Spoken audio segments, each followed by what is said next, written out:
Show me what you got.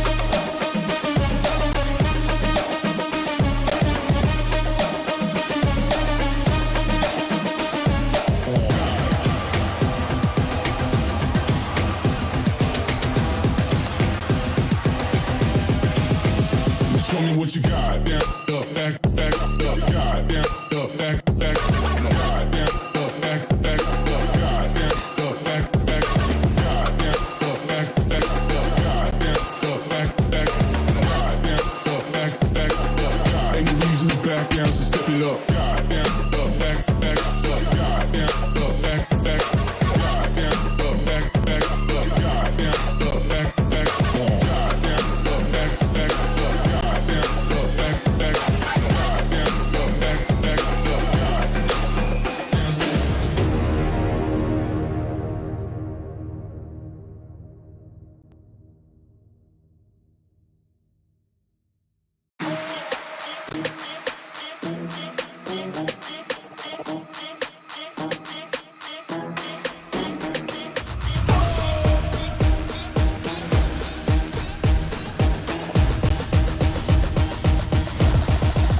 Got the money in the bank.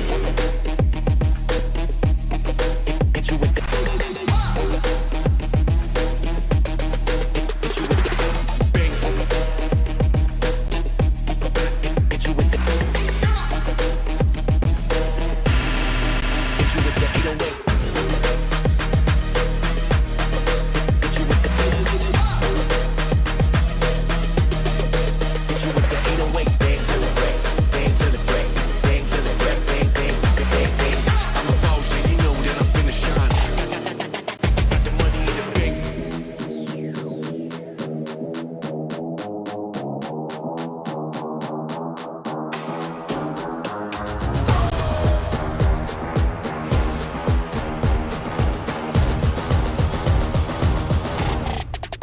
Got the money in the bank.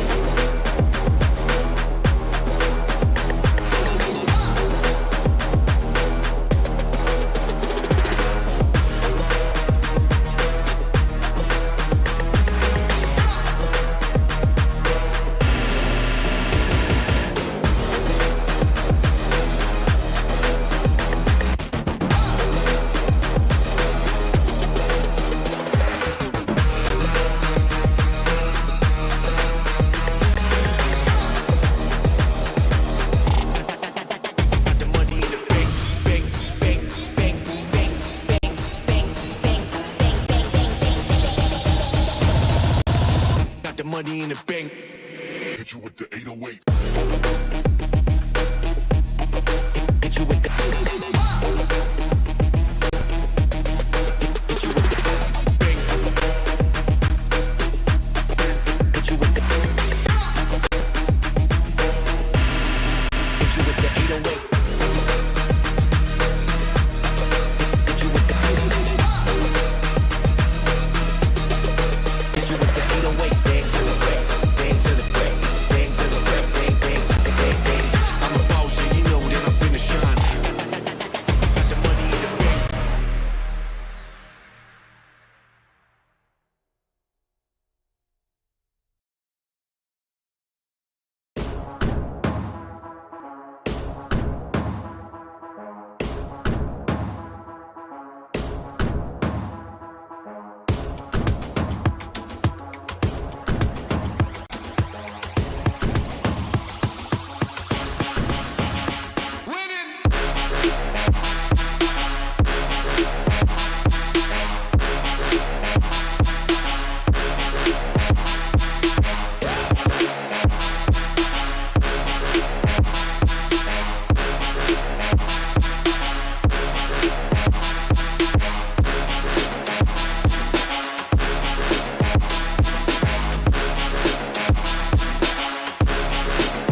Welcome to day 3 of VCT Game Changers APAC Elite. We continue our upper bracket run today, so nobody's going home because it is Tash's birthday. Everybody has to stay happy today. Happy birthday, Tash! We have to start the stream like that. Come on. Happy birthday, girl. It's also my first day on broadcast today. I don't know if it's our first time on broadcast together, Mika. Regardless, happy to be here. And today is one of the days where me and Mika are completely matching in pink because it's my birthday and everyone has to wear pink on my birthday. Also, we did not talk about this. Yeah, it was totally unplanned. Telepathy. Believe it, guys. Believe it. Just like you're believing in our Game Changers year here so far. And Tash, like I was telling Holden actually the other day, right? I think it's so cool how like all of the teams here at Elite, right? They seem to be so representative of the Game Changers like circuit so far, right? You have teams that have been here since like Open 1, for example. You have teams that clutch through the last chance qualifier. You have teams that, you have players are even making a comeback for this chance at Elite. So it seems so well-rounded. You have so many different stories coming in here just for this one chance, that one singular slot of APAC all the way to champions. So it's pretty cool to see everybody come together. Yeah, because of there's only being one slot is more and more competitive. But again, as you mentioned before, the different storylines makes it so spicy. And on top of that, not only the storylines, but also the backgrounds. We have newbies, we have oldcomers, we have vets coming back to the scene. And I think out of all of the Game Changers that I have hosted / casted in the last year and so this one, this is the most exciting.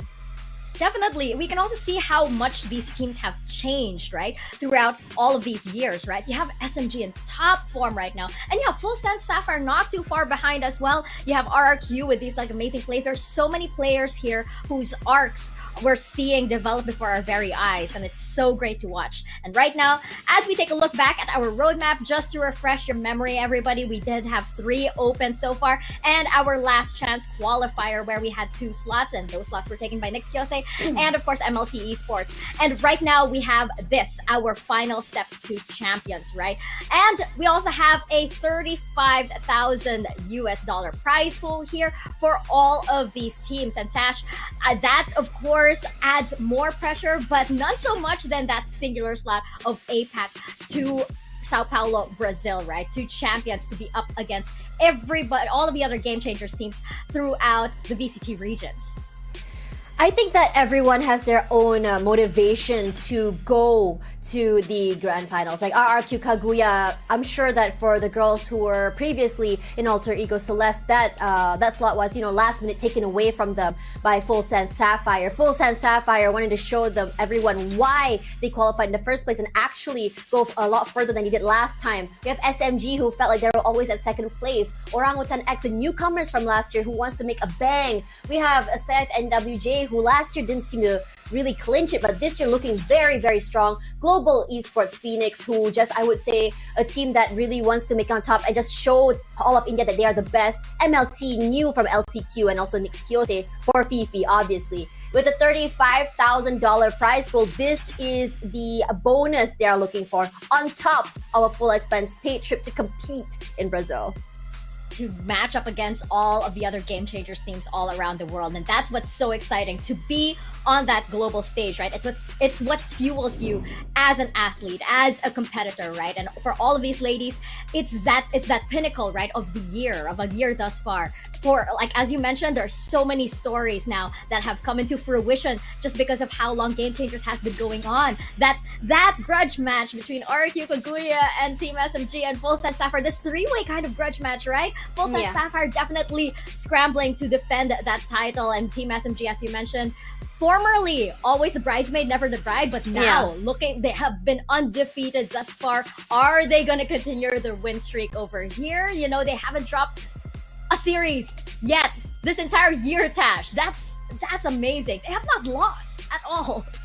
It just shows how how strong and how dominant they are in how they play. I mean, when you look at SMG, I would say that confidence is key here. It's very rare that we see those shaky moments, but I have to say, out of all these teams, SMG has one of the best mental that we can expect to see in this APAC Elite. Now, coming into today's story, starting off the day, we have SMG versus Orangutan X, followed by FULLSENSE Sapphire and RRQ. Now, FULLSENSE Sapphire and RRQ, as you mentioned before, will be a grudge match. RRQ trying to get what's theirs, and FULLSENSE Sapphire wants to prove that they have what it takes to continue. But for SMG, they have been collecting the best of the best players here in Asia Pacific, like Pokemon, and they've had them in their pocket. And they want to show that this is what they have and what they can prove to move on forward. Now, for Orangutan X, I think that for a while there was a lot of questions when it comes to their roster shuffles. They were changing their roster a lot, and I think that they were trying to figure out what would be the best combination in terms of chemistry, in terms of teamwork, in terms of firepower. And out of all the tournaments they have played this year, personally to me, I think the game that they played on Monday felt like the most solid I've seen them so far, with the return of Sway. Yeah, we missed her quite a lot, right? And that's weird, she came on for the interview. It's like, hey, welcome home, Sway. We missed you. It really does show, right? And it's gonna be quite a challenge because yes, she is coming back, but she did have a break. So that chemistry, finding it, and is it enough time for them to find that, especially since they're up against Team SMG today, right? And again, that grudge match between FULLSENSE Sapphire and RRQ, that's gonna be an exciting one. Tash, I think we could get our very first map 3 today. It's been 2-0s all around so far. I believe that we could finally be getting that map 3. Who knows, right? The birthday buff. yeah. They wanna keep you on here to like, hey, you gotta celebrate with us, It is your birthday, so stay with us a little bit longer over here at the Game Changers. Be on broadcast a bit longer. I mean, what a way to celebrate my birthday. I mean, Valorant is such a big part of my life, and what a great way to celebrate my 16th birthday. Oh yeah, happy 16th, Tash. We cannot wait to see the rest of your career and you blossom into a beautiful young woman. Yeah, thank you so much. I'll be competing next year, guys. I'm just kidding. But the first series kicking off today, SMG versus Orangutan X. For you guys in the chat, I would love to know your predictions and what you are expecting to see. So put it in the comments, and hopefully production will let us know. That is absolutely right. And do greet Tash a happy birthday as well. And while you guys are typing away, we're going to check out this video featuring the members of Team SMG.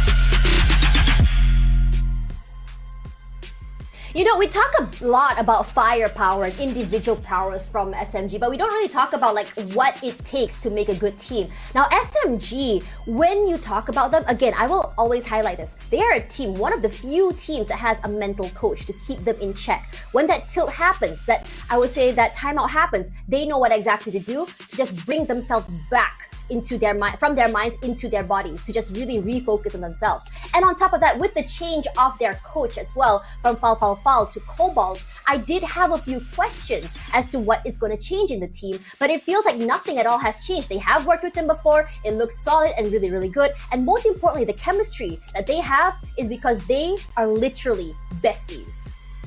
Yeah, you can tell. You look at them in the interviews, you see them like hugging each other all the time. That closeness is also what makes this, it's an X factor for this team, right? Especially since you need that have mind, you need that chemistry to come in, especially in such a high pressure situation just at the lead, right? Right now, they will be up against Orangutan X though, and speaking of high pressure situations, OGX has faced off against Team SMG several times in the past, and this demon is quite a big one to overcome. So let's take a closer look at the ladies from OGX.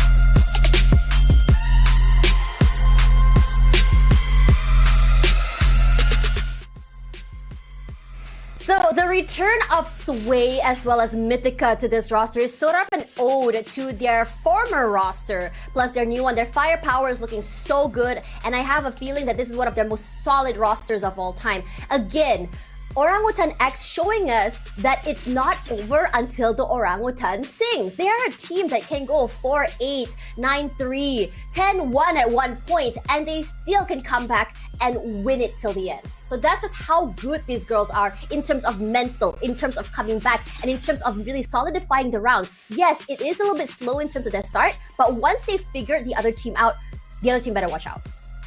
That is absolutely right. I love that you brought that up because just the other day, right, against MLT, they had that amazing 11-round comeback. And that was just a testament, a reminder to everybody that why OGX is here, right? They are the dark horse for this tournament, but are there dark days ahead from OGX? That's a big question because they are facing the big bad, that is Team SMG. This is quite a big one because this is a match that has also happened a lot of times in the past, right, Tash? SMG has been incredibly dominant in the past 3 times these teams have faced off against each other this year. And the most successful map that OGX has had against Team SMG, it was an open 3, and OGX were able to get 7 rounds. Yeah, that was the most successful one. Yeah, it was. And I mean, honestly, I don't want to say deja vu here. I don't want to jinx anything. But if history were to repeat itself, remember, we saw AECL last year in a very almost clean run throughout the entire year before that spot was last minute taken away. So that's very gut-wrenching, especially for RQ, but that's a story for another day. But I'm just saying that we are seeing the same patterns happening. But it depends so much on whether or not they are going to be, I would say, I mean, yeah, mental-wise, both these teams are very strong. Well, with SMG, with their in-house psychologists, and Orangutan X, who just literally don't know when to quit. It's basically it's like a mental warfare between these two girls. It could be a back and forth. But again, SMG really showing us, like, I don't really want to just like keep saying like, oh, SMG, SMG, SMG, but they've been showing us again and again why exactly that everyone should be fearing them. Like even on Twitter, whenever the girls are about to go on a game against maybe Nick's Kyose, I see Del B saying, "Please, Mama, mercy." I mean, because right, like we see the win streak that they've had so far, and you begin to ask, I love that you brought up the mental coach for Team SMG, because with a win streak that long, you kind of have that psychological warfare against yourself, right? How long can this victory run last? All the way to Brazil, maybe? I mean, it looks possible, but sometimes it's like that additional pressure of like, oh my god, we've never lost, we have to keep this going. That can also be something that can work against them, right? And it's just themselves. It's a battle against themselves. And for OGX, of course, they just have to hold on and brace themselves for what's about to happen. If they can withstand that, then they can suddenly switch on that special X factor they have, that power to rally back when, everything is back, like you're back against the wall. They suddenly have this primal rage that comes out as apes together come strong. Apes together strong indeed. Now, I think that for Haven yesterday, it wasn't very like a super dominant win against MLT, not yesterday, the day before yesterday. OGX still showing us why they're very comfortable on that map. And I think for this map in particular, it has been their pick for about, I think, 2 or 3 opens from now on. Now, the question is, because there's a lot of VODs and information available to everyone on how exactly they play this map, my question is, are they sure do they want to play this map? Are they going to get counter-stratted? Or is SMG just saying, you know what, we can take them because we are very confident in how we play? And I'm a bit disappointed we didn't see Sunset, because again, Nick's Kyose was the one who picked that against SMG, but SMG was very, very brave. It was very aware how exactly to play that map. So it does show that for a map like Sunset or even Ascent, where aggression can be key on certain rounds, it does show that it's best to have banned that out. I think OGX knows that. Yeah, it's the same problem, right? It's like, against Team SMG, you want to put your best foot forward, but when you put your best foot forward, it's not exactly a bad foot for Team SMG either, right? It's like, okay, no. let's say they brought out Sunset. It's not exactly a great map for OGX either, right? And at least sure you have some info, but it's not too comforting, right? No, I mean, it's only one map. Yeah, it was only played exactly. once. That's one thing. And number 2, you don't really know whether or not that map was prepped by SMG, or it was just them reacting to Nick's Kyose. So again, a lot more data is needed. But I think for a lot of teams players that I've spoken to, they do prefer playing on comfort picks than to ban out their opponent's best maps. Because sometimes I think, like we talked about in the broadcast, like why would you let that team pick that map? Or like we know that this map is their strongest team, but perhaps because they were comfortable enough and they are confident enough that they would be all right on that map to take them. But again, it comes back to how much prep that has been done. For SMG and OG, both these maps are maps that they have played a lot. VODs available everywhere. In terms of counter prepping in general, I think both teams should be prepared. Now for SMG, it's more about Cobalt. Like what exactly has he done to prep? What changes has he made? Is there an effect on the team now that, you know, their coach has changed? It's been quite a while since the shuffle, from what I heard. It was, I think, toward the end of Open 3, if I'm not mistaken, but don't quote me on that. I'll double check later. There is a lot of time for them to prep, especially since LCQ was going on. But for OG, I think a lot of us were questioning. I mean, Sway took a break. She went to another game for a while. Does this affect how she plays the game is number one. And number two, but the thing is, we saw that chemistry, but is it a honeymoon phase, as mentioned before? Ayo, we are bringing back the Neon over here on Haven. We saw Twirly do massive damage. Oh, her entry was amazing. The other day. Oh yeah. And the Chamber, welcome back again, sir. I'm looking forward to this face-off, you know, so much. Inari and Twirly, right? Both super hyper aggressive duelists. So this should be a treat to watch. Instead, Twirly with the, you know, aggressive entries, and Inari with these, you know, impossible sheriff shots that she does. You know, just don't peek Inari no matter what you do. I'm not gonna lie, I think when I first started casting Game Changers or even hosting it, I was always looking forward to looking at Alexi and Japip's Sova. So now on this map, they're both playing this agent. I'm super stoked to see which Sova will diff who. Oh my gosh, it's gonna be so exciting indeed. Right. As well as, you know, all the combinations that are coming in here. Two very different compositions. Which one is going to triumph? Let's find out as we toss it on over to Quacks and Dax. Quacks and Dax.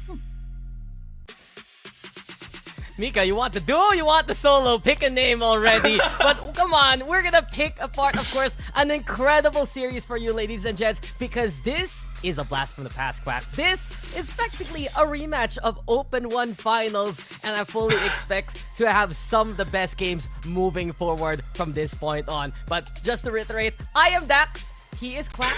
Together, we are Quacks. And there you have it, man. How you doing? Because I'm so hyped for this game. I'm good. I mean, yesterday's games were pretty hype as well. I mean, it was clean sweeps all across the board, but you could see a lot of improvements from all of the teams. And I think that carries forth today as well, because we're seeing these different compositions. And yeah, compare that to Open 1. It's a very, very different story. Yeah, and especially Orangutan X, right? We've already noted what they've brought to the table. They have this Neon, they have this Chamber, such a strong look versus MLT last time around. And I want to point this out, actually. It's a bit of a fun fact. Because while Orangutan X has had Haven to be basically their best pick throughout the year in terms of maps, they banned it a lot back in Open 3. Finally, to bring it back to rotation. As Cal has mentioned, they brought back, of course, one of the standouts before in Sway, who got the first 9 kill of the tournament. So I do wonder, with the return of the Orangutan X form, will they finally be able to take a map, heck, even a series off SMG? I think this is where they have their highest chance, Dax. I mean, it's also the return of the Neon in their composition, and now the Chamber being brought out as well. It comes down to how sharp they can be, but also how swift they can be with hitting their sights, especially with the fact that they're starting out on the attack. When you're playing against a team like SMG, though, of course, you always got to be on your tippy toes. Yeah, it's Team SMG. What more can be said? The Juggernaut all throughout the year haven't dropped a single series at all. One thing to note, though, they have dropped a map on Haven versus FULLSENSE Sapphire, Orangutan X. Same history all throughout the year. Only one though can stand in SMG. You notice here, Quack, it's their usual composition. They love to run the Astra and the Breach together. You got Inari, of course, on the Jet. And we kick things off with the Orangutan playing it slow towards the middle area. Don't want to be too aggressive just yet. First round can factor in for so much.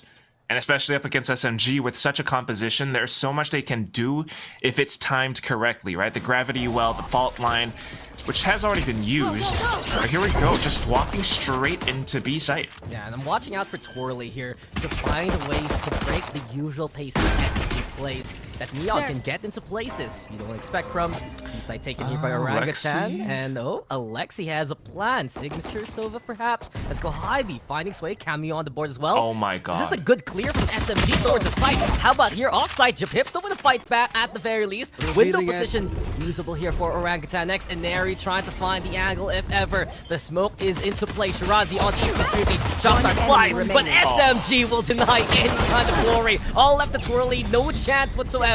It will be SMG to take the pistol. Completely prepared, and they just knew exactly. Everyone peeked out of that bubble at the same time, Dax. SMG, that's what they do. I mean, when you have Alexi trying to create a bit of havoc from behind, that's good. That said, Japips did take her down, but then you still have to deal with everyone else coming up from the front of B site, and that's where SMG just already knew. As soon as they heard the whirring of those shock darts flying through, all right, it's time to go and peek. Come on, SMG has the strongest front line we've ever seen in Game Changes history. They've been a powerhouse so far. Winning that fight already on site made it so clear what the basic confidence SMG would have. It's just Orangutan. Sure, the fight back was there from the back line, but they're gonna need more of that. They're gonna need to see a bit of impact from Twirly and Naruma, especially right now, to stand a chance against SMG's defense. Yeah, it's absolutely ridiculous, especially when you consider every single player from SMG having like above 20% headshot percentage. They're all just that accurate, that confident in taking these duels. And right now, they're just taking their time too. OGX, on the other hand, without the best weaponry, right? They got to make this one count. They got to do as much as possible. So setting up for a C split right now, Dax. Might as well. You have Casper there on the lurk over Cubby. Perhaps can clear that utility if ever, but Orangutan, the rest of the force, and Shock Dart flies That's a chunk. and is electrified here from SMG. Shots wrinkle, Hybe's there, Casper, the perfect timing from her, but the rest of SMG following suit to get the kills. OGX, the fight back's there though, but just Pips is caught in the act by Cambu. 2v1 now. Twirly with 17 HP, looking to find a little bit of impact. Spike over onto the corner. But a single spray, a single shot from Aneri, it should be enough to get this kill. And 30 seconds Cambu's left. waiting, so prepared and so ready for SMG. One left. Yeah, just watching every single quadrant on the map, and that's no escape at all for OGX in that round. But that said, it was a pretty good attempt. They managed to push down C long, and they got a couple of frags with pistols. So that's still good damage against SMG in this round. Don't count OGX out just yet. As soon as Casper peeked out right, perfect timing. And that's one thing Tash especially was mentioning on the panel. It seems like for Orangutan X, despite all the roster adjustments, they feel more acclimated as a 5 right now. They feel more coordinated, and that's exactly what they need here against Team SMG if they want to win the rifle round. Exactly that. And they have a good chance at turning things around right now, Dax. Of course, they're a little bit more confident off of it, and I think that's why Twirly is just making a lot of presence known towards A, trying to pull some players from SMG's side over to this one spot. Got 3 stacking up towards A right now, and they actually have options. OGX could rotate to another side off of this. Yeah. OGX, a map like this, especially with the Neon, chances to go away, but Aneri is suddenly found by Sway. Beautiful punish here from OGX. Kind of bumped into the wall there. Yeah, kind of just caught there. I didn't want to mention it, but I guess you did. In the end, though, Orangutan is already such a big pick. Might be even better if they do find Alexi here. Alexi instead. Shot to the Sheriff, Casper and Sway, though, on the board for OGX. And they're picking apart the defense bit by bit here, Black. Yeah, here we go. That's how you kind of take down the front line and you open up the site. They have a lot more space to work with now, and SMG, on the other hand, rotating over a little bit. At the same time, if you pay attention to the minimap, Iruma from OGX is kind of pulling off a big lurk towards mid, and with that, she could set up a bit of a flank. So SMG has their work cut out for them. Yeah, Kohibi, it's difficult now. The cross sets away also. See here, the cross though comes from Kohibi. Beautiful smoke, and Kohibi up close, dangerous. She finds 2. Shirazi with the tick as well, just with the ghost of all things. And Casper, she will just be haunted by that damage. Shirazi on the board makes it a 1v1. But the lurk will finally find its target, making it matter when it's needed the most. OGX on the board. How did what? They just live up to their name in that moment. Dax, they're moving under gunfire. They are using SMGs, wink wink, and Kohabi just walks up with a Spectre, getting so many shots off. And Shirazi with that movement and accuracy as well. She gets a dink and then the follow-up shot, thinking that the site was clear. But thankfully, like you mentioned, the one in the cape, Iruma, comes up to save the day. And come on, you look at OGX composition. There's so much lurk potential between Casper, who did it in that second round, Iruma, who did it in that last round. There will always be a threat here from OGX on an off angle, and SMG needs to be wary. They go for the operator, though, quickly now, just to find a pick early on. Yeah, trying to eliminate and thin the herd, as it were. And this time, Inari lands her shot. There you have it. Absolutely a carnivore there. Finds her prey. Makes it -1, so OGX, they need to be wary. They played a bit slow a while ago. Now with the operator, they might need to pick up the pace instead. And look, Inari's already repositioned. OGX is already thinking, all right, A might not be the best path. We have to explore other options. Perhaps B is where we want to go. But they also know that there are a lot of traps here. There are a lot of players that could be looking around the corners, and that's going to be Camus. A single alert is enough for SMG to be in position. Moving now towards the links. There's no way to cross, Shirazi says, but twirling with the fight back. Kohabi now moving to the middle. Fault Light comes as well. And OGX, they're getting slowed to a snail's pace. This is perfect for SMG, but Iruma has another plan. Big frags now to open up the C site. 30 seconds left. It's coming through. They managed to stick the plant, but still 24 HP. Iruma, unless you can land a lot of shots, it's going to be tough. But what is this? Neri, oh my, Iruma though versus the world! And she's still handling that weight. 30 HP left though. Rifle picked up here by Neri, goes for the tap. The rendezvous is set for Iruma, perhaps looking for another angle, but there's no way, no how, and Neri's at the ready. And it's another round here for SMG. Very well played. She even went for like a little crouch towards the end just to throw off Iruma's crosshair. And I think she knew exactly to wrap around this box on the C site because she heard that little jump peak, that little hop coming up from Iruma. And that just gave the positioning away, I guess. So, I mean, when you look at how OGX broke into the B site, it was good, it was sharp, but as soon as that happened, a lot of rotations came across from SMG. Kohabi peeked out of garage, they all wrapped back around, and they made use of their numbers advantage to secure the win. And with that, we've got a 3-1 right now, Dax. A lot of ultimates on OGX's side, though. Yeah, it's just a little hard for SMG in that angle. One with the operator, there's no way to refrag quickly. And I'm not too sure, since we saw the other cam, I'm not too sure if it was a leg shot from Inari or the rifle shots from her teammate. Either way, it just led to such a clutch 1v1 situation. And that's something we've seen so far. OGX putting SMG to the test every single round, and now we're moving into overdrive with Twirly. Hunter's Fury though gonna be the call for cover. Camille with the flash, but there's no escaping Twirly whatsoever. OGX, they draw first blood. They're going for the site as well, and I'm watching out for Kohabi right now. Over at Link, she might have the angle here. Yeah, she's been waiting in that one spot for a very long time, looking for the opportune moment. But of course, spike planted towards A Link, and this is where OGX has set up camp, especially with Twirly at this overdrive. They're trying to find weapons, they're trying to take out players. Alexi trying to duel against them, making use of cover decks. Oh, big picks here from OGX, especially on the lurk from Inari. She had the operator, so dangerous. Shirazi though on DP's duty, and can SMG get away with it? Shirazi throws don't ping, and she doesn't let go. The judge to add insult to injury, and the clutch comes from SMG. Think about spacing, Dax. This has just gone too far off. And despite a good hit coming up from Orangutan X, SMG just plays off of it. We talked about Kohabi hiding around C-Link. She had Shirazi there for support as well. And as soon as OGX gave up space towards A-Link, as soon as they started going a lot farther away, some players kind of positioned towards mid-window, that's when Shirazi knew she had an opportunity to just put up that nebula, stick the defuse. And that brings us into the next round. We've got 4 ultimates from SMG's side, and they can afford to go a bit more aggressive. And Neri now with the blades. Blades out. Here we go yet again with his corner. And SMG, I guess the biggest concern right now is they play towards A long. Do they even have enough to support Inari in that angle? Camus is in position with the Rolling Thunder as ever. But the Aldro with this is dangerous, and Inari will bail out instead. Learned her lesson from before. OGX gets a bit of control here. All right, not too bad. We've put up some walls as well, just to block off OGX's pathing, ensure that they're gonna have to think about other parts of the map. Casper, of course, trying to poke in towards the B site, maybe just create a bit of presence, forcing SMG to use more utility, and that's what you want because you give SMG less tools to work with.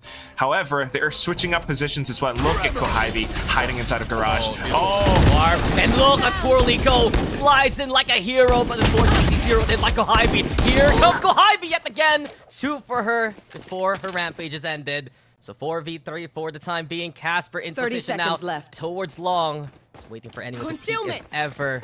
Sets up the smokes. Moves forward. Guards there too. But look who's on the inside. Shiraz yet again. The Bane of B side. Ready with the charge inside the smokes. The Rolling Thunder into play. And no way, no entry, says SMG. Settle. That Rolling Thunder was like... They knew they had the round. OGX were running out of time, but just to secure a couple more kills, just to secure the round win for sure. Don't allow Orangutan X to save up on their weapons or anything, right? Don't leave it up to chance. And that just speaks volumes about how SMG is playing this game right now, especially in Game Changers APAC Elite. They are hungry for that win, Dax. And it just, I think it's such a ideology change here for Team SMG. It's something we were talking about a while ago pre-panel, where if you remember back in Open 1, back in the early days of Game Changers, Team SMG, they would run some of these compositions for fun. They'd have these multiple initiators, multiple controllers, and while they knew they could dominate, there were times where it felt like, okay, how will they adjust once it's a big threat? So far, especially in Open 3, so far, especially in Elite, right, you can see SMG has gone down to a more serious mindset that they want to secure that slot into Brazil from APAC as soon as possible in the most convincing way. And right now, especially in such a storied map for OGX, a map that they're so accustomed to, a 5-1 standing, it's looking really good here for Team SMG. Yeah, it's hence the timeout from Orangutan X, right? They have to find a way because this is their best chance at fighting up against SMG, and their best chance at turning this into a 3-mapper. It's going to be tough, though. Still, SMG, despite the ultimate spent from the previous round, Kohibi still has her lockdown, Cosmic Divide is still available, and of course, Japips has her Hunter's Fury. OGX needs to make this round count. Yeah, OGX looking to go for the split again. Just angled from window, alarm bot, live presence immediately. And that's Twirly now. Kicks it off to the high gear. She's clearing out this backside, so it seems like SMG plan now. Go for the retake. They have the lockdown to do so with. Just waiting for the right time. Allowed them to go in for the spike plant. Maybe they could hold from garage or C long, or Orangutan X that is. Right but here. Here comes SMG. Look at the positioning. Look at where Camille and Kohibi are pushing towards. The angle's being held by Aruma, though. So ready, she was so prepared. Big pick from Aruma. Alexi don't want to fight back. But they don't expect Kohibi to be there too. Another one bites the dust in front of Kohibi. Hunter's Fury now the call here from Japips. Desperation to try and go for the stall. The Cosmic Divide into play as well. And as the stars do align, this Last wall here player from SMG standing. providing so much protection. Nice shock dart there from Japips. A second one to boot. But Japips on the Has other to peek. side. Alexi bumps into her and she even hits a shot. SMG, look at the defuse. No, never mind. 0.02 Quack. The closest of margins, but OGX gets away with it. Just by a thin line. Orangutan X ekes away a win, and that's just well played. Of course, the site hit, maybe it was a bit of chance. Maybe it's SMG not really anticipating the timer on that spike, but at the same time, the clear protocols and how they wanted to take control over Garage, how they wanted to fight. Japips with the shock darts was truly the MVP of that round. Absolutely. So critical with the utility. He even was buying enough time by pushing into that Cosmic Divide to begin with.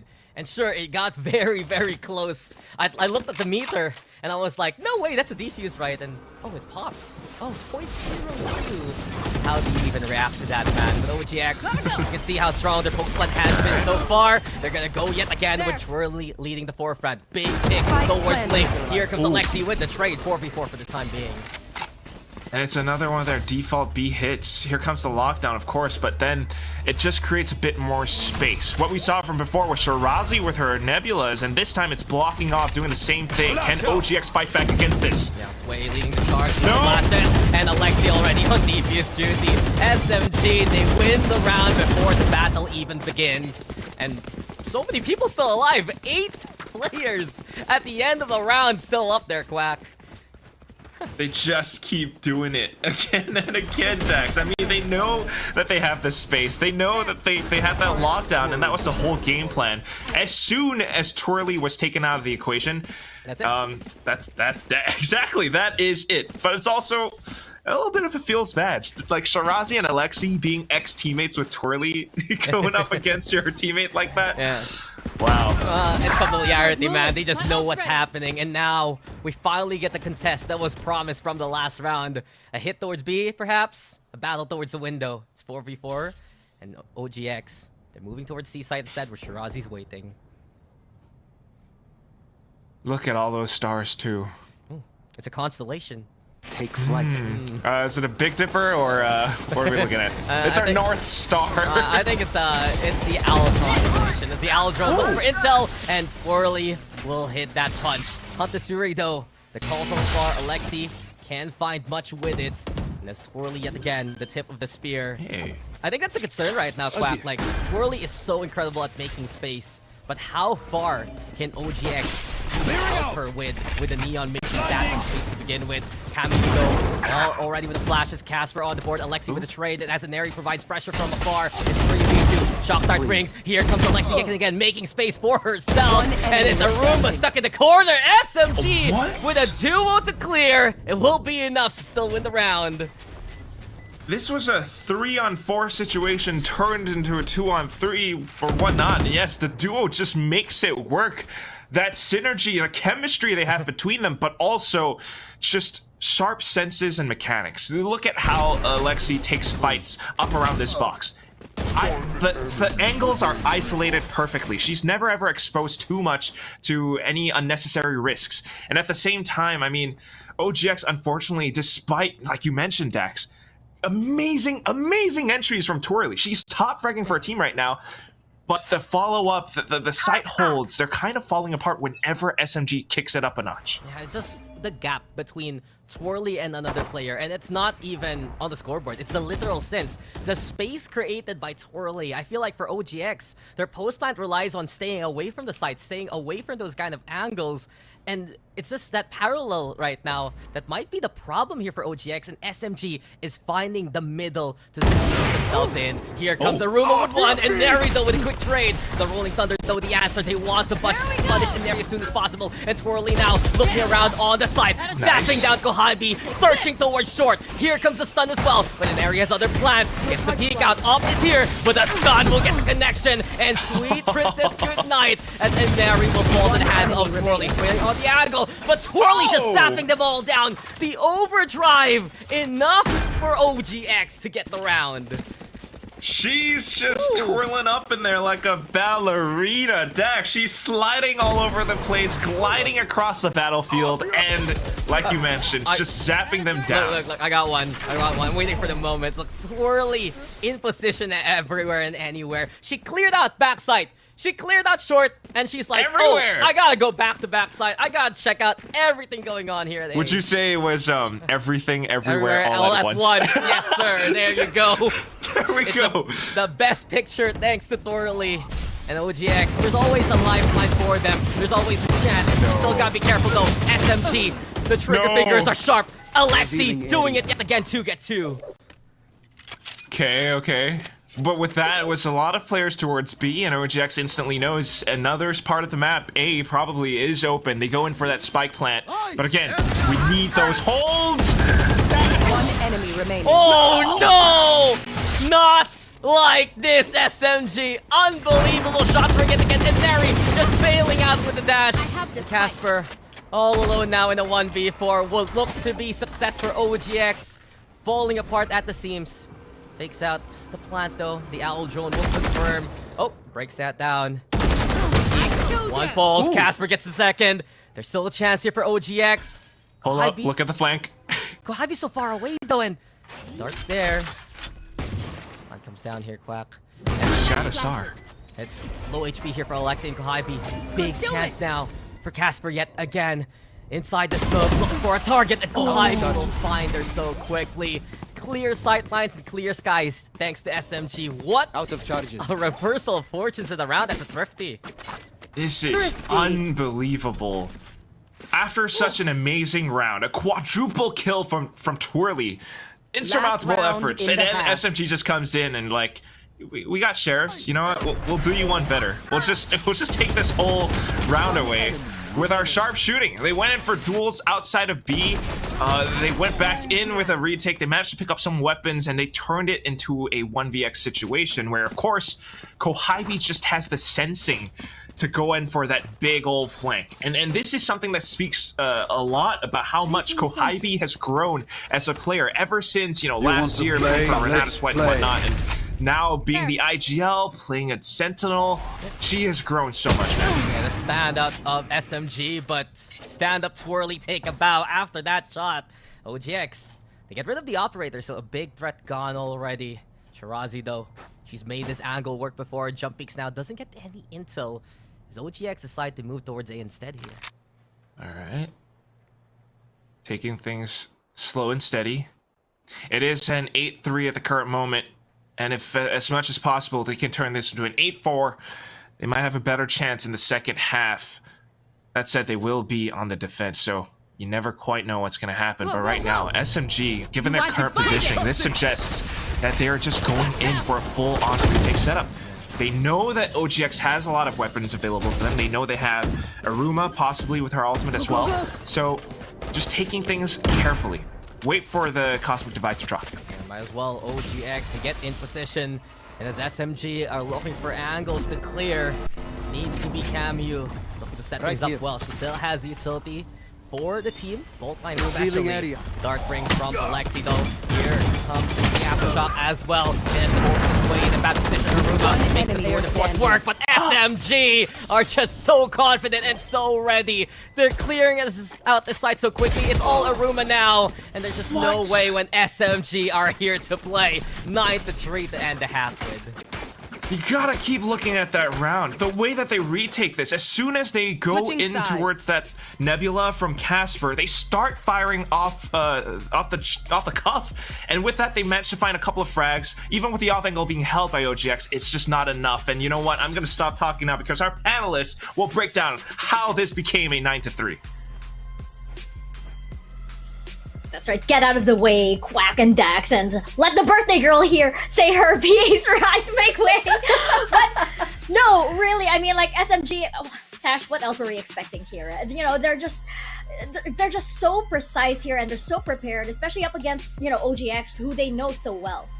Yeah, I think that what really defines SMG, especially in this tournament, is I would say, the discipline. It's very different than what we expect before. I see a very mature SMG who is able to wait for each other, no hero plays. They have their protocols in place on how exactly to swing together, how exactly to get on site together. We never really see situations where we had to see one person anchoring entirely or one person already there and they go in alone. They're okay with giving up space. They're very confident in their abilities to play together and take up that space, even in a numbers advantage. Round 11 was honestly one of the best rounds, honestly, for OG.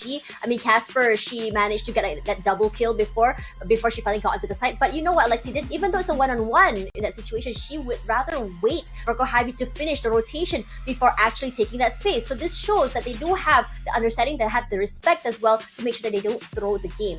Now, for OGX, I would say their aggression getting onto site has been huge. Twirly's, I would say, first blood potential has been massive. She sets up the stage for the team, but I feel like for SMG, they have the idea like, okay, 2 people are out, what do we do next? And at the end of the day, it also comes down to that aim jewels. It's just SMG a little bit sharper. Yeah, and when you're up against a player like Ineri, for example, again, the sheriff shot's so iconic. How does this girl keep doing it consistently, by the way? But we're not done just yet. It is a 9-3. We're gonna see if OGX can possibly turn this around. Is it the time for that OGX comeback? We're gonna find out. Over to our casters.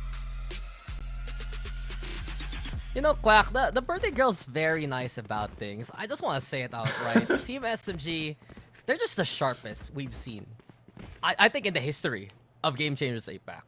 And they can just do incredible things like that last round, the way that they can go for the clear, and it's really up to the rest of the field to find an answer. OGX, they got 3 rounds from the last half. They have a lot of work to do, and of course, all eyes on Twirly. Her first blood potential noted by Tash, already at the tippy top of things. It needs to be a bit more from the rest of the field, from the rest of the backline here from OGX to continue and try and succeed. Yeah, and that's one of the major focal points for OGX right now. Despite Twirly coming in with heavy entries, you know, from the previous game that they played, 7 first kills across the board, now probably maybe a little bit more.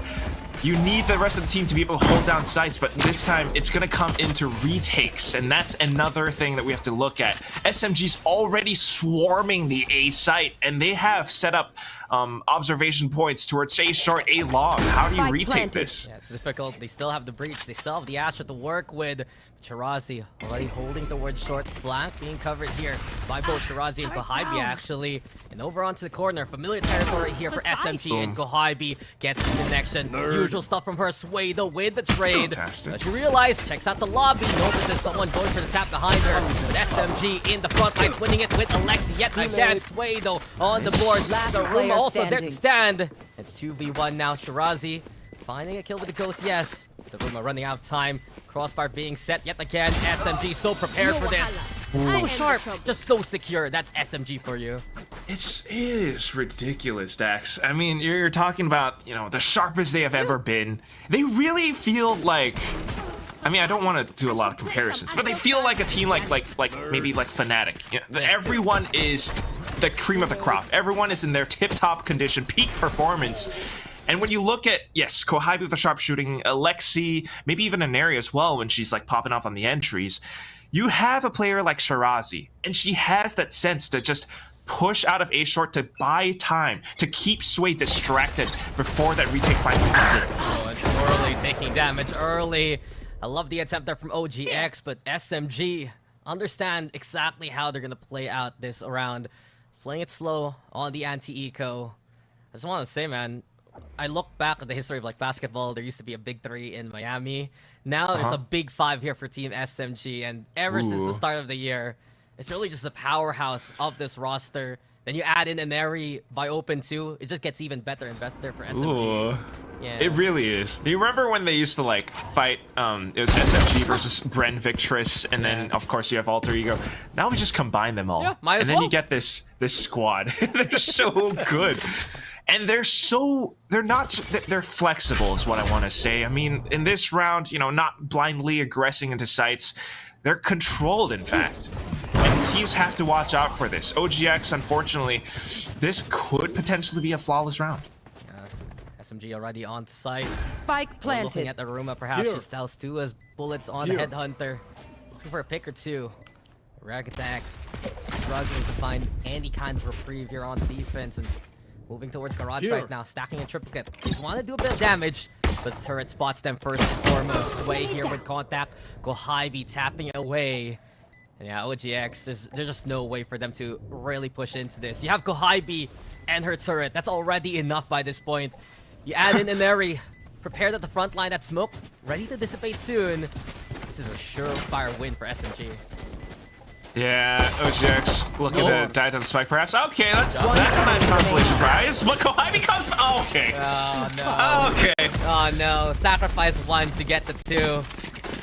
You think about it, right? SMG, they just want to farm a bit of ultimate orbs right now too, and Kohibi getting closer and closer to the lockdown. That's just icing on this cake, basically. I can't. Like, I thought this was the icing on the cake, the classic shot for Orangutan. But then Kohibi just rears her head and's like, "Did you just shoot my teammate in the back?" How dare you? How could you? It's not supposed to be this way. What way is it supposed to be? I'm just trying to make it a drama here, man. I know. It's one of those to be continued kind of things. But as we continue on, again, look at Kohibi's stats right now. She's just low-key one of the best fraggers in this roster. But let's go to Orangutan X instead. We're watching for Aruma. She's on the team for good reason. Just playing those kind of angles. Rendezvous out though because of the Al drone. SMG stacking heavy now, moving towards A. Slowly making their way in. They know that there is at least one player on A site. Here comes the drone, and that confirms potentially more. They have, you know, bits of utility available, maybe just waiting for him to refresh, but Kohaibi on this lurk as well. There we go. It just lines it up so well with the Guardian. Another pick from SMG. They're on their bonus, and they're already taking the site here, Quack. It's so quick from them. It's crazy. That's already the go signal. With Kohaibi's presence up towards mid like that, it buys time because the rest of Orangutan X would be paranoid about rotating through this point. And then the rest of them can easily walk up with such confidence. Now the spike's planted, position's already held.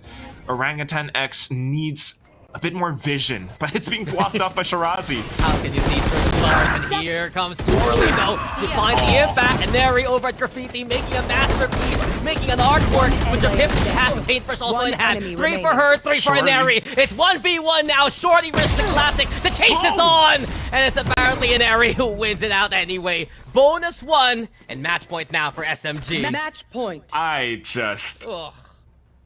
It's knife through butter, Dax. Knife through butter.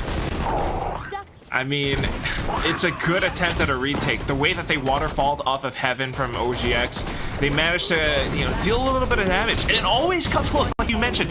It always comes down to that final player, the last 1v1. But with the spike against them this time, and Neri, of course, you know, with the shorty doing those things.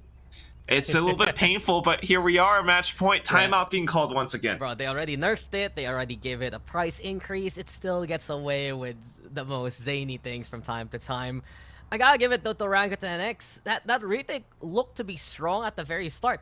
Twirly again, I have no idea how she gets such a strong clear and such big impact on the takes on the attacking side, on the retakes here on the defense. But unfortunately for Orangutan, it's yet again that second wave of SMG. It's the backline who's in position to catch the rest of those kills along the way. It came in Aries' way when she was on default, and it's just been pretty much par for the course of the story of this game so far.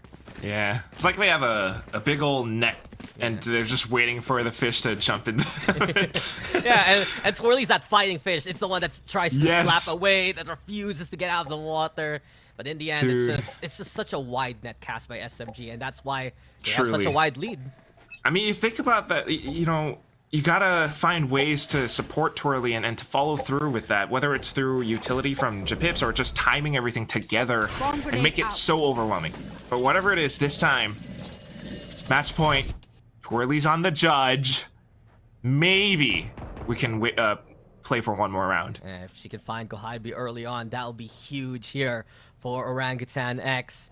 SMG preparing yet again like they did on the anti-eco, expecting Twirly to come out from the woodworks if ever.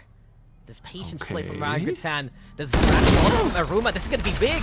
Rendezvous maybe? No, it's Twirly instead who peeks. Well set up there by Orangutan. First it comes, but the job's not done because Aneri's already on site here, on top of the crates, moving over for Twirly and hits to get another 3 with the judge. Okay, overdrive that was shut down by Alexi, with the princess now versus the world. 1v4 with a spike on hand. Orangutan already getting away with some stellar picks, and they will survive the fight for another round. Well done by Orangutan. Well done by Orangutan. Well done by Twirly. I mean, first of all, yes, that team play outside of Garage was fantastic. Aruma receiving contact, the fault line coming in, and then Twirly to just slam them down with a judge. That was perfect. She not only got that one kill, she continued to push past and set up for that C-long flank. And that's where things started to fall apart for SMG. But of course, we need rounds like that so much more because it's a 12-4 scoreline right now. And SMG, you can expect them to make some adjustments. The big one has to be them not taking the Aruma bait, basically. It's a chamber. You can get out of there scot-free.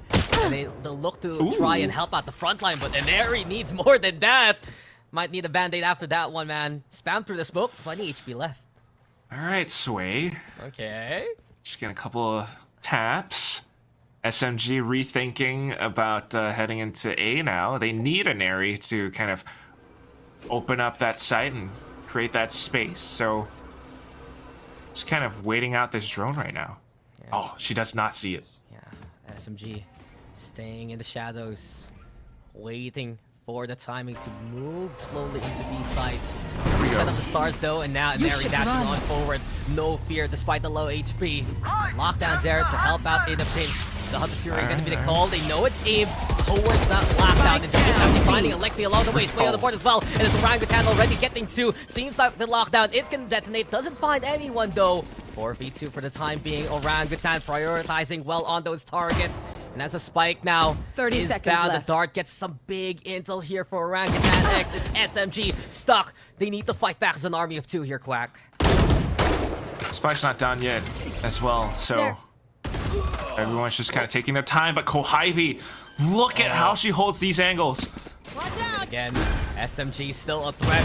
Orangutan, they have the numbers and they have the fast lane too. Japips and finds the angle. Shirazi falls and Twirly again just dances around the competition. Well done by Orangutan. Another round to survive here, Quack. Yeah, fantastic movement coming out from this player. I mean, they're doing such incredible things. First of all, it's that sensing from SMG. I think they kind of knew Japips was suspecting it off of the drone, and SMG, as soon as they went in, they managed to take down a couple of players. But of course, the Hunter's Fury being pulled out as well was a signal for SMG to try to push and fight towards A link, and that's why they lost some players, but also gathered quite a bit of information. At that point, they knew that, all right, it's maybe one player towards C link, and we don't have to worry too much about that. Hence, Kohibi kind of playing towards that angle.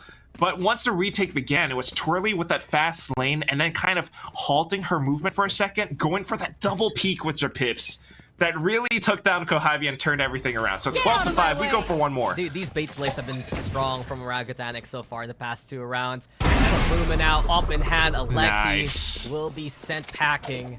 You gotta give it to OGX. Past few rounds, they've been adjusting well. I also give it to Japips, where as soon as she tagged one with the Hunter's Fury and expected the push, she just forgone the lockdown. They didn't need the break anyway. So those kind of calls essential for OGX. This one even better. Spike down Aruma A. is in the comfort zone. 2-2 with the op so far. Let's see if we can find some more.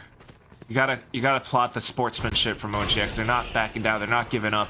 It is elite after all, and this is where elites will shine.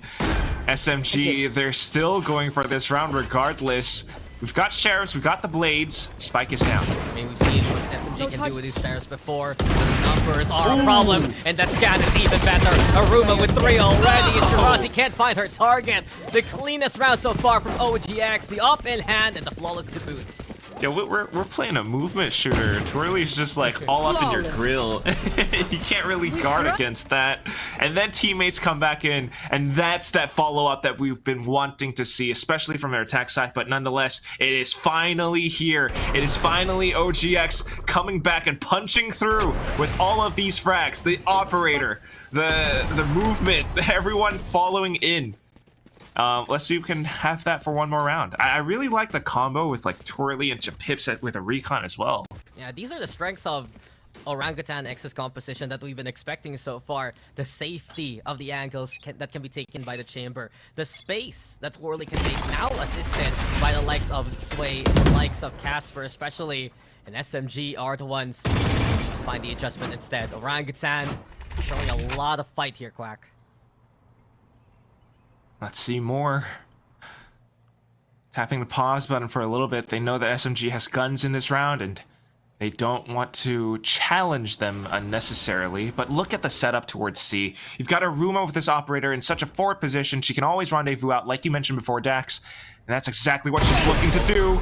Instant free kill. Yeah, SMG can't play slow like this. Aruma will just pick them apart one by one. And she's ready yet again for another angle. Already spots out across from Neri. Kohibi though, that's a big clear. It's even better, the pressure from Alexi. SMG picking up the pace well with the split. And now they get the sight. The Rolling Thunder, the call that will deny the objective flag. But look who's waiting on the corner. Just if someone was Neri at the ready. And Neri, all hail the queen! As she gets the 3 to end the map. SMG will take it here 30-6. Everyone playing together in their boot camp, that's a team spirit. But Camille herself was kind of like shocked at how Neri went for those final kills. This is peak SMG, and if they keep this up, I mean, the rest of Elite, everyone's been harboring for it. Everyone's been clamoring for it. What more can we say? You just witnessed how they turned that around. Aruma got the first frag, but then SMG just decided to go. Yeah, they picked up the pace so well. And if you are new to the Game Changers APAC scene, first, where have you been all this time? And second, welcome to what Eneri can bring. She's the queen of APAC for good reason. She's been hyped up in SMG, of course, as dominant as can be. Still continuing on. Guys, so we'll throw it over to the panel to break down such an incredible map. Let's throw it over to Mika and the birthday girl herself, Dash. That greeting's not going away. That's like your name for today, Tash. Tash the birthday girl. Tash the birthday girl bunny. But my jaw dropped at that last round. Oh my god. I agree. Mary is just so good. I was like, oh. But you know, it's all of SMG, right? It's what they were saying from the very beginning. SMG, I do have to commend, like, what stood out to me in this series was like their map control. They were not giving up any inch of space, right? On defense, you saw how aggressively like Eneri would push onto A long, and that would already beat back OGX. So suddenly they had to wait, for the optimum time. They had to play for picks. There were so many rounds where they had no choice but to play slow. Suddenly the momentum, Tash, wasn't theirs. Honestly, I think that when you look at the situation, there were just so many rounds that were taken by OGX, especially in the second half. I think it's more of like understanding of how exactly to counter the way that that SMG took the site. In a lot of situations, they were shut down, and I think it's really important to note here that after a while, SMG tried to change up the way that they play. Now, I think that in the first half, we saw a lot of step-ups by Casper for OGX. In the second half, it was mostly Aruma, and I think that it's mostly because of how a chamber is, especially on the defense side. But for SMG, I think what really gave them a big edge is more of like their, again, like Quack said, protocols, their set plays, how exactly they play on the site. Like just on the last round, how exactly, we have one person taken out by the op by Aruma, how exactly are they still going to do that? Wait in the smoke for a little bit, burst onto site, and Neri disallowing the space and playing safe, and then allowing some time for Kohype to come out and take out anyone who's ready to clear her out. Because Neri, if anything, she is just the distraction, and the rest of her team is there to back her up. Now, coming into these scores now, we can see that in terms of post-plant, OGX is a little bit more on the higher side in terms of score. But then again, in terms of first kills, SMG, while it's not as high as OGX, but the first kill potential, especially from Twirly, has been massive. And I think the biggest problem on attack side that OGX had was that Twirly was ready to take the stage. Twirly was ready to set it up for her teammates, but there wasn't, it feels like a little bit of a disconnect between her and the rest of her teammates, possibly because they're not able to match her speed or disabled to be following her onto the site due to the utility used. Yeah, I 100% agree. And like, I know that Dax and Quack were saying it as well.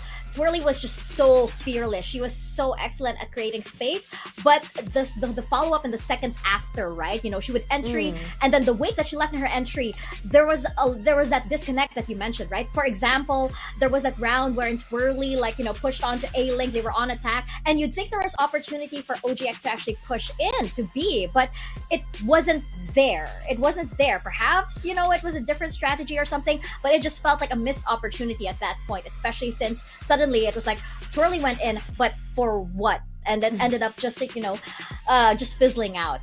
So for OGX, I thought, by the way, at the very end, I thought it was the start of that comeback, but it looks like we're gonna have to wait a little bit longer for that. It's possible that we'll see it as we jump into the second map. We're gonna have to stay tuned to find out for the continuation of SMG versus OGX right after this very quick break.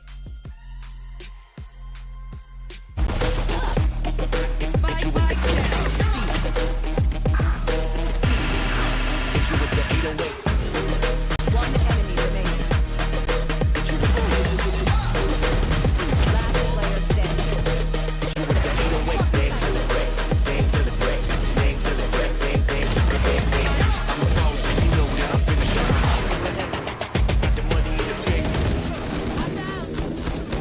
Enemy remaining.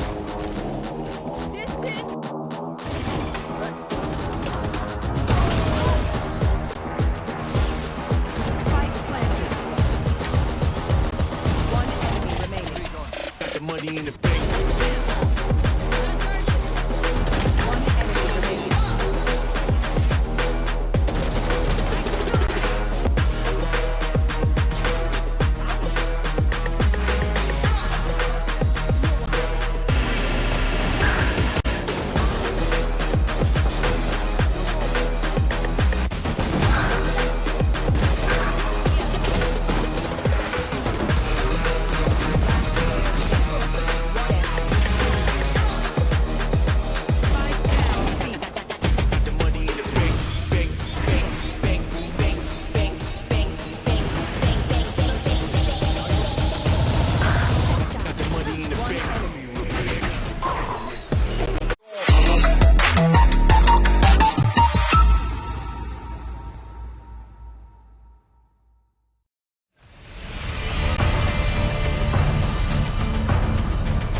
God.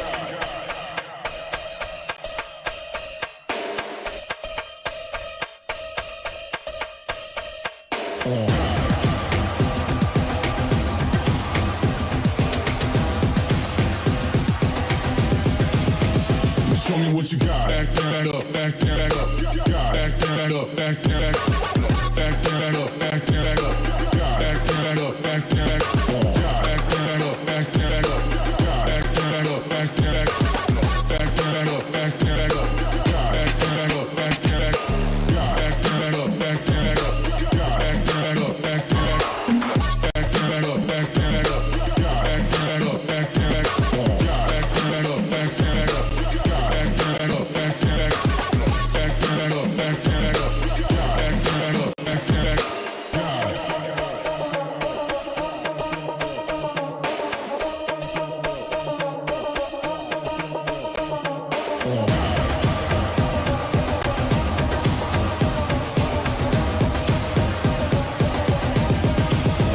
Show me what you got.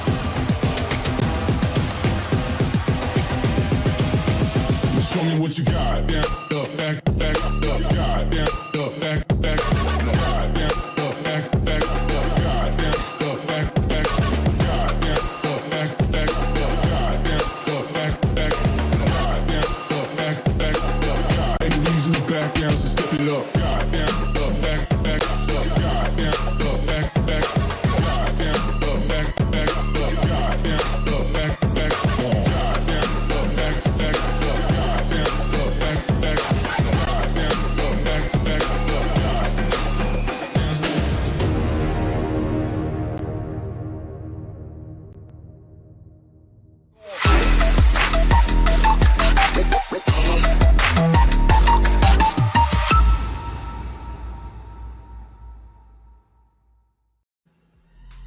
Welcome back to APAC Elite. SMG has not dropped a map just yet. Is it gonna be this one? As we head into map number 2 versus OGX, is it gonna be Ascent? I'm not exactly sure. As we saw, SMG still looks very comfortable no matter what map you put in front of them, Tash. Birthday girl, Tash. My apologies. That's the thing. I mean, not just about like what map you put in front of them, what weapon you put on them as well. I mean, we saw most rounds go high B was Guardian Gaming. We saw some rounds where SMG would just straight up aim duel, just like own with just literally the sheriff. A Nary Sheriff. Yeah. Yes, a Nary Sheriff, and that was insane.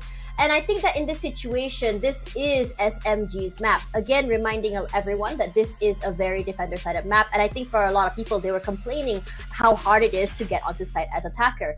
But SMG, regardless of which team they have met, they knew the protocols and exactly how they wanted to execute onto a site itself. They knew how to play it slow. They have the right aggression to take up mid-site and come in from either main or even market. If it's toward maybe A, they are so, I would say, well-versed in the art of having perhaps a 4-1 split or a 3-2 play on where they want to come from mid-side, whether it's be from tree, market, pizza, or if they go all the way to the back. And I think this, I would say, this power comes from having Kohaibid with the lurks. She's been really, really massive and just insane with the timings, with those angles. See how exactly she plays and exactly how she holds those angles. Her movements are just so tiny, trying to make sure that she can get them, like even the tiny minuscule pixel of the enemy before they even spot her out.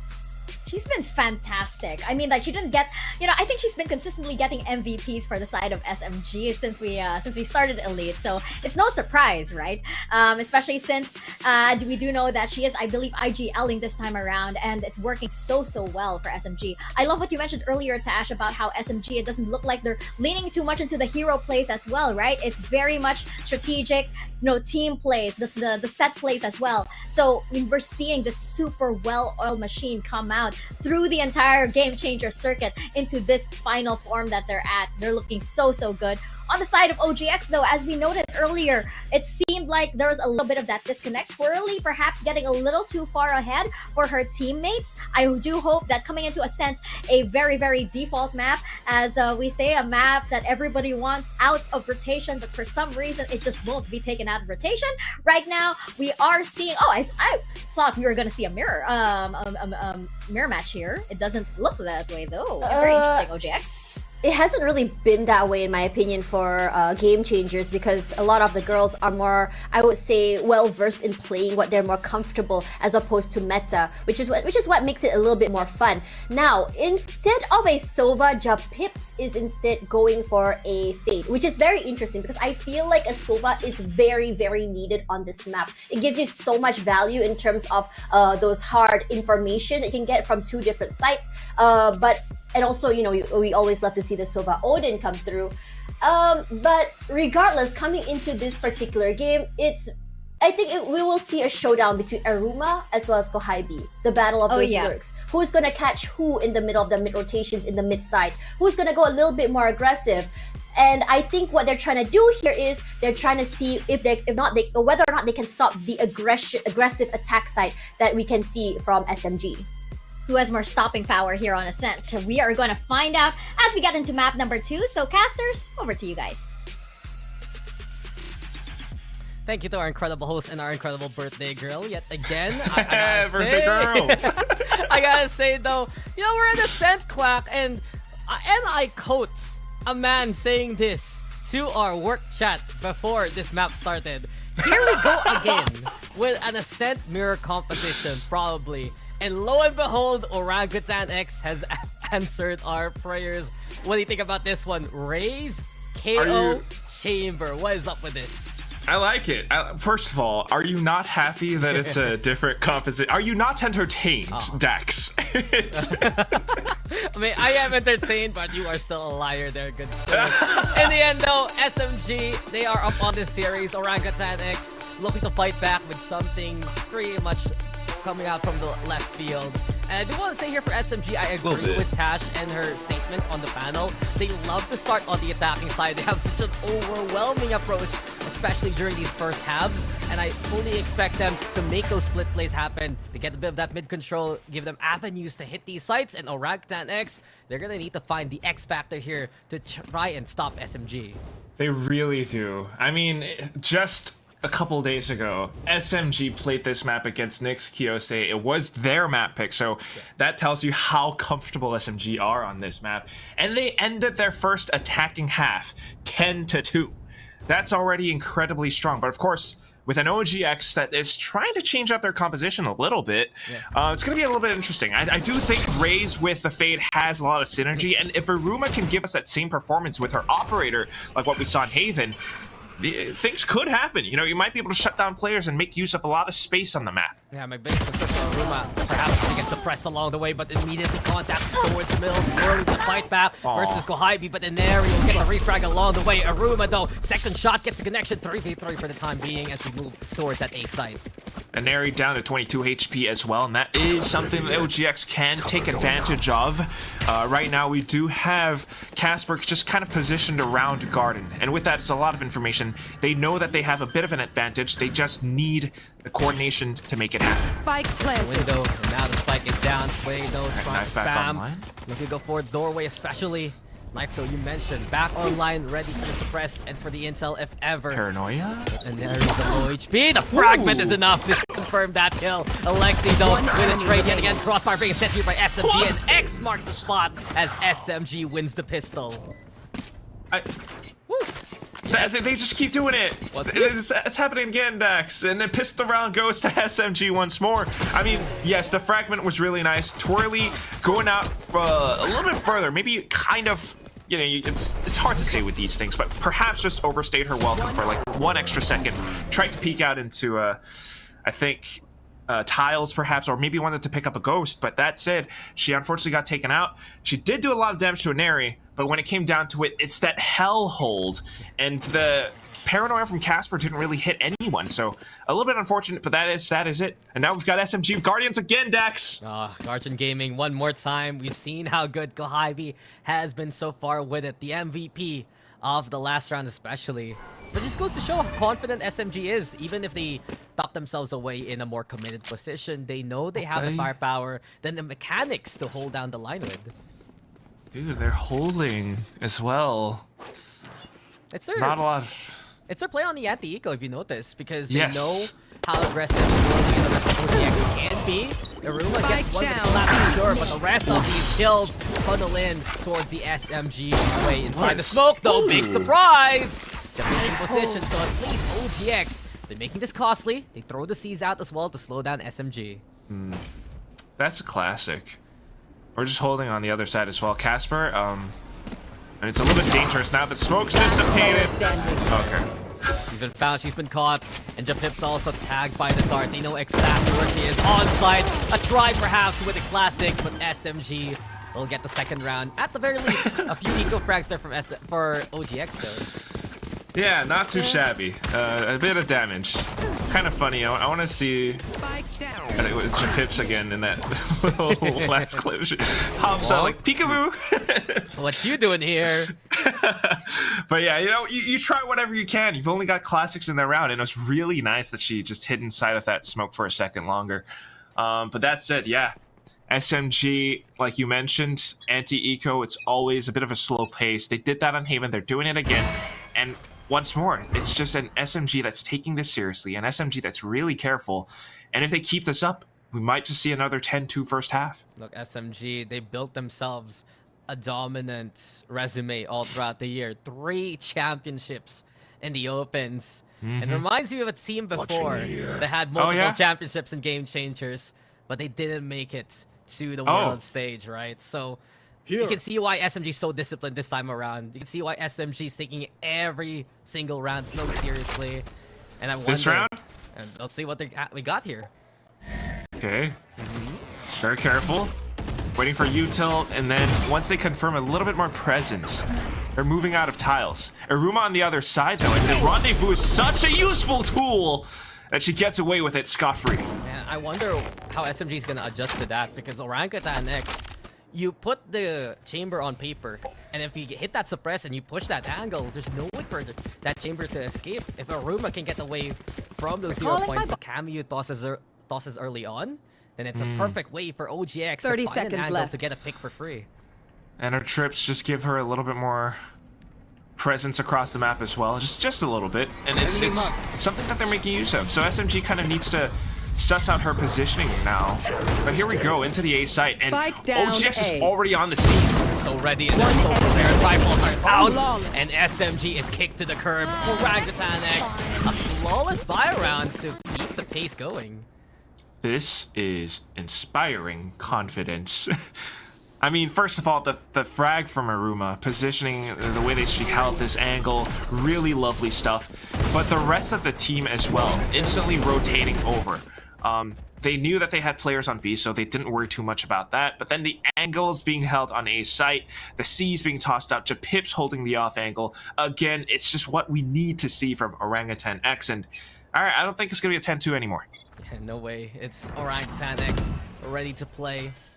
And I wonder now how SMG is going to adjust, how they're going to garner this insult. Throw the knife towards Sakabi, and that's the timing window that Aruma looks to work with. And that is one though into play. Aruma now prepared to get for the contact, but Kohibi wins her duel. Can't win the second. Twirly with trade, 4v4 for the time being, as SMG take mid instead. Okay, push past in, broken the door, but with that presence being made, now they're thinking, all right, we've created enough pressure. Maybe we've pulled some rotations over. We could rotate over onto the A site, but they're still being careful about this, and that's what I love. If you pay attention as well, Sway's just kind of positioned herself for a bit of a retake. Casper's pushing out, and she punishes Shirazi for her carelessness. So the strike, and Rere even found by Casper. No need for the paranoia. All she needs is the sideline. Sure, Casper is pressed for the time being. Alexi will finally punish her angle. It's 2v3 though. And we've seen what SMG can do with the duo. One enemy Wait, remaining. hold down the line. Strike Looking down like the A. answer to be yes. Alexi though with a fight back. There we go with Alexi 30 still seconds in left. this skirmish. By the Jenny, there's no power much for her to further work with. elite Chapip has the agents. angle, and Orangutan tie things up. Yeah, just not a lot of electricity surging in this round for SMG. They took things slow, they tried to be careful, and they tried to rotate over off of Kohaibi's death, but then as soon as that happened, the positioning being held, the initial frags from Casper, as well as Sway towards the end, it really put a halt to things, and it's almost as if SMG was kind of falling asleep at the wheel for a second. Like, they weren't kind of that careful, not really sure who could be hiding on site and stuff like that. Yeah, it's a game of timings right now from Orangutan X. And especially the big one we mentioned a while ago. As soon as Cameo throws that knife, that's the moment where Aruma can make that space, and then someone else can have to work on the other side of the map with. Opus out though, Ivy avoiding her demise. Nanostorm also for a bit of space to work with. Let's not forget SMG. They're on the eco this time around here. And Space is prepared. Nice angle, and Neri, even better shot. The Blade Storm looking to be the sky-high demise of the opposition. Aruma needs to hit on target and fast. The fragment for pressure, and the Blades to eviscerate her. Here comes SMG now on side 3v3 for the time being. We slice them apart, we have the site, now it's going in for the stick, but here comes Orangutan X are already ready to push in. There, and the spike isn't down yet, but Neri picks One up the enemy gun, remaining. picks up the op, and her whole arsenal are netting her these kills. Shirazi with that final blow, and SMG steals this away. How many thrifties have we had today already? This is like the second one. I guess it's the second one. I think Oh my so. god, Dex. It's not like this though. Look at the gun game that Neri played. From the sheriff to the knives, enemy to the op, to the sheriff yet again. 4 kills. 4 kills front to back on that B site. The entire site taken by this one player, Odell, and she keeps doing it, and it just happens off of like maybe her teammates, and she has to kind of like bait them for a little bit. Someone dies, and she goes in for that sudden peak, and then as soon as she has blades, everything gets turned up to 11. Now we go back into it. OGX tried to push against her, but she's still ready on the trigger. Yeah, but OGX continues though. They have the push, they found the angles, and this is what SMG are fearful of. They love to play a slower pace sometimes at the start because they know Orangutan X loves to contest. It's 3v3 though for the time being, and A-Site's taking their back. Spike planted. And with that, they've got a bit more space to work with. Shirazi able to sneak under Hell. Paranoia is available. Here comes the Nightfall, and that could be very pesky. The rest of them are holding different positions just to kind of use Shirazi as a bit of bait. Yeah, they know the Hell position's there, and Casper will clear it out well, but do they realize enemy Kohaibi at the ready again? One One enemy now, remaining. and Kohaibi Nice. cannot clutch perhaps, so it's Alexi still alive though, my mistake, but there you go, no mistake with that shock dart whatsoever! SMG, another round taken! Our arrows will blot out the sun. Lexi just makes it happen. Doesn't look at it. Turns away.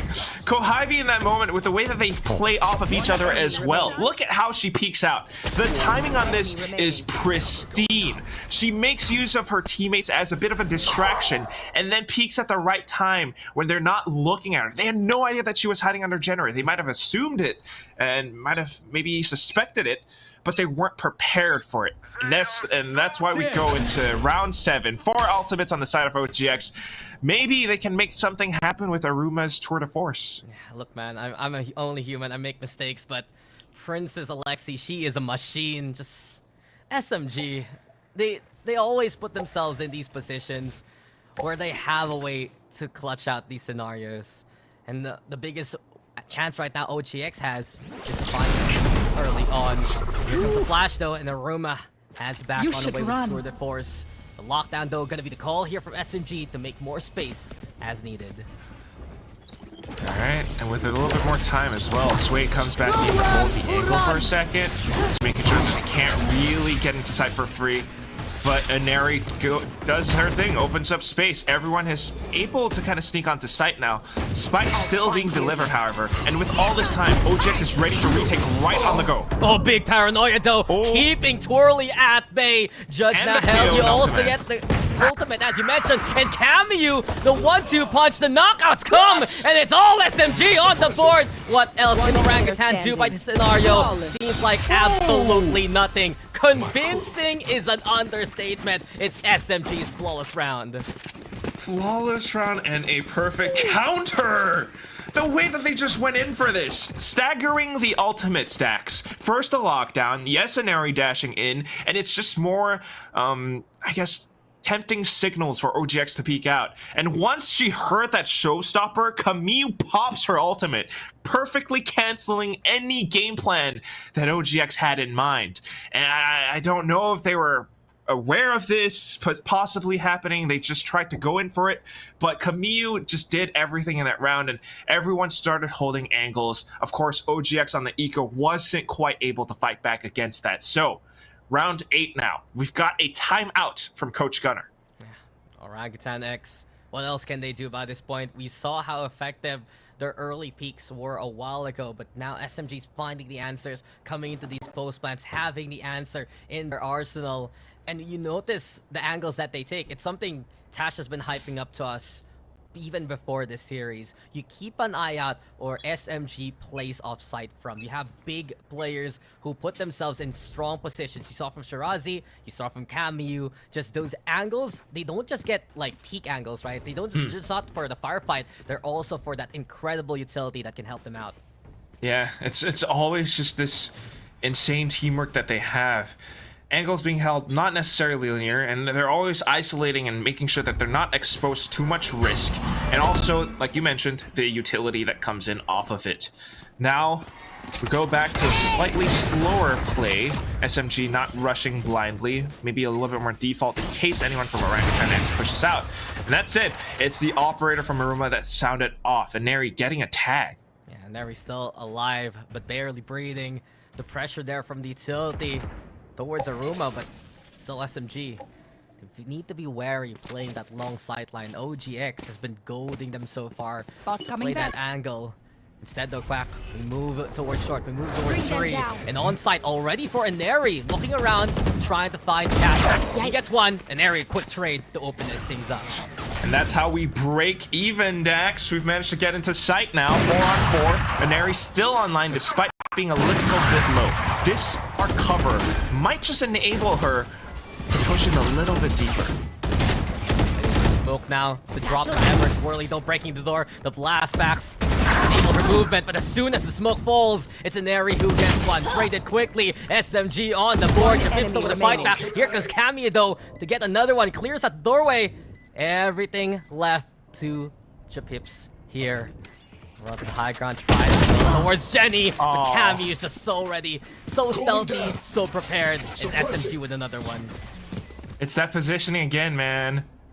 Camille was like just crouched at the same time too. Japips trying to go for that hop. You know, it's an attempt at throwing off the final two players. But when they are that prepared, that ready, anything that you throw at them, as soon as they hear that sound, as soon as they see your player model falling from the skies, it's easy tracking. And 2-6, SMG does not slow down. They've won 4 rounds in a row now. Yeah, SMG, as soon as they got those clutch moments, especially from Alexi and Inari, everything has changed. And maybe we spoke too soon a while ago that SMG can get 10.5 again. Well, Judge. This Judge, Twirly's been effective with it in the Leon. This time around, she gets one as SMG are so quick to punish it. 4v4 though. Good damage done by OGX despite it. They do back away now towards the site, and SMG are rethinking their plans. Yeah, not too shabby. Well, they got control of the B main as well, so like, all right, we'll take the alt orb. And what's really nice is, I guess that early haunt from Japips, it was a bit of a tell for SMG to be prepared for any possible contest towards this one spot of the map. Now that they have control again, though, just kind of biding their time. A second haunt being thrown out confirms their location. SMG, I guess they're just Bring them down. waiting for this. It's there, and it's cleared by Shirazi. Did it get any intel towards Kohaibin? That's the big question. The smokes are out. SMG whittling on the timer. Turret though for the TV. Kohaibin be very offensive with their utility so far, and 30 Camu seconds looks left. to provide even more space.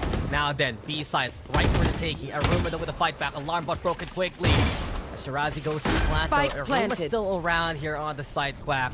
3v3 for the time being. Paranoia gets a Oh, look connection, at but Kohaibin. no push still. It's so difficult for OGX to find any space to work with. Oh, no. And here comes now even more damage. Alexi on the board. Big advantage now here for SMG. OGX just trying to find the right lane. Trying to find the right road to cross towards the site with.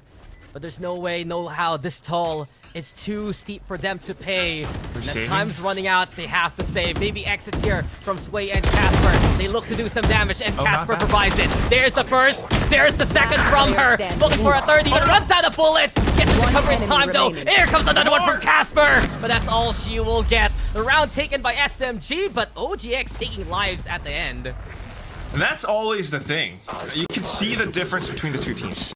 Everyone is mechanically skilled. At this level, a Game Changers APAC Elite, they have to be. They definitely are. Casper finding all these frags is absolutely wonderful. But coming back into it, you look at how Kohaibin holds that speedway or lane angle along with her teammate. That's the difference in teamwork. That's how SMG holds these angles and ensures that it's a big roadblock that OGX cannot break through unless they have a specific game plan in mind. And Casper throwing out the early paranoia as well kind of was a bit of a tell that, yeah, the retake wasn't that coordinated. Aruma wasn't able to capitalize off of that thing. Yeah, it was more of a bail out for Aruma. Someone is pushing her instead, and just because of it, SMG took advantage of the situation, and we've seen that happen multiple times in the run this year. Aldrone though to begin with. Kohaibin, she's done this so many times. Nano Swarm to clear out the first angle towards B main. The second Nano Swarm towards the log jungle itself, and SMG, so much presence applied on the offense, allows the rest of the team to slip unnoticed towards A. Ridiculous. They're doing it from, like, safety as well. So they're not exposed. They're still alive. And with that intel, they know that A side is completely open, and Eri just rushes straight in. She might even push past this for 1 second. Here we go. A single tick of damage, sure, but it can be critical from her if she makes her marks count. Smoke hit 7 more again. seconds. Waiting to dissipate. Look at this guy knowing the countdown on the smoke. And here comes the flash. There's the anti-flash position. Camu with the cover. Casper though with a quick little trade. It looks like this high ground looking to be held by OGX. Japips finding those targets, but it's 2v3 and advantage of SMG. Holding towards Ryan Knight now. Wanting to play offside. Over with the snaps here from Aruma though, trying to bait out the peak if ever. With SMG trying to play discipline. Shirazi though caught in the app. 2v2 for now. And Kohaibin and Alexi, what can they do from this angle? Here comes the double up. Here comes the peak. And here comes SMG. 8-2 for them. You remember how I said earlier on, like, Yeah, okay, I OGX did. won the second win. I called you This out is a few probably rounds not gonna ago. be 10-2. I called you out a few rounds ago that it might I think not it's gonna happen again, Dex. I keep eating my words watching these two teams play. Sometimes it just looks like OGX can come back, they can be strong, and then SMG just does this. Like, they always have a contingency plan. If one player falls, if an Eri falls, Kohaibin's there to back up Heaven, and they make it an even trade. If, you know, the last two players alive, both are positioned outside of Wine just to force OGX to take that fight, and it's a fight that they unfortunately are not able to win.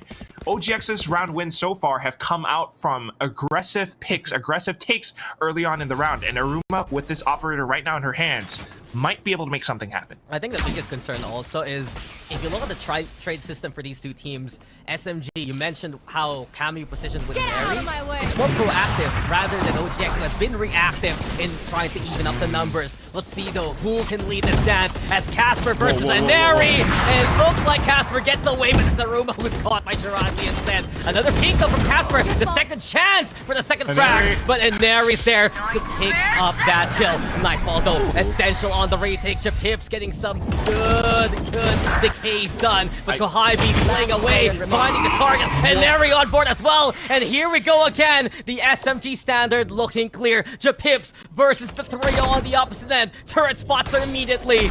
Bit of light armor to work, but sure, the Nano Swarm providing pressure even. Japips needs to stay the course over onto the high ground. That will be her gravestone. SMG, it's just another one. What has this streak been, Quack? 7 in a row? Oh yeah, I think so. Yeah, I'm not even sure anymore. Might be 8? No. I think it's 7. We started off pistol and then the subsequent round, and yeah, it's 7. 2-2 to 9-2. Oh my god, Dax, and here we go. Last round of the first half. I mean, Kohaibi even jump peeking in that last bit. Japips was just like, okay, how do I take this now? Just has to go in for it. And everyone is watching all of these separate angles because it's layers on top of layers of like defense and trades. You talk about that trading system, and here it is. Yeah, well, Judge in hand. Let's see if it can work this time. The Prowler good for the close clears as ever. Kohaibi, she wants to get away with it, and Neri's there to help her out in that pitch. The season to play. Aruma though makes the trade. 4v4, the snap out there with the rendezvous, and the reposition from OGX on site. Not too shabby. Both inside the boathouse. Casper giving them a little bit of additional support with that dark cover on the site. SMG not committing though, and they might just cut noise again. Hence, it's such a tense moment for both teams. SMG, you know, feeling a little bit more comfortable, surely, but OGX without the additional player, they have to be split up. Dax. Yeah. They're not gonna have the space, but I feel like they're waiting now, especially for Camu to get that knife back. And lo and behold, he's ready with that utility. They can clear out with intel if ever, because Alexi's ready with a recon as 30 well. seconds left. Suppress comes, gets connection onto Aruma. That's big, because she can't get away if ever. Camu spotting her out. Here comes SMG now moving towards the side. Japips though, low HP. Nice try. And lo and behold, she only gets one for her troubles. 3v2 for the time being. SMG's on site here. Positions being held as well. All right, a null command coming in from Camu. It's a big warning. Bro, It's a red flag that says, stay away! Stay away! No way, no how, no in here.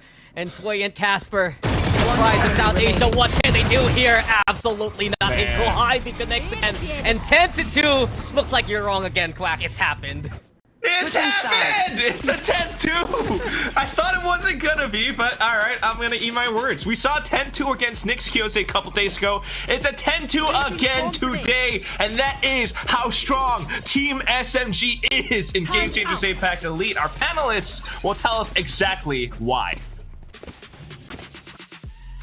Oh my gosh, Quack eating his words once again. But what I want to know is what our birthday girl is eating this time around on while we're in halftime.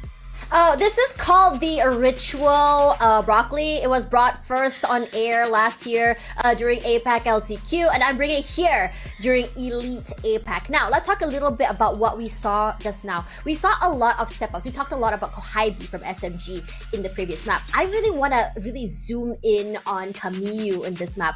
Her plays, her disabling as a KO has been massive. It really disallows so much space and takes away so much, I would say, advantage from the team of Orangutan X. And on top of that, she has been multi-fragging like crazy. Usually we think of a KO like a pocket KO to enable your duelists, to enable your teammates. The way she plays KO is a little bit more selfish at times when it has to be. And I think this has been very, very massive to allow her that multi-frags and multi-picks. And on top of that, the speed, or rather the aggression coming through from SMG is just something that's not being able to be quashed by Orangutan X. They've tried so many different ways, whether it be together or even the hero type of play, they still keep getting picked off one by one. It's been very, very hard for them. And honestly, if I could predict anything, I'm kind of hoping to see a comeback by Orangutan X because we need map number 3. So I'm gonna eat this like Quack eats his word. It's a superfood, right? And that's exactly what Orangutan X needs, by the way, to power them through to the second half. I mean, we already knew that SMG was so dominant on attack, so we had kind of guessed this would happen. But is this time for Orangutan X to make their comeback? We're gonna find out as we step back into Ascent, over to Dax and to Quack. Almost messed that up. Thanks for remembering my name this time, Mika. And of course, I'd rather listen to the birthday predictions of Tash over the predictions of Quack. That's for sure. Yes. Because you see the scoreboard, Quack. That's like 8 rounds in a row, my friend, for SMG. There we go. Number one thing, never ever listen to Quack. That's why I'm a quack. I just spout nonsense all the time. But you know what? As we head into this second half, it's a 10-2 scoreline. And SMG, it's over, Anakin. We have the higher ground. Watched episode 3 recently, huh? Like the fires of Mustafar, though. Orangutan X, it's quite an inferno they're walking into. 8 rounds the gap. Moving now to the attacking side of SMG. Here comes Alexi. Oh, Japips gets away with her life, but barely 4 HP left. The courtyard clash though, here in mid. OGX disengaged, moves towards the short side instead. Cubby, now Tree. Sway looking to lead the charge, break that doorway. And SMG staying away from this convoy. They don't want to deal with the numbers right now that Orangutan's bringing here. And they've taken A main. And it's just more angles for Orangutan X to hold right now. Casper kind of lurking behind. They're trying to make sure that nobody comes up from heaven, which is not bad, but here comes... Oh, Alexi! What swirly! I love the blast back gameplay. Kohaibi though, ready and clear cut on her spots. All left now to Aruma in the 1v3. Tries to play away, but big suppress, big intel. And an unsung hero all throughout so far. Camu has been, well, she will be known this time around with that final kill. 11 now for SMG as they continue to streak into the second half. Yeah, it's a nice attempt at a mid-round adaptation coming out from Orangutan X, but so far, this is flawless. Well, 4 out of 4 pistol wins for Team SMG right now. With that round, you just see how they position themselves, and you get a very clear idea that this is the SMG standard operating procedure. Someone comes through A short, we're gonna shut the door, take control over A main. Nobody's there, we're good. We can hold from this one spot. Meanwhile, the rest of them come in from heaven, and effectively, they turn this entire thing into another sort of a split retake. And OGX just has so many angles to watch out for. And just the pressure all throughout. OGX using utility early to clear out every angle they expect. And now do they expect the guard, and they should by now be Kohaibi's, because Kohaibi has been good for it. First kill comes her way. The smoke in the way, the suppress is there, and the utility setup from SMG is just overwhelming. Sway though has crossed towards the side. Here comes the patience from SMG as Alexi finds Casper instead. So the plan so far here towards the launch. Finding an area Sway on board as well, but Shirazi judge in hand. Just hips, feel for the classic. Alexi even so close, but so far, and everything's left to Kohaibi now. How did it fall apart here for Team SMG? OGX, they had the answer, but can they finish off the job? One no, suppress is there, but Kohaibi needs no utility. 1v1 now. Sway versus Kohaibi. Who can clutch it? Of course, it's Kohaibi, the golden standard, the shot caller, and the clutch killer. It's 12-2 for SMG. Big damage though by OGX in that last round. Here. The golden standard, Dax. Oh my goodness. Every single match that we've had, every single game, just the amount of depth this player has had, the amount of growth that she's had so far now. Top fragging, making the calls, so clean and sharp with the movement, and the sense to seize the initiative to cross stairs and isolate that duel against Japips up by logs. Makes things so much easier for her in a 1-on-2 situation. And now that they are match series point, excuse me, they're calling a timeout, Dax. No, I mean, they should. That was a sloppy round for SMG, honestly. Oh, okay, yes. I'll be real. Orangutan X did incredible there. It was hype for Kohaibi to get that clutch. And as per usual, she does it for the team, but SMG... You got some high standards. They're the ones who set the standard. That's the truth. True. It has to be, as for SMG, as dominant as can be. And Orangutan X, we saw this in the last map. When it came down to match point, they would find ways to innovate. They have incredible players. You look at Casper, you look at Dorley, who's done so well so far. You look at Japips also, who stepped up into this game. There is a threat still in the Orangutan X, and SMG, they need to close it out cleanly, if ever. If not in this round, into the next. Well, yeah.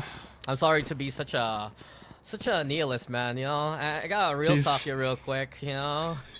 Yeah. I get you, but still, I mean, like, come on, give us a break. Bring them down. Series point, they still got guns. I don't want to count SMG, and OGX are forced buying up. They're trying to make this count as well. Yeah, well, they have to just make it work with if they can draw some speedway, but Alexi has other plans. Looks like the Pips will find her trying to get away. And 2 for 1, the trade working out for SMG. The lesser buy, no problem for them. Alright, we've got Japips still outside of B main. Sway backing her up as well. It's the rifles against rifles, but they get smoked off. They're looking to use this to kind of push through. Pressure created by Casper now, though, but immediately turns around! What?! 3 flicks! Sheriff shots! And that's the round over. Kohibi covers her mouth. I did the exact same thing. I just did the exact same thing. I am speechless with how these games end from SMG. And no matter what you have to say, no matter what they have to talk about, in the end, they just end the SMG way. Wow. Come on. Look, we were talking about how the KO was the linchpin of the map, how she was more of an unsung hero compared to what Kohibi and what Neri would do, but... It's a sheriff. Come on, SMG. That's the thing. It's not just Kohibi anymore. It's not just Shirazi. It's not just Neri. Camu's coming in as well. That's all. That's all. That's the all, analysis. Folks. That's it. That's and all. Bro, as per usual, from series point, the series win. It's SMG who is our first upper bracket finalist, waiting of course to see the winner of our next series. But before anything else, we'll toss it over to our panel to break down an incredible win by SMG so far. And for the second time today, it ends with an amazing 3K. I mean, I think in the first map, it was a Neri suddenly making our jaws drop, and now it's Camu who is doing the exact same thing. I mean, what is it? The S in SMG stands for Sheriff, I have to say, because it's like, these ladies are just so amazing, and, you know, they're just able to pull out these plays, and I don't know, it's SMG. This is why, you know, they're pretty much the favorites right now to take Elite. I mean, Tash, I saw your expression there as I was like frozen in time for a long time. I was just like 2 minutes where you're like, oh.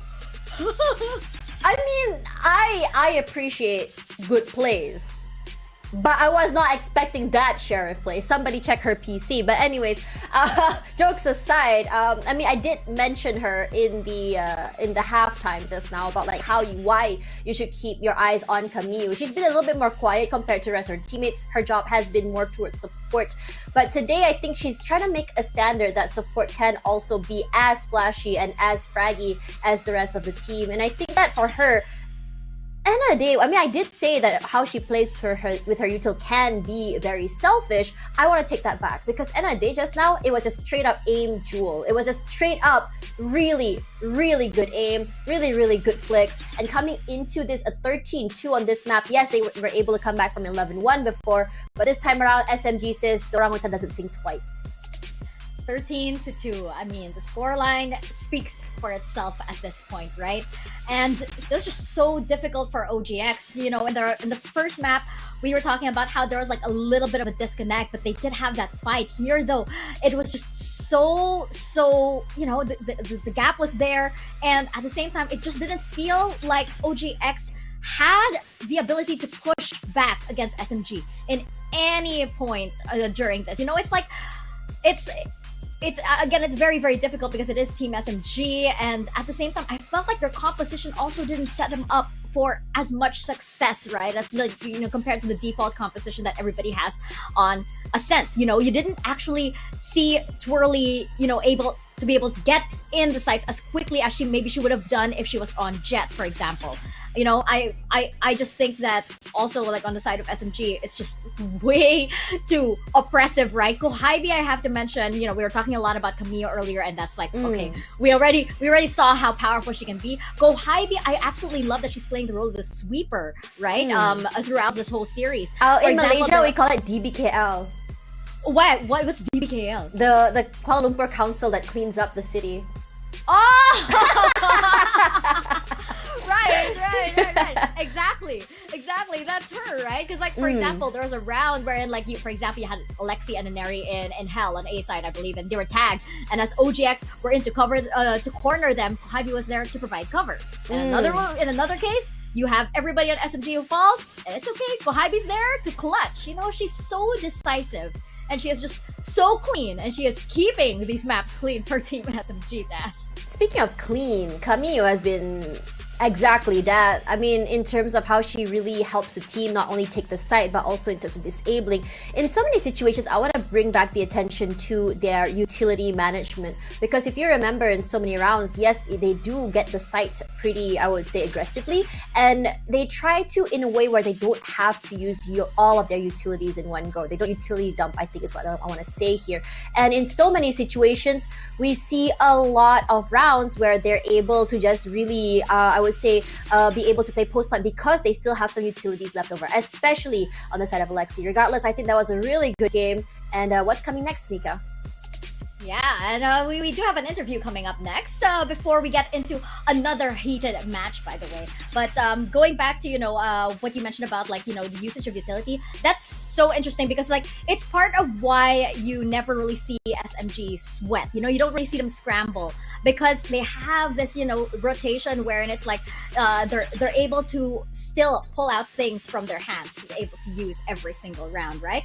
And we can maybe, find out the secret to that in just a little bit as we step into this interview. I believe we have the whole team on board, Tash. So let's bring them on up to your screens. Hello, ladies. Congratulations on your win. Hello, guys. Hi. Hello. Congratulations on your win. The victory streak continues for you, ladies. That's been amazing so far. I'll start it off. First question for you guys. I want to know what your biggest challenge has been so far in this year, right? Because it doesn't seem like there's been any, a challenge for you guys just yet, but maybe it's something from behind the scenes. Can you share a little something with us? I feel that it's just us. Like, our biggest challenge is ourselves because we are kind of like nervous whenever we play tournament. And not a lot of teams are like on par with us, so I really think that we only have to get over the anxiety that we face during tournament. Themselves, they're their biggest enemy. Yeah. Why am I not surprised? I mean, end of the day, improvement is more about you racing with you, and I think this is a huge statement done by them because they're looking to be better than themselves yesterday. I have a question for all of you guys. So I was talking a little bit with your manager about a change in your roster, Fall moving out and Colbat coming in. I think Open 3, he was the coach for you guys for the entire time, and coming into this tournament as well. So what's it like changing your coach? Is there a lot of changes, or is it just like honestly or is it just like chill and you guys didn't have to worry too much because of the styles of the coaches being the same? Honestly, there wasn't much a big difference. A lot of people might not know this, but Colbat was our analyst before, while Falfal was our coach. Yeah, so there wasn't really a big difference. Just Colbat is now our coach instead of analyst. Right. So honestly, I think that if anything, we didn't really see too much of a dramatic change for you guys in your team, but I think that for your play today, it looks a little bit more patient, it looks a little bit more clean compared to the previous, I would say the previous Open. And I saw that you guys are smiling. Can you tell us a little bit about like what you changed in terms of how you play that is a little bit more, I would say, patient and a little bit more disciplined? We kind of watched their bot and saw how long it took for them to run down the clock. Like, we only execute under like 50 seconds. So we studied them, but we still played our own style. Yeah. It's homework done well, right? Yeah. Lexi, why are you getting so close to me? Like, I can touch your face. Oh, thanks, mom. Okay, so I think in your undefeated streak this time, I'm so sorry, Mika, I'll take one more question from you. Go ahead. In your undefeated streak, was this planned? And if this wasn't planned, which team were you sort of worried about coming into the elite?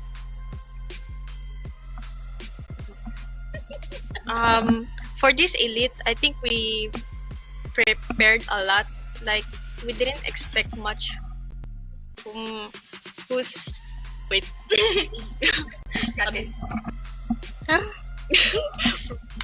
What do you say? Like, we prepared for everything. We didn't. Yeah, we prepared for everything.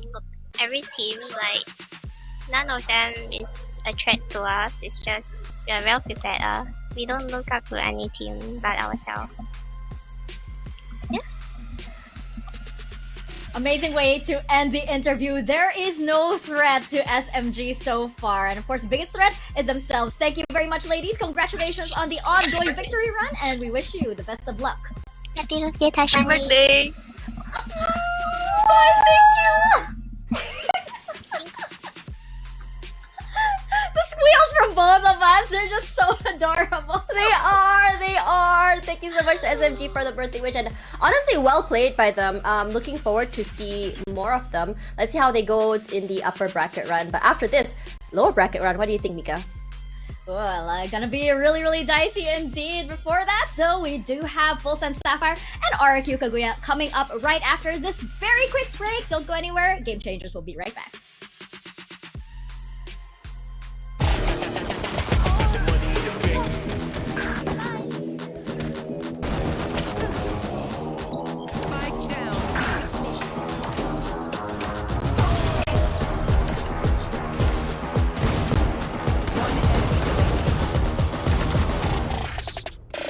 In the bank.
Money in the bank. Hit you with the bank. Hit you with the 808. Hit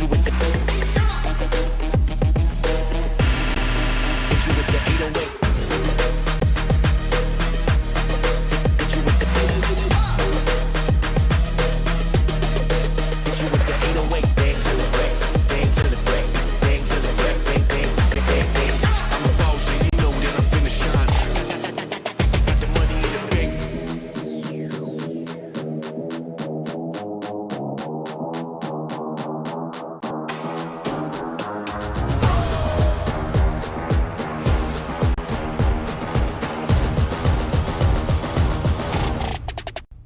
Money in the bank.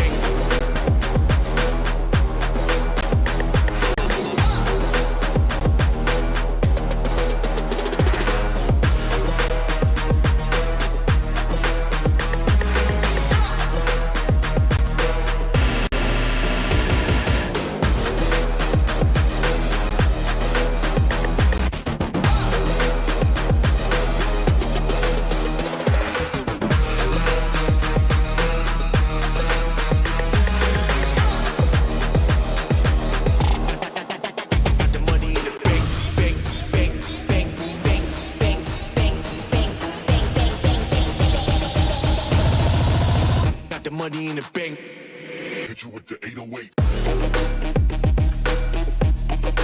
Hit you with the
You are back on Game Changers APAC Elite. It is still Tash's birthday, and you are here with the both of us, Mika Fabs and Tash Bunny, on the desk. We just saw Team SMG continue their win streak, which has been going on for about a year. They say, what do we say to the gods of the lose streak? Not today. It doesn't look like it's going to be today. Will it be this week?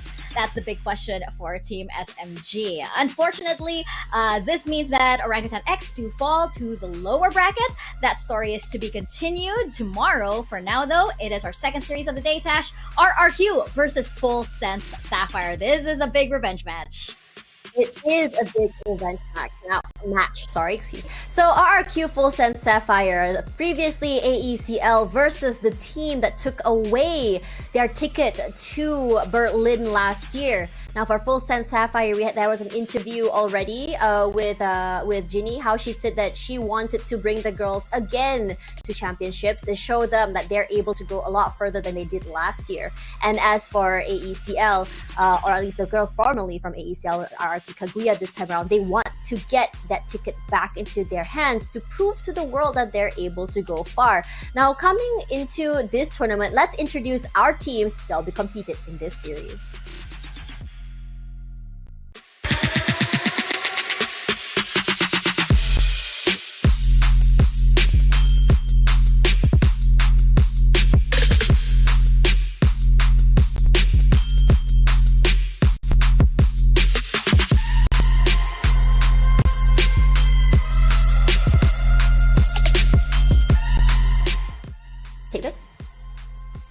Tash, you know what? I gotta say that I loved Margot and I miss her, but life happens. But this roster right now of FULLSENSE Sapphire are adjusting really, really well. Alyssa, Baby Teasy, Ginny, Muffin, and Polly. You just saw how they were so dominant against Global Esports Phoenix yesterday. One of the most dominating wins that we've seen so far here at Elite, barring that SMG run a while ago. So you have Polly now really owning the controller role, right? But she did already really well. She had some amazing plays yesterday. And then we're seeing Alyssa on the Sentinel role and Baby Teasy taking Initiator instead. It works really, really well here for FULLSENSE. And they are looking so, so good, Tash. I think what's really exciting to talk about in terms of this team is that they are one of those teams that have insane control as well as insane, I would say, comms as well as movement. They're like a well-oiled machine where every cog moves the way that it should. Now, coming into this game, I have a lot of expectations for them, especially for Lotus. But for now, let's have a look at the second team that will be competing, RRQ, Kaguya.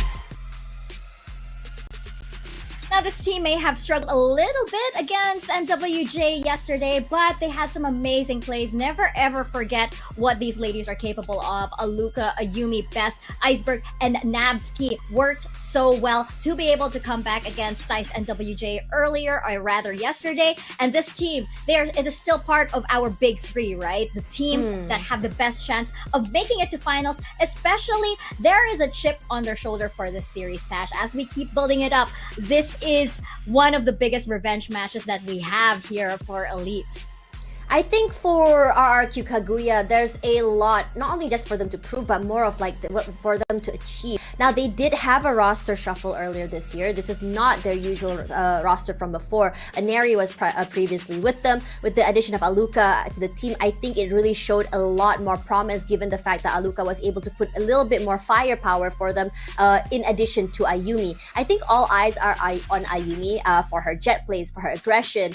But at the same time, I think one of the biggest problems that we saw from RRQ was the mindset of that, okay, we're losing too many rounds in a row. You see Ayumi start to really step up, but it's not in a situation where the whole team is able to be on the same page. Now, for this tournament, I'm sure that they have all managed to really, iron out their problems by now. They had a year to really play together. Now we're going to be seeing Sunset, Breeze, and Lotus, and I'm really excited to see Sunset on the matches today. Yeah, definitely. We started with Sunset. It looks like it's gonna be a mainstay here for APAC Elite, right? And Breeze as well and Lotus. It's some our newer maps, right? It looks like these ladies are really pushing each other beyond their comfort zone. They say, we want to see what you guys have brought to the table here. These maps are in rotation now. No secrets. Expose, your hand, so to say, and let's see all of the cards on the table. So it's really exciting indeed. This is one of those series where I kind of do hope that we do go to a map number 3, but I do have to say, FULLSENSE Sapphire, yesterday, they were looking like that well-oiled machine that we know. And you brought up earlier, Tash, about how they're so good with movement. I absolutely love how they're one of the teams that they can control the pace of the series. Not just a map, but the whole series so well. If you can't keep up with them, that's gonna spell disaster for the opposing team. And for RQ Kaguya, they tend to start a little, or they need to build up steam a little bit more than FULLSENSE Sapphire, right? So this is a little worrisome, I would say, coming on their end, especially since we're going into Sunset, and this is a map where a lot of teams are still getting their bearings. Yeah, I would say that this map is very attacker-sided. It heavily relies on aggression, kind of like how you would expect it to see from like an icebox match. Now, coming into this game, I love seeing that Muffin pick by Ginny. Because when you pick, Harbor, it gives you so much control over the mid side. It covers the entirety of the defender side area and also gives you full space to really move around this particular pillar. On top of that, when you get on the side as well, you can sort of like break the site into two different, I would say, areas, and you can kind of slow down the enemy and play across coming forward. So Ginny on this harbor, depending on how exactly she uses her utility, can mean the difference between winning as well as losing a round. Alyssa as well in that Cypher, I prefer seeing a Cypher on this map compared to a Killjoy, just because a Cypher has a little bit more movement with his trips, with his camera. He can sort of like move up to the mid area, go for those lurks, as opposed to a Killjoy, which feels like she has to play in a certain range. Yeah, that's a very interesting point. And right now we're seeing the usual double initiator versus double controller, right? How well can we break in versus how well can you hold? We're gonna get the answer to that very question as we pass it on over to our casters and into our newest map, Sunset. Can you feel the weight of this series, my friend? Can you feel it? As it's not just a rematch between, I'd say, the finalists Open 2 versus the finalists Open 3, but a rematch that we saw last year in Elite. The core, formerly known as Alter Ego Celeste, versus the core, formerly known as X10 Sapphire. It's RQ Kaguya versus FULLSENSE Sapphire this time around. Dax and Quack here with you still, but man, you were there last year. We watched all throughout the year how these two teams have jockeyed for position. You know how intense this series can be. It gets very, very intense. In fact, I mentioned this yesterday, I'll say it again. Between these two teams, whenever they face off against each other, there's a pretty high chance that one of these maps could go into overtime. Yep. If not overtime, then we'll probably have a 3-mapper, right, Dex? We'll bring up a bit of recent history. So far this year, FULLSENSE Sapphire has had RRQ Kaguya's number. Ever since they took that slot from the international stage against that old Celeste core, it has been FULLSENSE Sapphire again, and again, until Open 3 happened. And that's when the overtimes happened that you mentioned, Quack. 2 overtime games for RRQ to finally make it to the grand finals in Open 3. This time around, FULLSENSE Sapphire looking to take down RRQ Kaguya yet again with an interesting map pick of Sunset. And this is something we were kind of talking about before the whole day even started. What kind of comps will we get Sunset? On one hand, Sapphire, they're running that double control that we've seen from that 10 Invitational we've so far this year. On the other, RQ Kaguya, double initiator, wanting to watch out for, raise and fade together plus the bridge. Yeah, that's always a thing, but I'm still a little bit curious about how Fade plays out on this map, so let's see what happens. And the difference between RQ Kaguya, between all the previous Opens and Open 3, is the addition of Coach Ducky and how much he's reformed the team and all of these compositions that he makes them play now, sometimes with that double controller, which is why I'm actually really curious. This is one of those maps where we don't see a double controller from RQ Kaguya. In fact, it's the double controller from FULLSENSE, and right now everyone's just kind of relaying and falling back. Aggressive mid control and then going in for the A push.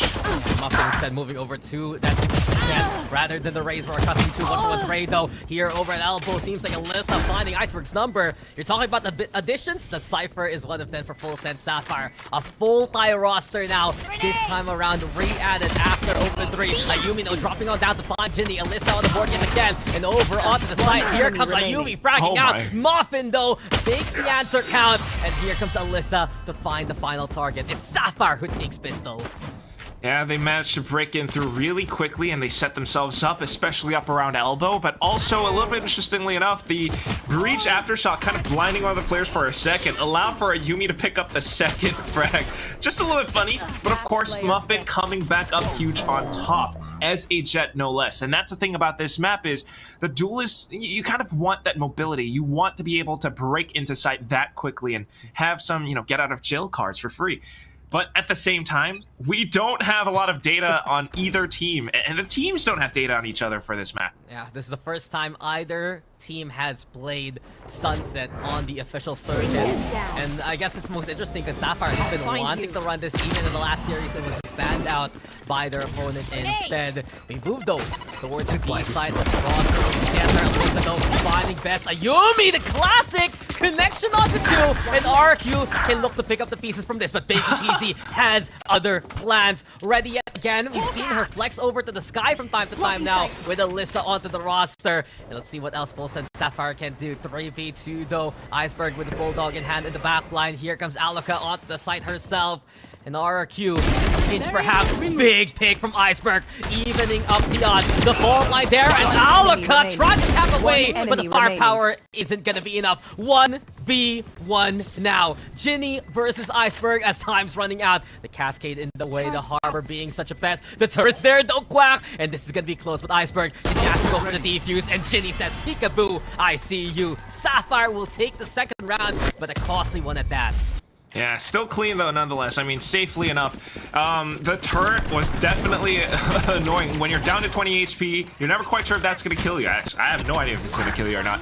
But it definitely eliminates that angle.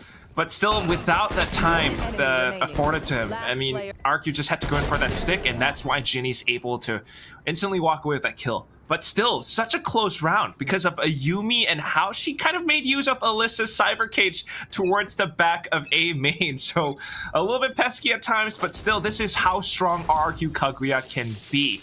We're going to the third round now. They have the full buys. They want to make their weapons count, so a little bit more safe. Peeking out. Reckoning from Ginny. Yeah, okay. Ginny's been pretty quick here. If you're on the attacking side, you notice that the orbs are positioned a little closer to you safely. So Sapphire, they can funnel someone with ultimate orbs. You can also let Muffin do God's work to get two. And that's big damage done by Sapphire already. Down. Cyber cage though. Ayuma can't see anything. Boomboto looking for a target. Gets confirmation to someone close. The paranoia to keep her at bay, but Baby TZ. Other plans yet again from the elbow. Big chance here for FULLSENSE Sapphire to keep running away with his coves into play as well. And Ginny, oh Ginny, what do you dare do? Flashpoint goes for the hop, and Ginny's just in the right spot at the right time. Breaks the cove now, and Alaka, sure she gets one, but Poli's there for the trade, and it's another one here for Sapphire. Did you see how many, like, walls Ginny put up? Especially around A alley. The first thing was the high tide, and then the cascade, and then the cove. And it's not just a cove as well. The way that she kind of held it so close to the off angle in the corner. And that's the main thing that I think RQ kind of wasn't quite sure how to deal with. And also, of course, Muffin with her entries, definitely creating space for her team. And with that bonus win, Dax, this is now RQ 0-3. Yeah, correct me if I'm wrong, because Ginny was in the position where she didn't get flashed at all. Right? Yeah, she was just there, not tucked away, and this is the power of double control on a map like Sunset. It's been the reason why it's been run internationally so far, and something to experiment on. Maybe it's easy though. The Trailblazer that ended the map last series, it's looking for a target now in this round. Alright, we got Bess at the ready with her Paranoia 2, though. A little bit premature, perhaps, and it's just FULLSENSE Sapphire kind of luring out some of these early round utilities, making it easier for them to attack through. And it's something that you often don't see is RQ Kaguya going for early B or A main control, and that suggests that they are, you know, maybe just not looking to play that aggressively yet. The only reason why they did that was when they pushed up mid together as a full squad. Speaking of mid, already courtyard tiles both taken here by FULLSENSE Sapphire. Pivot perhaps to the market, but instead they're looking their way to make it towards A. They're making some noise though, but the high tide can't confirm their from top mid to link they go. Looking to break the turret too, as Muffin now wants to clear as much as possible. In cover, Ayumi sucked away in the rat position. Maybe a chance here, and Ayumi makes her marker count. Showstopper cannot be denied by the cove. Ayumi with a second, and the RQ Kaguya in position now to fight back. Time running out here for Sapphire. They need to make their way towards the site, but they're stuck here in mid. Best will be sticking it to it, and Ayumi with 4, holding down the line by her lonesome. Unbelievable. The bulwark of the site. She stayed hidden around Generator for the longest time. Found the first frag, instantly popped Showstopper, blast back up into the air, just as we see in the replay, and continues to hold it down even further. She finds 2 more frags after that initial double kill. And at the same time, her teammates all rotating over towards Defender spawn. It completely threw wrenches into FULLSENSE Sapphire's plans. And at that point, without the time, like you mentioned, Dax, it was so darn difficult for them to break through. Ayumi is pretty much a byproduct of the focus of RQ Kaguya. We remember Open 1 and 2, sometimes Ayumi and Alaka would trade roles between one another. With more focus to put her on the duelist role for good reason. Stellar frontline, whether on the attack or the defense. Go again though, Sapphire now on the eco. All right, and they're all in position. I love that Best kind of tried to go for a little bit of early control, but instantly Shrouded steps out. Full Sense, of course, with just Sheriffs. RQ looking for a bit of early info and just trying to play around this. You can see that on the minimap. Whenever you go for mid control and your opponents are just kind of relinquishing that, you are effectively surrounded in a way, because at any given point, RQ can just push out and try to wrap around them. So Full Sense has to be careful, but they're just pushing straight through market instead.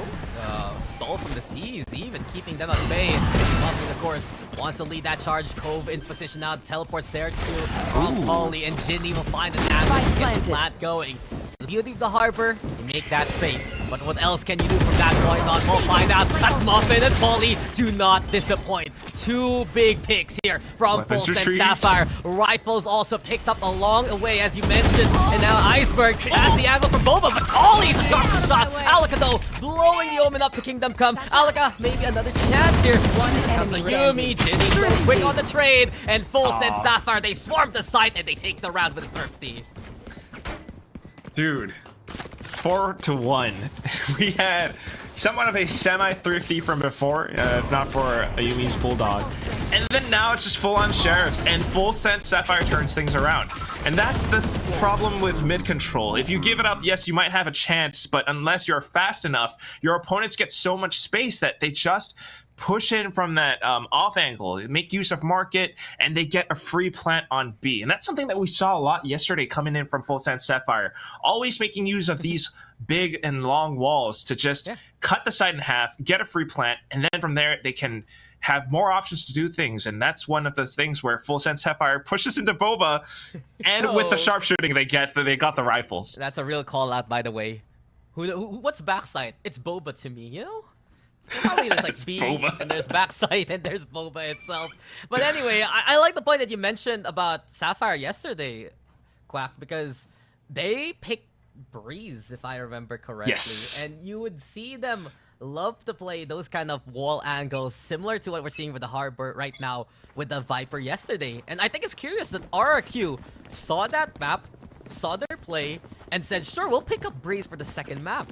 It's concerning right now for RRQ because Sapphire has been that kind of team that puts the studies to the test in the tournament, and they've been one of the most successful squads translating those scrimbucks into tournament success with the comps that they run.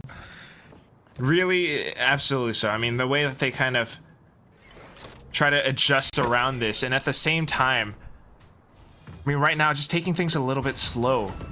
Iceberg has an operator, and that's something that Full Sense Sapphire has to watch out for. Full Sense Sapphire, they're playing it slower this time towards main over B. And instead, we're watching what Iceberg can do. The op, the utility, and notice that all the utilities towards market instead. They want to make sure that any cross towards doorway will be punished. Everything left to Best instead to try and hold things down. I like the angle that Best is holding, though. Not fully linearly exposing herself to B main. But here comes, there's that high tide and completely blocks things off. Reckoning deployed as well. Second one. 2 already in 6 rounds of action. A big average here for Ginny, basically. Full Sense they're funneling those resources well. And Yumi, though, big pick. Baby TZ knows exactly what to spray in response.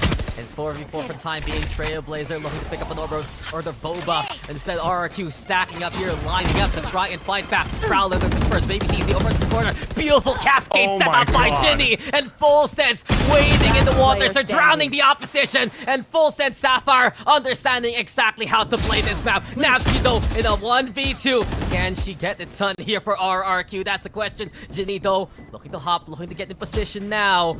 Maybe a nice way to do it, but Alyssa just crouched, just ready, and just buying time for Ginny to get that kill. Sapphire, another one as they sparkle. That's just Give me a moment. another round to the books. Another round under their belt, and a bit of a feels bad moment for Napsky, if you can look at the replay. I mean, Baby TZ, of course, just sharpshooting. Ginny, like you mentioned, with the cascade, just walls on top of walls, and it always holds RRQ back by so much time.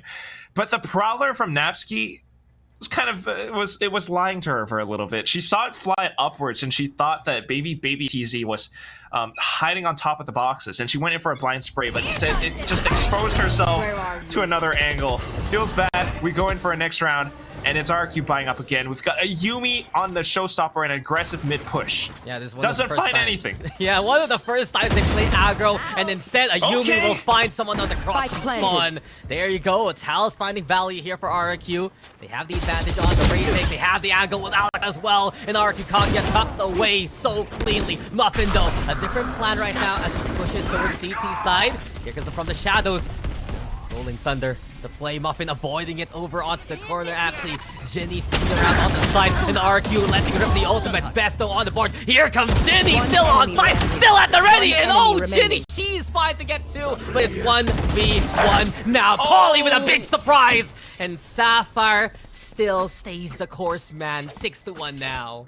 The Jack in the Box, man. It just surprises and shocks everyone.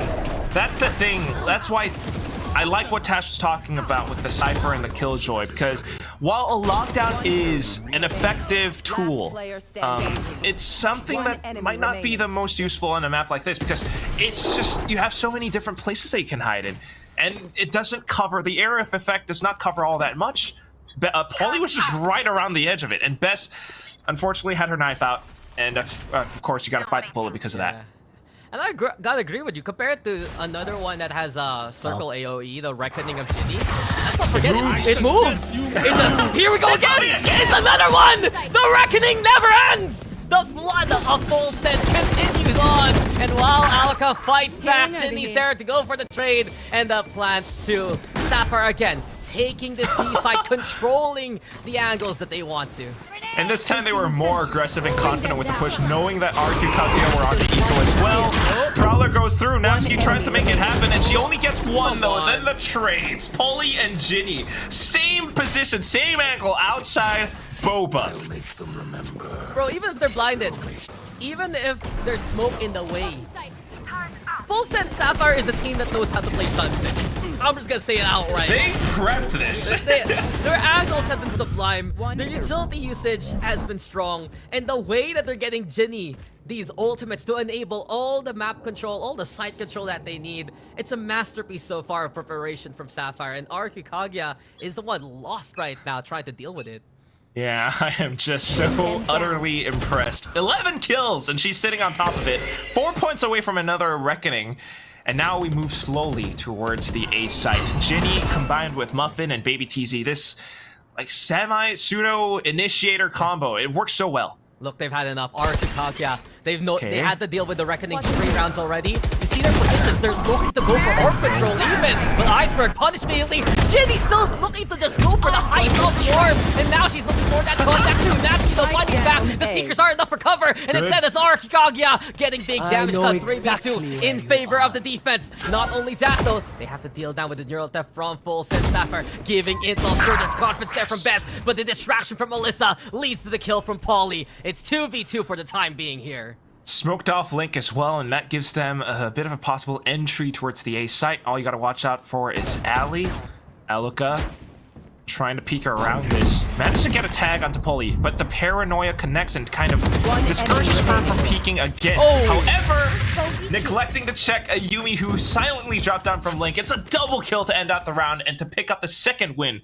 for RQ Kaguya. Hey, it's the same angle that Full Sense Sapphire took to take advantage of Navsky a while ago, right? Or rather the one playing onto elbow there for Best. Yeah, same angle, same result for a different team.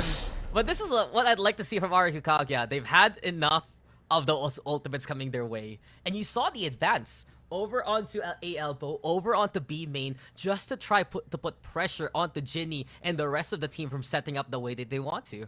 I mean, they know that that's the thing that they want to counter right now, especially, you know, once they've given up that much space, Full Sense Sapphire keeps having their way with things. So it's almost necessary to kind of push out and fight back against it. But what we haven't seen for quite a while is that mid presence. Full Sense Sapphire has gone through, you know, just classic B main, A main pushes so far, maybe A split. Hence a timeout right now from Coach Obi, and I'm wondering, is it going to be a slightly different approach to the round? They have, you know, quite a bit of economy going. It's just maybe that the ultimates aren't quite there yet. Well, Jinny is 2 points away from Reckoning, so Who am I to say anything? And look at them. They're already pinging. Okay, guys. We can go for that A, or we can actually go for the push towards main itself into Link. And I do wonder what kind of contest we'll get right now. Nabsky, she has a few prowlers to work with to get intel. But will it be enough to set things up well for Iceberg? I'm so intrigued already by the pre-round setup of RRQ, because two fronts are the call. Here comes the Prowler, but the peak is stopped by the smoke, I believe, or rather, just a bit of intel from Baby TZ's Trailblazer. So Sapphire, they're getting away with the push right now to set things up. They're pushing also RRQ to the other side. And they did exchange quite a bit, but here it comes. We are pulling out of the site. FULLSENSE Sapphire instead making the call to rotate back towards B, but this is where they have to be a bit careful. Rotations haven't been completely pulled over, and Yumi has a bit of an angle from top mid. Big utility dump from FULLSENSE early on. Paulie has one smoke to work with. Baby TZ only has the re-throw it. And it's going to be a bit more of a dry contest here for FULLSENSE Sapphire, if ever, against RRQ's defense. H-Shells, though, is the play, and a Yumi in the delay does get that kill. A big kick out from RRQ, a second one here from Best, and the setup is strong. Iceberg getting away with the kill out to Baby TZ, but not too far off, as Ginny will make a trade work. So 4v2. Alyssa, the only one in this hemisphere, my friend. 30 seconds left. It's a regroup from Ginny too, but the smoke's gone. Best, does she find this? One realizes there's contact. Best gets a bit of help, and it's RRQ again who holds things down. 1v4 for now. Oh, I thought Ginny was gonna plant on A, and then that would allow for Alyssa to perhaps pull off a big heist of her own. But here we go, 10 seconds left, and without the best economy, Ginny's gonna offer the save instead. You know who's the best one for this round? Best here. Hey. 5 HP, still alive and kicking. And this is what can work for RRQ Kaguya. The firepower has always been something that they can rely on. They have good utility to also stall any kind of push. But the problem has been what they could see. And now that Sapphire went for such a big utility dump early on towards the A side between the Omen and the Sky, they just lack that extra punch moving into B. Very obvious rotation as well, and RRQ Kaguya are definitely prepared for it this time. So 3-7, Dax, and it's a way for RRQ Kaguya to actually come back in the game. They can win 2 more rounds off of this bit of momentum that they've gotten now. Iceberg on the operator again too, but here comes FULLSENSE Sapphire quickly going towards A instead. I'd love to see a fast hit here, courtesy of Muffin, and that's exactly what they're gonna get over onto main, but the double up is strong. A little too late to the party, but now it's enough for Paulie to be the center stage of attention. 3 from Paulie, she did exceptional in her last series, looking to do the same yet again as the spike goes down. And that's just FULLSENSE Sapphire's game plan this time around. It's going fast, going hard, going furious, and they just go in with every single thing at their disposal. Reckoning thrown out, Muffin trying to break it through, and then Paulie cleaning up house. Every single player on the site trying to defend was instantly decimated. 2 players left, and with such a hefty investment, they're going to save instead and buy up for their fallen teammates in the next round. Dude, that's 4 reckonings in 11 rounds. That's just crazy to think how FULLSENSE Sapphire has maximized utility here, and it's been the biggest reason they've won these rounds so far. You see the scoreboard, you see how incredible Ayumi has been for RRQ Kaguya. But FULLSENSE Sapphire, they stay away from those kind of fights, and they're rewarded with another round because of it. Harbor's just such a versatile, amazing agent, especially for this map. I think. I mean, you could throw in a Viper here or there, but yeah, Harbor's great, especially when you're attacking. But let's see what happens on the defense. This is now the last round of the first half, and with the weapons that RRQ has preserved, they still stand a chance at turning this into a 4-8. Yeah, they still have the op. They also have a showstopper, as you mentioned, and this is perfect for RRQ Kaguya. If they get the right read, Ayumi might be in the right position. Go for the blast back into the ultimate. Dash in though from Muffin. Here comes Alaka in position, and there she goes to get that kill. Good utility for Nabsky as well. RRQ right now trying to hold down the line for the main, and Bess, she has other plans. teleporting right now, trying to go anyone across the one-way if ever. Here comes Iceberg on board. Polly in position from the back line, and suddenly a wild omen appears to open up the sights. Wow, from the tall grass, that is amazing. This faux wild omen is just doing so much work, and now she's holding the off angle, blocks off Boba again, and it's a cascade available as well. Still though, Right there. a Yuumi with a showstopper can initiate such a big fight, and look at how she's pulling off a big old flank from A main. Yeah, Cove's there. Ginny again trying to find the angle over onto Market Hill. High side being set one up, and there's a beautiful aftershock to keep her away. Now caught out in the middle as soon as the smoke dissipates. Snapsky will nab that kill. Polly on the board, and finally the showstopper let loose, trying to find the juice. Polly, how do you survive that? He's all alone now, and a Yuumi will isolate and get the kill. 4 to 8 though, as you mentioned, Quack. This time around, you're looking correct with the predictions. Thank you. Looking to see that RRQ will get this round. I got a little bit scared. I think, okay, Switching it's sides. Tasha's broccoli energy rubbing off on me for a little bit, but at the same time, the showstopper just kind of flying past Polly. But towards the end, they managed to secure the frags, and it's just smart reads and rotations from both teams after all. Our panelists and the birthday girl will tell us exactly what happened once again. Broccoli energy, just want to say. I want to know what kind of energy Polly is surrounded by the way, because that showstopper, I was like, wait, what? How did that happen? But that to say, you know, Polly has been amazing throughout, you know, this map so far. She was amazing in her previous series, continues to be so. And, you know, right now, FULLSENSE Sapphire, we mentioned it earlier, Tash, they are a team that is incredibly fast-paced. They can control the momentum of an entire series so quickly, and we're seeing the onset of that right now. Yeah, to really highlight that the Harbor pick that was really talked about by the casters has been very, very monumental for how they play and take a site. It denies them a lot of space, it denies them information, it does not allow RRQ to get onto the site. And for RRQ, we see a lot of situations where if they were to push past that util, there's a crossfire pretty much ready by the girls of FULLSENSE, and they just get shot down because of that slow. And if they were to wait it out, you can see that once the high tide goes down, the cascade comes through and it stops them until they choke for another area. And that is why I was really, really highlighting why Harbor is just so important on this particular map. Now, we also talked about that Cypher, and I think Cypher has given a lot of value as well to just deny and just give so much information. But I also want to talk about Polly's performance. As you mentioned before, Polly has been phenomenal. She just came back, and I think that was really important that she coming back in this team play with his teammates has been huge. It's looking grim right now for RRQ, but let's see if, you know, they manage to warm up, build up some steam, manage to make a comeback in the second half perhaps, or is this FULLSENSE's map? Casters, take it away. Well, we can turn that round upside down if you prefer the RRQ side, because that last round, it went their way. And if you look at the last few rounds here, Clap, 3 out of 4 did go RRQ Kaguya's favor. A chance here now on the attacking side. They still have a good setup for a Yuumi, courtesy of Alaka, courtesy of Navsky. Let's see what they can do from here. Yeah, I mean, especially, you mentioned 3 out of 4, and I think it's really because RQ Kaguya started to kind of play around the map a lot more. And what they're really trying to do is to funnel and push FULLSENSE Sapphire around, read the rotations, get prepared for that defense. Now that we've swapped sides, FULLSENSE Sapphire might be the ones to get proactive, and they're trying to do that, but a Yuumi with the frenzy just chews up Baby TZ. Yeah, Baby TZ also taking a step too far. The cascade there, slowing out her retreat if ever. And Kaguya, it's a beautiful beginning for them on the pistol. Interesting though, they're not gonna actually push the issue. They realize the Harbor's around this A site. They'll go for the rotation instead, move towards Tiles. Polly tries to check things out from top mid. RQ Kaguya away on the rotation so far. Iceberg even finding Muffin along the way. And this can be a wraparound towards A here, Quack. And Ginny in trouble. Many forces coming her way. It's Ginny with one. RQ Kaguya though cleaning up nicely. And as Alyssa tries to stand all alone, it's a 1v3 to end it basically. At 22 HP. And you have to go up against a 1v3? Yeah. Yeah. It's difficult. So let's see what Alyssa can do. Even our panel chiming in.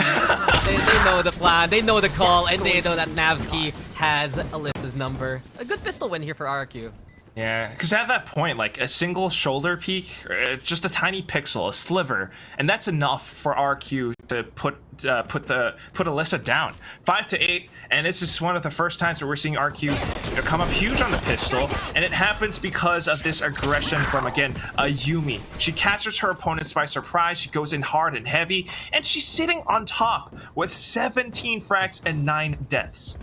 Yeah, it's been such a big deficit so far between RQ and FULLSENSE. A big chance now if Ayumi can keep making that space and crossing the lines that Sapphire is expecting. Already the adjustment of the cascade though, you notice it was over closer towards the site a while ago.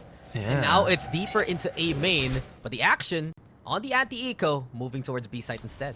Unfortunate. There was Baby TZ with the guiding light to confirm that there is nobody outside of A lobby though, so that's why we're headed towards B. But at this point, it's a little bit late. Muffin's onto the scene with a classic, but all these weapons, the heavy automatic weaponry, it's RRQ, and they've planted down their flag. Yeah, RQ Kaguya is a Spike team planted. willing to invest. We've seen them multiple times just buy up the Bulldogs just to have that extra firepower for this round and into the next ever. Flash though being set by Baby TZ. Muffin using that kind of space. Paranoid though gets a big connection. The Haunts there too, plus the boom bot and the stall potential here from RQ Kaguya. Unreal offside. Doesn't matter what you can see because they'll make sure the utility will make them dead. The shot to ring now. And RQ Kaguya a flawless win to boots.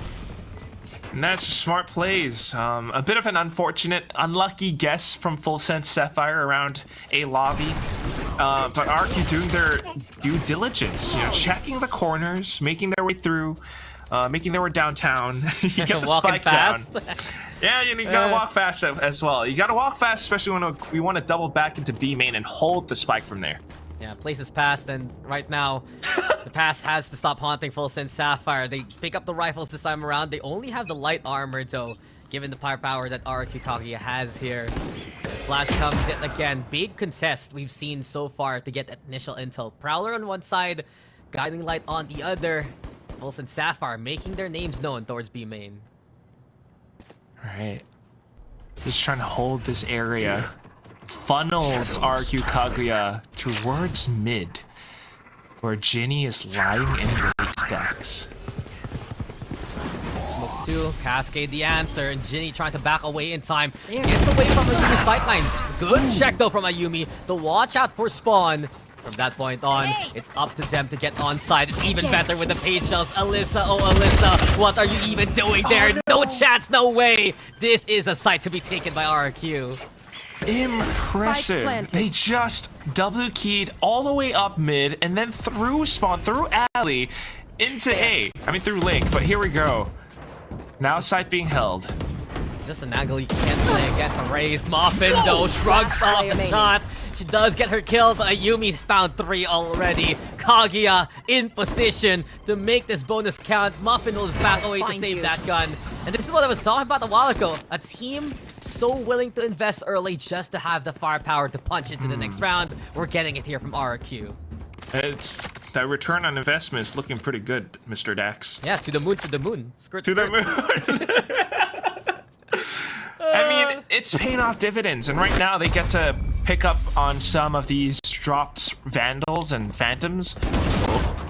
All right, we're able to preserve this weapon. Very good, very good. 7-8, Dax, and again, RQ Kaguya. Oh wow, they actually left the Bulldog player to hunt for that final kill. Yeah. If you watch how they hold on the A site, RQ Kaguya, that's the tricky thing. This site has a lot of elevation, and if you are an Omen, you get to teleport up onto some of these boxes, and it's amazing that Muffin got that kill, but it's just so many players, a full firing squad between you and that spike that you want to defuse. Yeah, things have changed so much for RQ Kaguya ever since they decided to be a bit more active around the map. Both on the defense, here on the attacking side, if they can support the W key of Ayumi, it's enough for them to make that base count. Muffin though, launching success, there's best in trouble. The Prowler provided cover. We've seen the smoke before here. The one way to keep the opposition at bay, and Kaguya has to back off for now. Yeah, very good. That's gonna last for, I don't know, like 5 more seconds. She spots a bit of a torso. Kind of connects for a second. But still gotta consider the fact that the rest of her teammates are only equipped with sheriffs. So as soon as RQ Kaguya pushes into the other extreme end of the map, if Ginny and Alyssa aren't ready for this, all that effort would have been for naught. And Ginny's having trouble to even find a place to set up from. Here comes Alyssa now over on the angle. Eyes for cross. Wow. Beautiful tripwire, but it's not enough to hold off RRQ. 3v2 for the time damage. Big damage done. Paulie going for the paranoia. Ayumi's caught. Ayumi's found. It's 2v2 for now. Does Kaguya stick by this A site? Seems like that's the answer. We're waiting though for Muffin to find the angle. Did you notice the barrel of best? He's just up there. Notice this now and FULLSENSE with a full clear to boots. Here we go. I was talking about the elevation, but when you have multiple angles to watch for, Muffin staying alive that long to come in that final moment, it pays off for FULLSENSE Sapphire this time. A thrifty win comes out huge with the trap plays from Alyssa and Ginny as well. That's pretty lovely. But still, I mean, I'm kind of impressed by how RQ Kaguya's breach utility is actually affecting FULLSENSE Sapphire and their defense. So many times you would see the fault line actually stunning up and concussing several players, and it makes them feel so uncomfortable at times. Yeah, and not only that, the aftershocks from Alaka have been a big bane towards Ginny and her initial setup. I like the fact that she's putting herself in a position where she might think there's someone sticking around, especially if it's a harbor. Ginny can't get the right trace on the map to get the right wall, if ever, the right cascade angle, and just because of a bit of movement there from RQ, it gives them their site presence. Still though, if FULLSENSE Sapphire has any other angle to work with, right? If they still have another place of opportunity to go from, then that's what's going to enable the retakes here. Yeah, just kind of making them feel uncomfortable, but here we go. I mean, FULLSENSE Sapphire seemingly adjusting to this. Now the timeout being called once more by Coach Obi. This is the final one. They get to buy back up, and you know what's our favorite thing so far throughout this map, Dax? What is it? Ginny, Harvor. We got the reckoning. It's Ah, back. here we go again. It's back and it's ready yet again to let it rip. I do wonder though what they're gonna use it for. Is it gonna be for the retake? Is it just to stall RRQ? Especially if Ayumi decides to play the entry. We're gonna find out as RQ Kaguya go for the 2-1-2 splits. If you know the Sunset, it's still a map technically with 3 lanes. Cross onto the side, over the tiles especially though, but best, that's a beautiful pick to begin with. And Muffin has to back off because of the initial presence of RQ so far. Painful for Paulie, painful for FULLSENSE Sapphire as well. That's one of your controllers down, meaning that B site might be a little bit weakened. Ginny is here though, but if you pay attention, RQ has not yet committed the spike to any part of the map. Now that they picked it up, maybe things will change. Oh my god, but the guiding light, they're actually peeking into B main. Oh, this is so dangerous, and that is why RQ have reinforced that position. Casting as well as the reckoning from Ginny, and because of it, she's just taking too much time with the utility and not enough prepared with the gun out. Spikes planted, and this is an RQ round already. A little bit questionable for FULLSENSE though in those final calls at the end of the round there. I don't know what to say, Dax. Yeah, that was questionable. Yeah, just too much pressure, perhaps. I guess the concern right now for FULLSENSE Sapphire is why are we giving up the site like this? How are we going to be able to hold things down if RRQ can get that spike planted? They have the breach, they have the killjoy, they have the raise. They have so many ways to stall a defuse if ever. And what can the double control do against that? That's right. And again, it's just that initiating ability from RQ Kaguya right now, and with how aggressive Ayumi is being across the map. The showstopper play on towards Ginny, the way that they held and kind of just stalled around B main, I think, was one of the things. FULLSENSE Sapphire got a little bit curious, and you know what curiosity does to the cat sometimes, right? It just, they start to investigate and they get punished for it. Very painful. We move on, and we just go next. I love that you downplay what happens to the cat because of the curiosity, man. You have a cat. I'm sorry. Yeah, okay. And Mika does as well. Don't worry about it. It's just an expression. But you know what I expressed about the series before anything else? It would be a close one. And RQ and FULLSENSE taking on the point. 8-9 standing. One round left for Kaguya to tie things up if ever, but Muffin, other plans here alongside Baby TZ. The flash is there, but Iceberg stalling for time, getting away with it after dropping a Nano Swarm. Kaguya instead move towards B, where Alyssa is lying in wait. She has the angle over on the side of Paranoia as perfect as well. And the spray comes on in, Best gets one. Here comes Alaka 2, and RRQ, they take the site away. A little bit overwhelmed, and Yumi continues to push up front. The Seekers, it doesn't matter. She still takes down Ginny. Baby TZ comes back in, but everyone's already evacuated the site. Threading the needle through the Seekers, finds the harbor instead, and there's just no safe haven here for FULLSENSE Sapphire whatsoever. Here comes the tap. Fault line is the answer, and this is exactly what we've been talking about.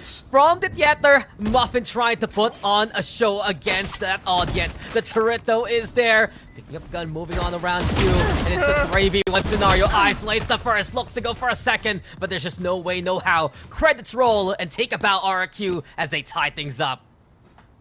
That's one hell of a show, Dax. And once again, it's that breach utility that just flushes people out of position. Muffin trying to make things happen with her blades in that final moment, but just couldn't because she had to reposition herself, and it left her open to her flank. And at the same time, just FULLSENSE Sapphire looking a little bit less coordinated on the defense. If you pay attention to Alyssa, yes, on that angle, but a little bit overwhelmed by that many targets flooding the site.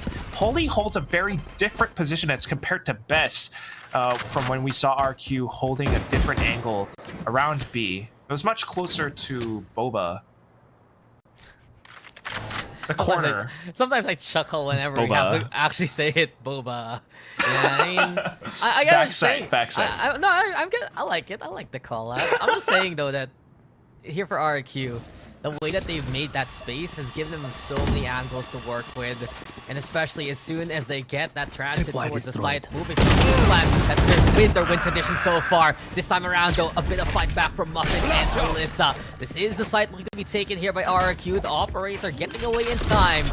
Advantage though, FULLSENSE. Prowler to call from Navsky, realizes there's close contact on the other end of Boba here through the alleyway. The phone line there, Alaka has different plans, and you mentioned it, Quack. The Rolling Thunder will bring in the sizzle, and let's see if RQ Kaguya can find a way to cook up the opposition. FULLSENSE though, they moved on around a different recipe to find success. Muffin already on defuse duty, and the wraparound getting halfway, but the bird from the Nano Swarm will at least stop that defuse. City though has other plans. FULLSENSE Sapphire, they can't get away with it, but Baby TZ steps up when she's needed the most. FULLSENSE Sapphire, it was costly, it was dicey, but in the end, it is their win for the round.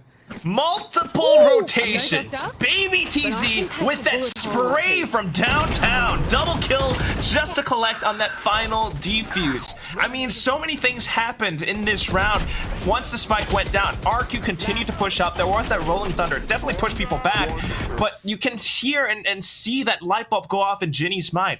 Put up a cascade. Let's go down mid instead. We can just ditch this immediately and look for another avenue of entry. And that's exactly how they turned this thing around. 9-10, and FULLSENSE Sapphire is pulling out the big guns. You can see the contrast for that last round. FULLSENSE Sapphire, they made it down that utility early on. The proactivity from RRQ punished instead by the rotations. And Sapphire, they don't want to let go of this lead here, Quack, but seems like you noticed something. It's going to be Polly with aggressive positioning. Paranoia set up. Alyssa may be able to peek off of this, but they got to time this right. Paranoia for Paranoia. With Facial 2, but Best on the board. Here comes Polly trying to play the hero, but she's zeroed in by RQ and the rest of those forces. 5v3, a site so clear to be taken. And while they're playing a bit safe here, waiting for the flash, Kaguya eventually will make the plan count. Scout destroyed. That's the plant going in as well. Baby TZ tries to seize the initiative, gets hit by the boombot instead. Now looking at strokes, perhaps.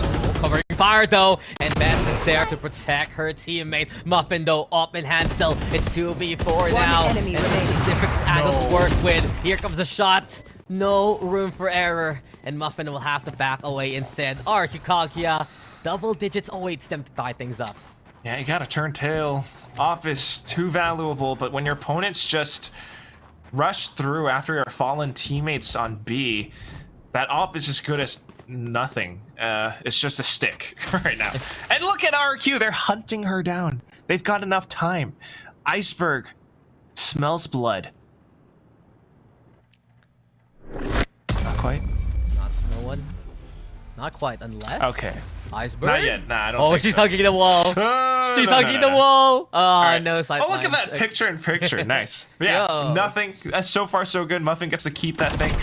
But it's the point that I really want to bring up is that FULLSENSE Sapphire's aggressive B main holds haven't worked out. They have not paid off. It's these positions. Maybe the timings are a little bit off, an early paranoia, and Alyssa peeks out, but Bess finds the frag instead. And I think one of the big reasons for that is also because of Ayumi's paint shells that just get thrown in, and it really makes them feel so uncomfortable. Yeah, it's just been such a attacker-sided half here for RRQ. They feel so much more comfortable making these entries count. I do wonder though, is it because of the newness of the map that the defense does find struggles from time to time? Muffin though, different plan. Up there, one base into play. Nice. And the Prowler, sure, it gets the bite, but it's shot a little too late to save the team. Ayumi falls, FULLSENSE draw first blood. And that's a very big pick, especially for FULLSENSE Sapphire. Ayumi gone means that they lose a bit of that tip of the spear.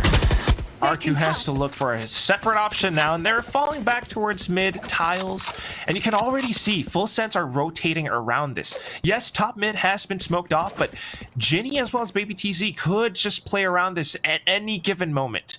What I'm more worried about, though, is that B main has been left open. Alyssa has a camera, sure, but this is only information. RQ could still get a free plant off of this. They don't have the firepower on all the other members of this team, and 30 Polly seconds will left. pay that price. Spike planted. Iceberg, a beautiful alert. Now look for the regroup. The Nightfall is going to be into play too.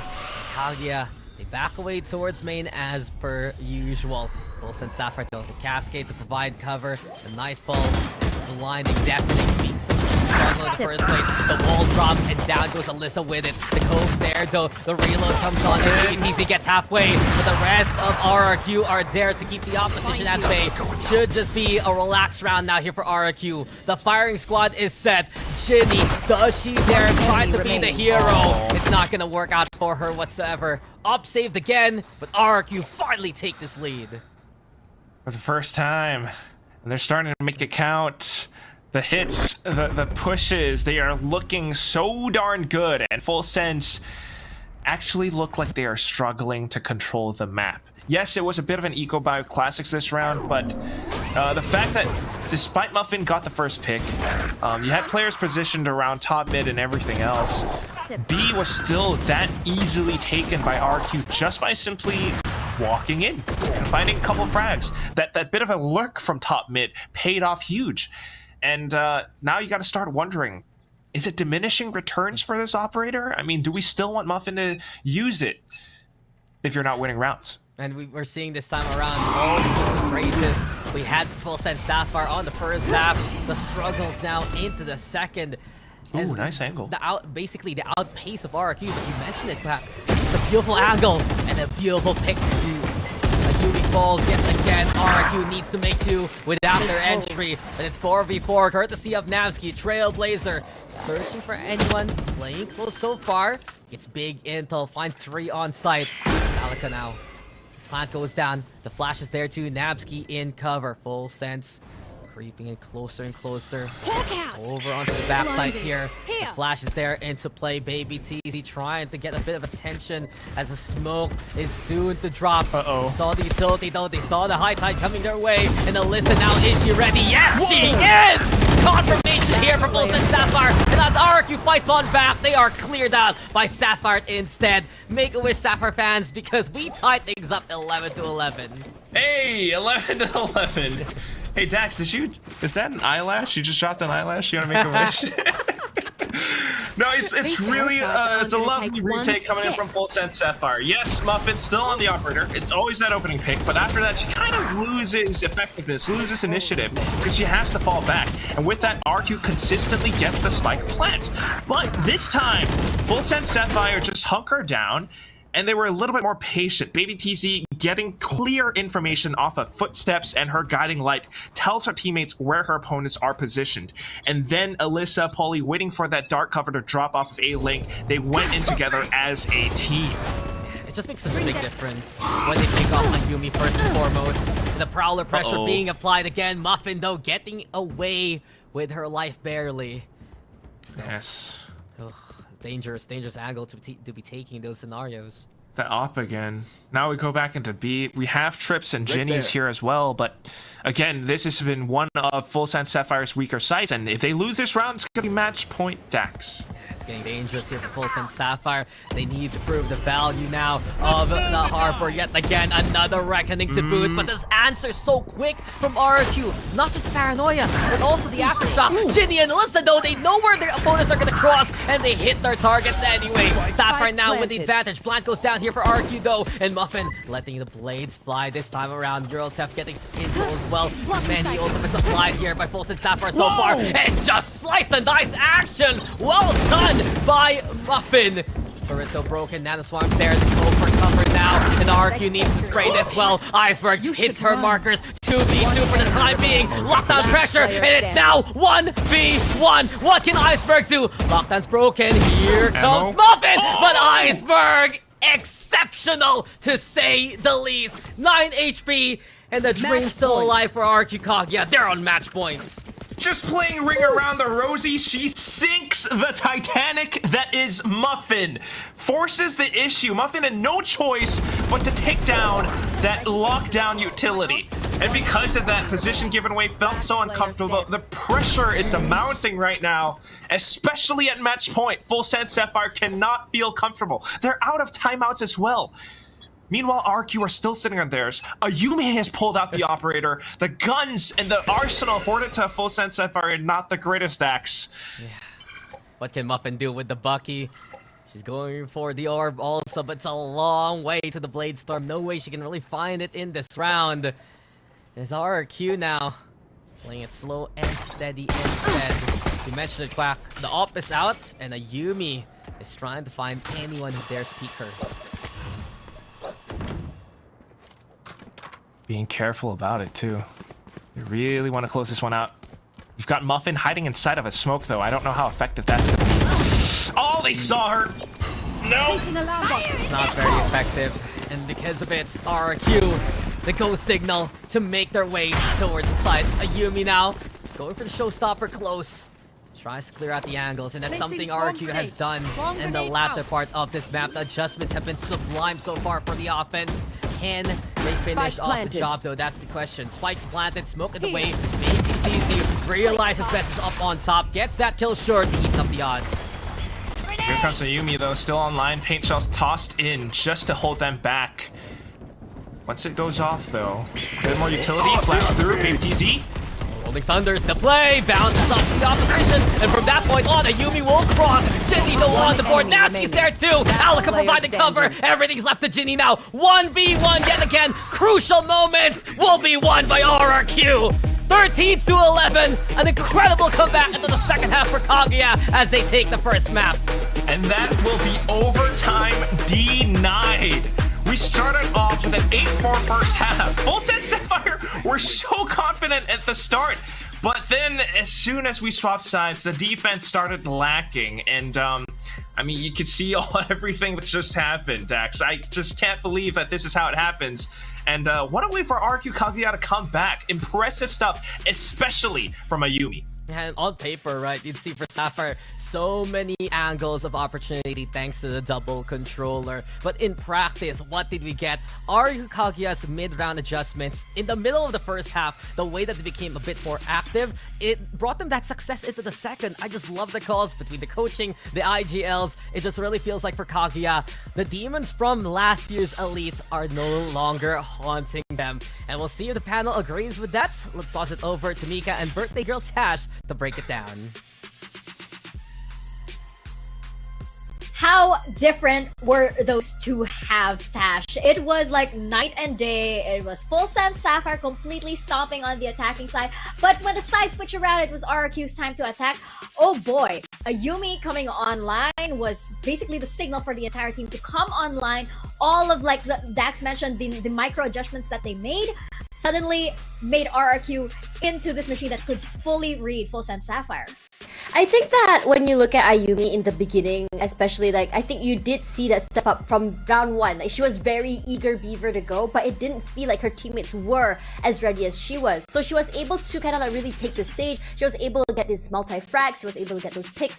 But for FULLSENSE Sapphire, I think that they really thrive on the first half because they really understood. It's kind of like how I would say certain maps that some teams will pick that map based on how much prep they've done on the first or second half. But the thing is, I think for RRQ, if anything, they were just a little bit late when it comes to warming up. It took a while for them to really be on the same page, to understand what FULLSENSE Sapphire took to the table, and to really break the cogs that put the machine, which is FULLSENSE Sapphire, together. And on top of that, when you start seeing RRQ just really kind of like press the pedal to the metal, play a little bit more aggressive, FULLSENSE Sapphire was at a loss because it felt like in the first half they relied a lot on that utility to give them the site, to give them space, to give them information denial. But when you have a team who is not afraid to just break through these utilities, just kind of really run at you, what are you going to do? As it was mentioned by Dax. Yeah, that was a FULLSENSE Sapphire as well. On the opposing side, right, there were that team that was ready to just break through and everything, and it just felt like suddenly when the side switched, what they had planned for the attack side just didn't work as well on the defense, right? And like we saw, for example, massive payout from the Harbor pick, right? We saw Ginny with the unlimited reckonings that would come out during the first half. Oh, she was farming the orbs. Yeah, exactly. It was like, oh, we're at what reckoning now? But you kind of saw, even the usefulness of the Harbor kind of fizzle out on the defensive side. And then you suddenly saw, the Breach come online. That was so useful. Nabsky also, by the way, had so many set plays that just put RRQ in such a great position, especially when it came to hunting down information for a Yumi to be able to get into prime positions, right? So it was just like, it was just at the slow building of steam for RRQ, and you could kind of see that they were like downloading all of that information needed to get the best of FULLSENSE Sapphire. Oh my gosh, she side dropped of 30. FULLSENSE Sapphire. Oh my gosh. She did. Yeah. Insane. I think it's just really huge when you have a player like Ayumi on your team. She really takes a load off your teammates' shoulders, especially if she's able to get those, I would say, those players that would really impact the team, like maybe the controllers or maybe their initiators. So when you have these players taken out by Yumi so very early, it gives RRQ a lot of breathing space, and that's exactly what we've seen. And on top of that, Ayumi is not only able to give her teammates space, but also she goes beyond. Like, see how far she pushes out of the site after taking it all the way to CT. Just really deny FULLSENSE Sapphire to be able to play retake at all, especially when she has those big utilities like pain shells, like the showstopper, and she's not afraid to go further. And I think this is a lot that comes into mind when it comes to her and her confidence. Regardless, this was FULLSENSE Sapphire's map, and I think earlier this year, FULLSENSE Sapphire had this huge streak on Lotus. I'm wondering, were they as prepared as they thought? Speaking of Lotus, are we going to get there? Is this potentially RRQ Kaguya with a 2-0, or is this a comeback for FULLSENSE Sapphire on RRQ Kaguya's map pick? We are going to find out as we get back into the series right after this quick break.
Goddamn, so step it up. Goddamn, up,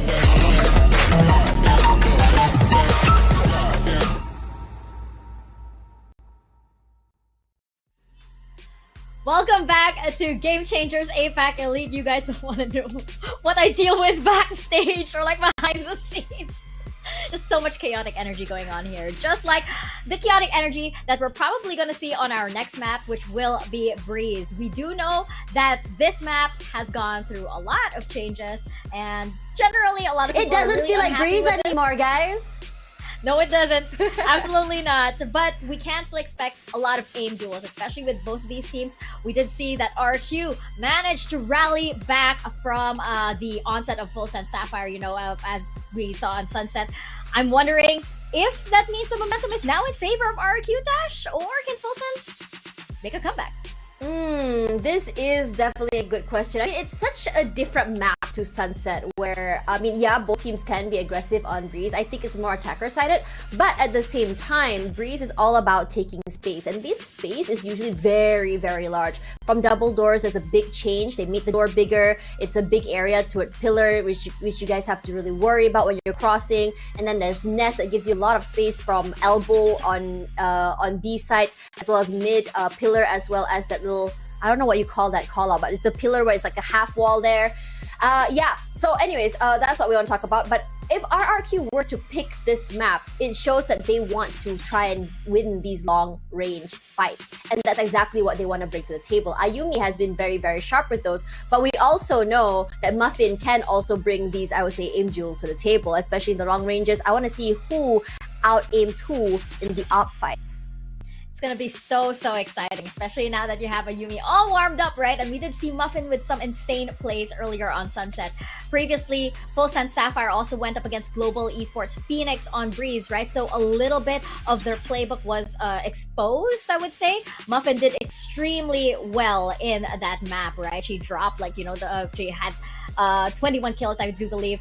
And I think that we're gonna see something similar here. It is gonna boil down to a lot of those first picks on the side of Muffin, especially if she can manage to, win out the duel with Ayumi. That was just such an important part of how FULLSENSE would manage to get the numbers back, right? But RRQ, when they do make those comebacks, it is very special indeed. I mean, the only difference that we can see from these two teams is just which control they're using. We're having Bess on the Harbor, and this time around, Polly is on the Viper. Now, I was just talking with the casters during the break about how I think that Harbor can give a lot of value. We know that the high tide can cover most parts of the site. We know there's a cove to protect everyone, and also the cascade to really cover up some of the chokes, such as McDonald's, or rather Arches, my bad.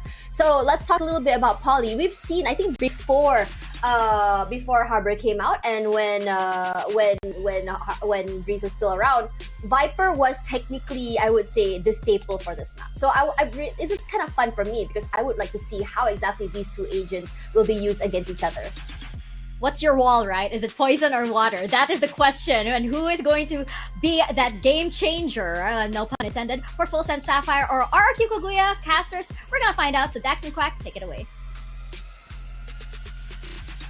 Pick a color, any color. What wall do you want? You want the green wall? You got the blue wall. Pick an element. It's all for you. But the show will go on.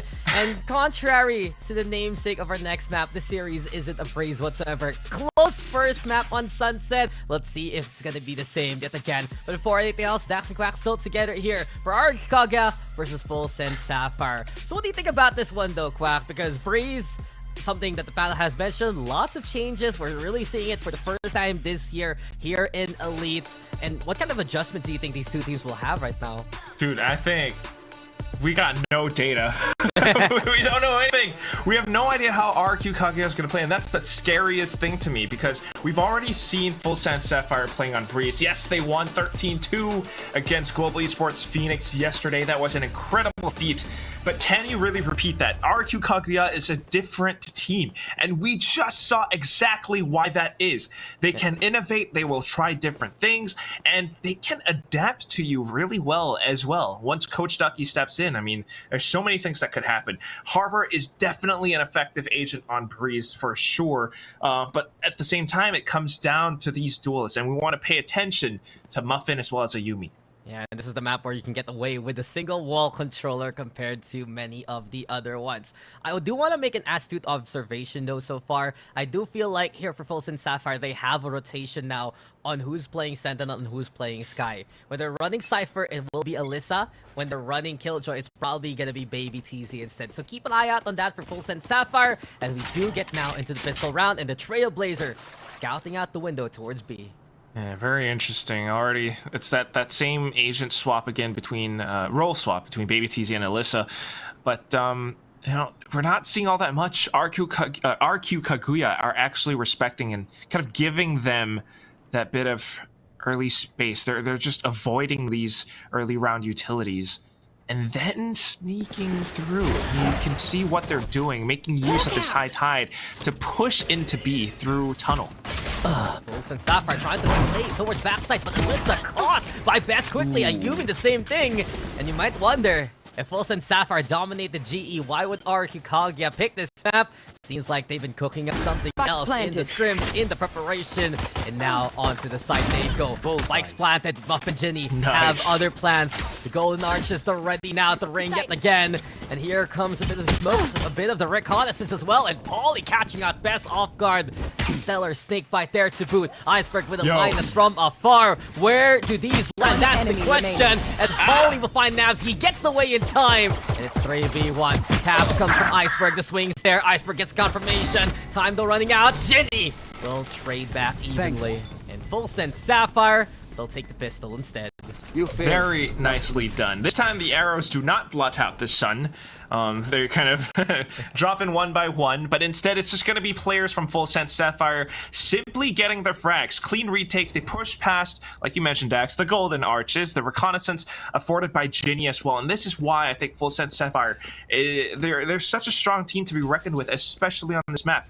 A little bit, you know, okay, I'm just going to say it, disappointing that the players on B weren't quite able to anchor it down. But as soon as the retakes came in, I mean, the shots were clean, the idea was right there with the darts, and they managed to make it work. It feels like the initial angles are a lot closer than expected. And something like Muffin has no fear whatsoever. Marshall Matters in the hands of Muffin. And from that point on, 2 down already here for RRQ. Best getting the orb and backing away for the time being. Yeah, man, it looks like Bess's knees were weak and her arms got heavy. Yeah, ain't the Marshall Matters, huh?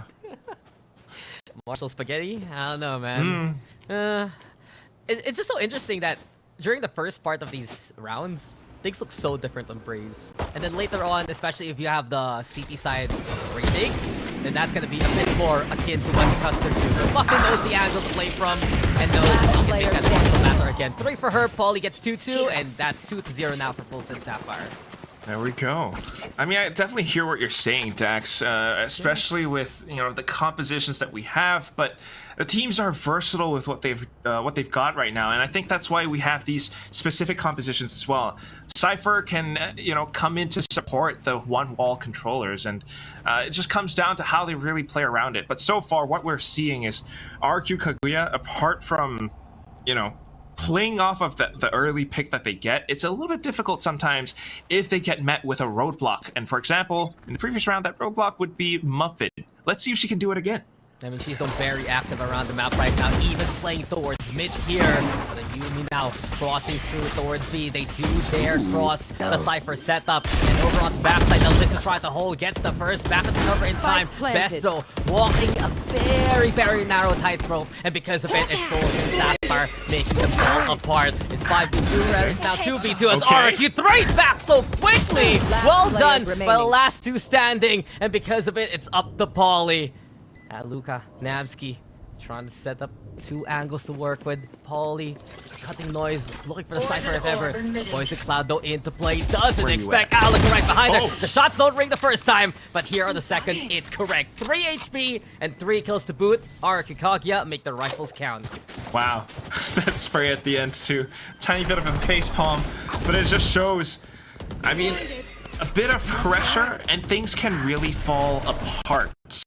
Alika stayed fast in that final moment, especially around the backside of B, and that's where she really shined, because she found those 3 frags. She was the reason why RQ Kaguya won that round. Meanwhile, for FULLSENSE, Sapphire, and everyone else, they kind of turned the site into a bit of a jungle gym, jumping up on top of those boxes and exposing themselves to angles, and that's where it really hurts. RQ Kaguya repeating the hit into B. Dude, there's so much acrobatics there. Well, Cirque du Soleil, then Cirque du Breeze. Alyssa, though, grounding Ayumi, Baby TZ. Same kind of case. And FULLSENSE Sapphire this time around. We're watching these actors absolutely count. Alyssa with 3. And Alika will instead fight back by her lonesome. A 1v3 situation. Gets tagged by the camera as well. And as Muffin creeps on closer and closer, there is just no escaping when you're stuck there. A slight adjustment this time.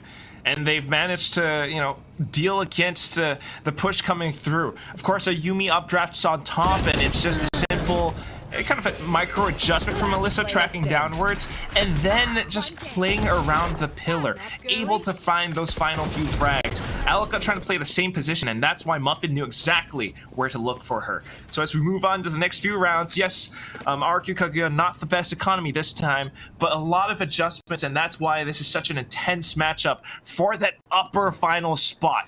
Yeah, it just gets so neck and neck, and it's up to whichever team gets the better mid-rounding, gets the better adjustments against the opposition. That's how they get these wins, and that's how we saw RQ Kaguya recover from the last map. I am concerned though here for Kaguya that they're taking so much time trying to clear out both the Sova and the Cypher utility once they're on site. Those are the moments where FULLSENSE takes advantage of the angles. It really is. That's why they're kind of positioning around as well. We see that Trailblazer going in to clear information towards B. But again, oh my gosh, on top of Pyramid, Muffin walks with daylight robbery. I know Muffin's the queen, but she's basically a pharaoh in that situation. In the end, though, Polly there finding Iceberg is FULLSENSE still with the advantage with the guns. And as Nabsky creeps on closer, Cascade is there, but FULLSENSE is not there for anything coming their way. GD gets the last 2, and it's 4 now for FULLSENSE Sapphire. Very much more confident, especially when their opponents are in eco. FULLSENSE Sapphire love to do things like that. But it's, you know, not always the cleanest. Sometimes a little bit scary. Sometimes a little bit risky to pull off such maneuvers. Thankfully, this time it works out. But we'll see what happens as we go on into the next RQ. Not really showing us all that much on this Thrifty for the time being. A timeout now being called by Coach Ducky. I want to see what he has in store. I think I'm just impressed for FULLSENSE Sapphire that there's so much confidence right now for their defense. Whether it be the anchors of Alyssa, to the second fraggers basically between Polly and Ginny, to the aggressive angles taken by Muffin. As long as Sapphire can keep RQ Kaguya at their toes at the very start of these rounds, it's gonna go a long way on this first half. Do you think it's kind of like that defending champion confidence, like the same FULLSENSE Sapphire that we saw from last year? Because what I really liked from last year was when they, you know, basically counter-shredded the heck out of Alter Ego Celeste. Right now, because we don't have data on these maps, it's that much more difficult than... I'm not sure, you know, it comes down to the adaptations that they have in store. And what we saw from round 4 onwards definitely looked good. But I have a feeling RQ Kaguya have something up their sleeves. Yeah, I think for FULLSENSE Sapphire, compared to last year when they became champions, the writing was more on the wall, that they impressed even more so into those final few tournaments before Elite, that they were already putting Alter Ego Celeste in trouble again and again in those series. This time around, I feel like between SMG, FULLSENSE, RQ Kaguya, Orangutan X, those are the top 4 that each one of them have to watch out for. So there's so many more targets right now for Sapphire. How do they even focus on a specific matchup? Well, right now, they're getting away with it, or they're going with it through a good start in these maps. Yeah, it's always that good start. Hopefully they can hold on to it. It's hard to say. RQ is a very formidable opponent. I've got your trail. Right now, the operator, Muffin's looking to get out of jail and maybe walk away with 1 free frag, but unfortunately it's not meant to be. Toxic Screen, Seekers, it all pushes her away. Snake bites there too, though. RQ that trade for the time being. They cross towards the key Blades. instead, and the Blades out as you mentioned, but Yumi absolutely no fear. Confidence now to take the sight away. Hunter's Fury though providing pressure. A counter Hunter's Fury as the bows do cross, but Yumi picking up the operator and picking up the pieces from that point on. RQ looking for the plant. They have a big advantage so far as Jinny makes those shot darts count. It's 4v2 though. It seems like it's time. Dwindling just a little bit. Get the plant down. They have the long angle with the op also. But check out where FULLSENSE Sapphire is stationed. They're trying to go for the double up if ever.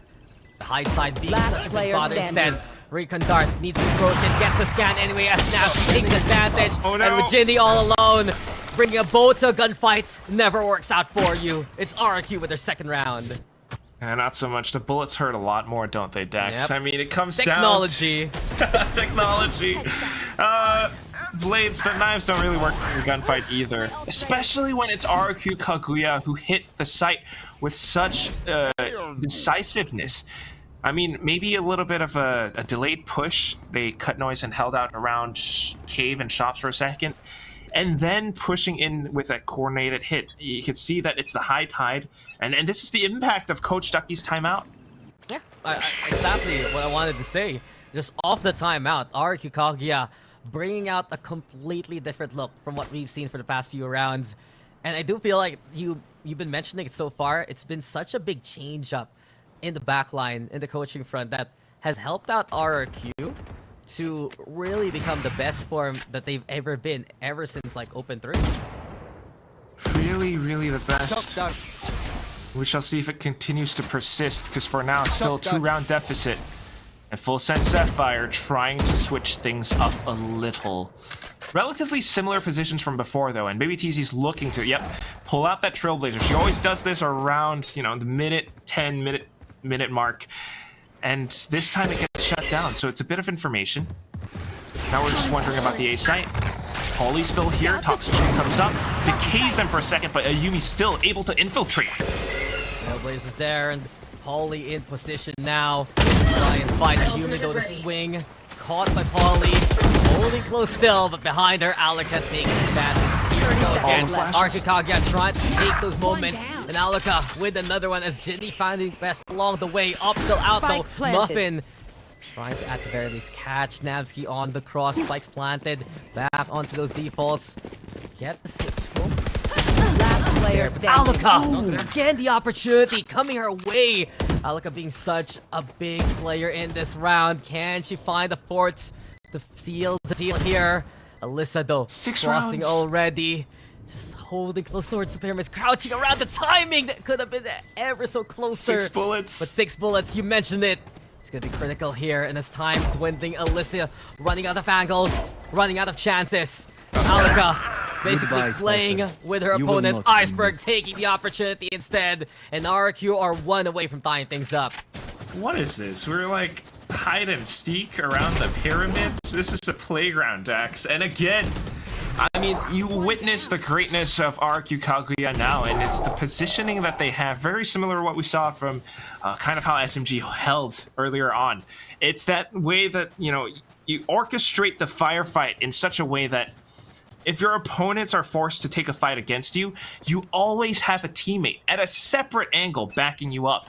And it forces your opponents to look in so many different directions. It's so tough for them to fight back. And that's why you cannot let RQ Kaguya get the spike down.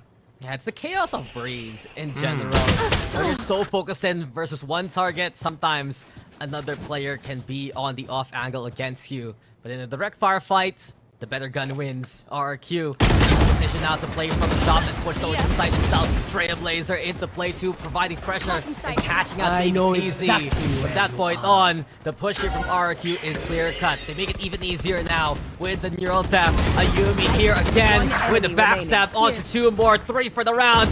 Wanting to get the 4th. Cascades there, the spray down is through, and RQ have tied it up with the flawless. I mean, surely it was a bit of an eco, but nonetheless, making it flawless as well. Now the economy is flourishing for RQ's side. We've got a Yumi with Blades afforded to her as well. Yeah, buy her for shorty, why not? And we keep seeing how successful this A site hit can work because of Ayumi, tailwinding into the sides of the pyramids. Her teammates always there to back her up. That high tide as well, just giving them that much more space to confirm and work off of. And I want to say that Ayumi, from that last map, she got 30 kills, man. She's ready now to be back into the same kind of form this time around. Utilized towards A, and instead all the action coming to the front here at B. 4v4 as a single pick comes both sides. But without Ayumi now here for RRQ, it's going to be a bit tougher to play the entry. Yeah, even with the Viper's Pit up around A, I mean, maybe we can use this angle for something else later on, but if you have Napsky just going in for a flank, that's going to be a little bit pesky. Snake might good stall, but look at the reconnaissance coming through. And it's not only that, Alico was isolated because of it. Iceberg had to wade through just to support, and RRQ, there's no fear, but do they have the angle from the top side? Alyssa taking advantage like a watchtower, but in the end, RRQ still stand the fight. 2v2 with lower HP. Alica in a critical state if ever. Has to reload, and oh, baby TZ distracted by the one, found by the second. RRQ takes this lead. And once more, while we had started out with FULLSENSE Sapphire doing a little bit better, RRQ Kaguya, off of Coach Ducky's timeout, suddenly comes back in full. 4 rounds won in a row, Dax. And their economy's still looking pretty darn good. And it's the same site hit again and again. And it just kind of falls apart for FULLSENSE, especially once that spike goes down and they're not quite able to hold or defend against a Yumi who is online and pushing through really aggressively as well.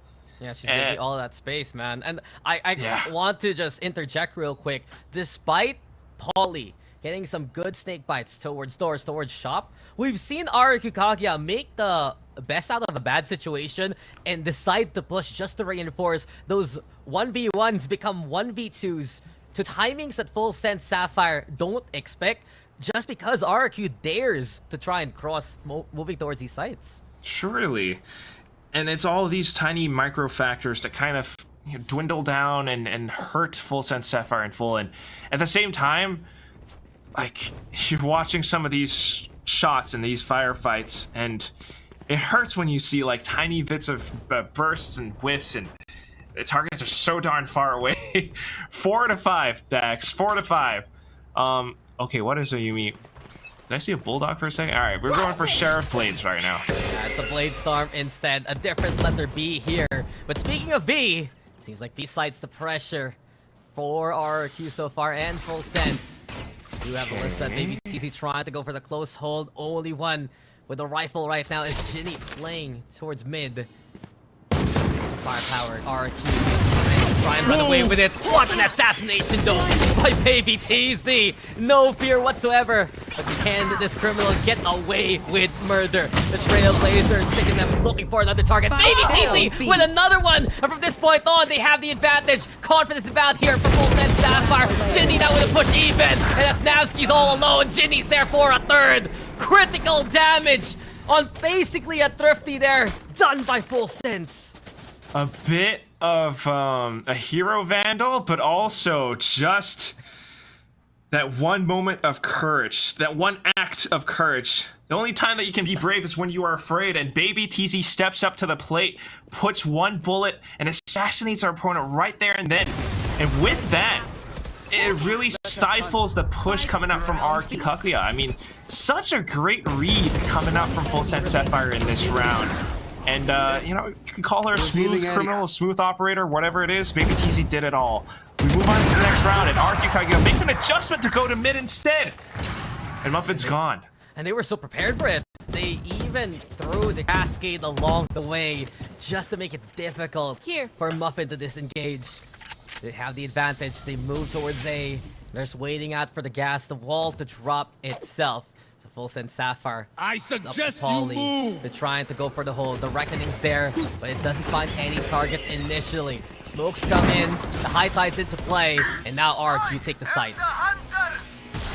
Hunter's Fury comes in as well, but but look at this. Okay, Ayumi trying to sneak all the way through. The Hunter Streak connecting onto her field all that much. Spike finally goes down. The Recon pings up a little bit too. The rest of RRQ are just holding out from Cave.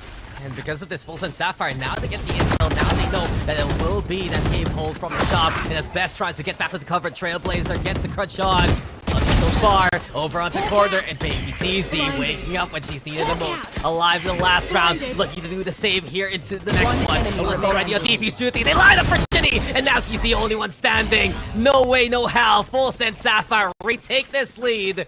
And I gotta say, Quack, it's a thin line between the aggression and the overheat. FULLSENSE Sapphire finding the punish in the past few rounds. Last round before the switch. And the adjustments coming out from both teams. That's why momentum is such an important factor right now.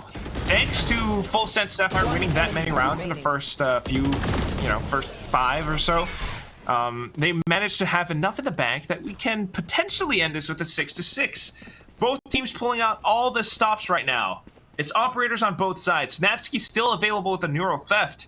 And I think RQ Kaguya might just need to, or might just try to tamper with their aggression. Maybe slow it down for a little bit. So ready for Muffin, peeking early on, quick. and just they hit a bullet. They do some damage over onto the Jets, who has to back away and burn the dash. That's one thing we've noticed from RQ Kaguya. First fights, they're very ready for it, and watching Nabsky now, trying to see if anyone dares play towards side, towards elbow. Neither side giving an inch, though.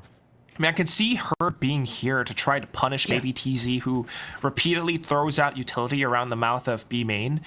But this time, FULLSENSE Sapphire are playing uber safe. They're so far back that they might just have to go for a retake instead. Here comes the hit, and if they don't anchor well, this could be it. Got Alyssa playing with the Kobe, and Baby TZ has brought the Odin to this round, and suppressing fire is the answer here for FULLSENSE Sapphire. The water though, keeping the blockade on. Ginny finding her target best with the answer. It's 3v2 as Napki still has the operator in hand. Well, on side, Baby TZ will find her target. Here we go yet again. In the past few rounds, it has been the Baby TZ show. And this now, leaving everything to Mabsky. An up in hand and a 1v3. Crucial moments and the pre-fire into the burst. Baby TZ with the 3 and FULLSENSE Sapphire and the half of the lead. Switching sides. Large caliber bullets taking down large caliber opponents, and you just gotta stand by to get some. 7-5, we end this first half, again with a lead, but will it change as we move on to the next? Our panelists will tell you exactly why and what. Did I detect a hint of a southern accent there, Mr. Quack? But it was very well done, I might say. But well done indeed for FULLSENSE Sapphire to be able to get that comeback right after that crucial timeout. RQ Kaguya though, they were building up that steam, right? It was just good that FULLSENSE Sapphire had that sense for the timeout because it seemed like once they made that comeback, they had more confidence, they had more sense to check their corners and anticipate what RQ had prepared for them, which, by the way, was quite a lot for this first half, Tash. Yeah, I think that in this situation, a lot of time, it was more of Ayumi's aggression that kind of like put RQ ahead of the curve. But I think that for FULLSENSE Sapphire, understanding that Ayumi will be the one to just try and take up more space and punishing her for it, this allows them to take more space, this allows them to go aggressive, and it punishes them for even trying to overextend. And in a lot of situations as well, we're starting to see that clockwork sort of play come through again, we start to see a lot of teamwork come through, and I think for FULLSENSE Sapphire, it's just a matter of just trying to build up steam. Perhaps in the first game was not the game for them, but the second one looks so good. It's a little bit more, I would say, dominant in their favor. And on top of that, putting away Baby TZ from her Sentinel role to an Initiator, very fun to watch. Yeah, I absolutely love the switch from Baby TZ, right? He is absolutely flexible, and plus I like that she has this renewed aggression as well. She's not afraid to suddenly go forward and everything, and we're seeing it right now in all of these crucial rounds. She's usually that playmaker. We're gonna see though if Baby TZ and all of her powers and all of the FULLSENSE powers can manage to close this one out. Are we going to map number 3, or is RQ Kaguya going to seal this out? Casters, over to you, gentlemen. Well, thank you there, Pod. We from the south here now. Thank you kindly. Hey, there you go. That's my cowboy there. Hey, I'm Quack. But of course, we are still going forward for the rest of the game. 7-5 standing. Our panel did mention it. Baby TZ waking up, especially in the last few rounds. Ginny, of course, having a strong game as well so far. And it's RQ now. They're gonna be on to the defense. What do you expect here, Quack? Because I do feel like for RQ, with the Harbor, they can be a bit more proactive and look to challenge early on. Exactly. I love that you brought that up, because the one difference is that RQ is a team that loves to go for this, and you are always a little bit scared to go up for a duel against a Yuumi. And not just a Yuumi, right now Alika as well. This was not the story against OGX yesterday, so FULLSENSE Sapphire has to rethink some of their decisions. They cannot go for the exact same game plan, and you know, if they don't adjust around this, then we might lose the pistol, and it could be a very different story, Dax. Yeah, there's been a lot more fight here from RQ Kaguya, especially from Nabsky, who's solo anchoring around this B side so far. All eyes on her. Gets the tag already with the camera. To play two, and inside the smoke, it's Muffin, who just dashes in and takes her life. A big pick now for FULLSENSE Sapphire. Iceberg also in trouble after the scan. Has to back away from the ball. It's a plant here for FULLSENSE. Yeah, a bit of a collision as Muffin dashed in that way, but here we go. Retakes coming through. High tide, just to cut things in half. And everyone tries to surround it and push through. Oh, Pauly's edition though in FULLSENSE Sapphire. Great angles versus archers, especially Alika now under pressure. Bess here making her way towards the back of sight. And as the wall drops, Alyssa's there, just out of her field of view. The pistol won here by Sapphire. And again, that's that game plan that you love to see. The coordination from the teams. Of course, great entry from Muffin, and we saw that yesterday as well. But after that fact, it's separating and taking care of their own individual quadrants on the site, because B is effectively a square.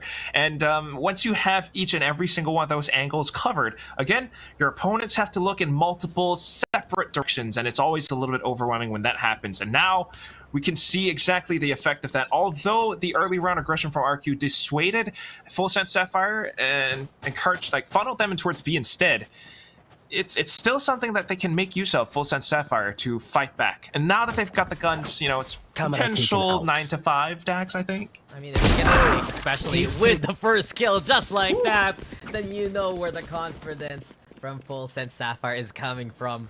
A big pick now towards mid, a site taken towards A, and it's pretty much par for the course for the attackers yet again. Alright. Spike goes down, of course. We gotta watch out for mid doors. RQ Kaguya just trying to poke and prod across. Of course, not necessarily wanting to give things up, but Bess needing to take a fall so that her teammates could look to secure other points of entry instead. I think they're just going for exit frags at this point. Yeah, seems like it. If ever they back away back to attacker spawn, it will be the likes of Nabsky and the rest waiting for them. They just they break the tripwire actually. And because of this, this should be FULLSENSE Sapphire pushing into defense spawn instead. Bridge, yeah, so... And RQ dies to the spike? Yeah, okay. Just... Keep watching the angle. You might be able to get an out point. Here we go again, the exit frags. You think about it though, just a single domino falls. And it just cascades into such a big ripple effect. Oh, so deep, Dax with the ripple effect. That's called overanalyzing. It's like you go to English class and someone, the author Why is writes... the curtain blue? The sky, yeah, exactly. The curtain's blue, and the author just meant the curtain's blue, and you're always like, oh, it's a symbol of their mood. Melancholy. Yeah. What's that term? Calicles or whatever? Anyway, so Valorant's happening. Yeah, it's a full buy happening, Dax. Thank you very much. And right now, RQ Kaguya, I never ever want to count them out because they can always come back into games in the craziest fashion. FULLSENSE Sapphire need to be careful because that's exactly what happened on Sunset, which was their map pick after all, so gotta beware. Yeah, as soon as the guns come out here for RQ Kaguya, it's their best chance to actually try and come back to things. Shinny no finds a Yuumi. Big damage done, breaking her armor along the way. The Rere goes there to help her out and top her back to full. So at least RQ, they know now the B side is going to be under threat. The Owl drone's there too to get that intel, but Baby TZ tapping away with a Spectre from afar. Control from FULLSENSE, and even more so now as they get the advantage. Alyssa gets a second along the way. Iceberg catching Muffin towards the cross over onto wall. The damage though has been done to the side. Isn't enough to get the round. Best though, other plans with a double kill. It's 1v1 for the time being. Best actually rotate towards A. 30 seconds left. Seems like she's gonna back off for now. Instead, only planting towards B side here. Well, Bess is 10 HP though, Dax. So she could attempt to go for this retake. It is controller versus controller, so there's a lot that we could do to kind of reposition ourselves. But the difference is a bullet and a dream. Bess has basically, but Holy has the angle instead. Shrugs off the initial fire, and FULLSENSE with a big win on the bonus. My goodness. And I'm impressed. It's, first of all, the hit coming through from B, but Baby TZ and the rest of them making it a bit of a split push, and starting things off with a Spectre kill at long range. I didn't know that that gun could do that. Like how do you control the spray like that? I mean, she's tapping away with it. That's impressive. That's just Baby TZ things, and yet again, it's been a factor so far on Breeze from what we've seen. Distract with one angle, use the other off angle to get the attention and get the advantage. And speaking of FULLSENSE Sapphire, there are just no breaks right now to the pain train they're inflicting versus RRQ. A big pick to begin with. The pop flash is there though, and Alaka wanting to make a play out of it, but Iceberg now maybe ready for covering fire. The flash comes in from Baby TZ. The light ice there too, and then as the Trailblazer scout with the Owl drone, is it enough for Muffin to push in? Yes, it is. No fear again from FULLSENSE Sapphire. Into the waters they go cross, and as the wall drops, they will also find the rest of RRQ. It's a flawless win for FULLSENSE. Chewed right through him, Dax. Quadruple kill for Muffin in that round. She surely has, or is at least close up to her Blade Storm right now, given how that round just played out. I mean, yes, it's a little bit of just counter plays coming in from FULLSENSE Sapphire. The bonus round win, and then this one. They've got a lot of momentum right now, and it's also the fact that they're confident in how they want to read RQ Kaguya. They're on an eco. They're definitely going to peek us, and they held that angle. It's just such a signal play. As soon as we dash in, as soon as we get this angle, drop the wall, right? And we've seen this for FULLSENSE Sapphire even on Sunset, moving especially onto the attacking side. The way that they're coordinated, sometimes really the set plays that we've seen so far from them have brought them to success. And look at this scoreboard right now, Quack. 7 rounds in a row, including the 3 from the first half. Right. Everything is going FULLSENSE Sapphire's way.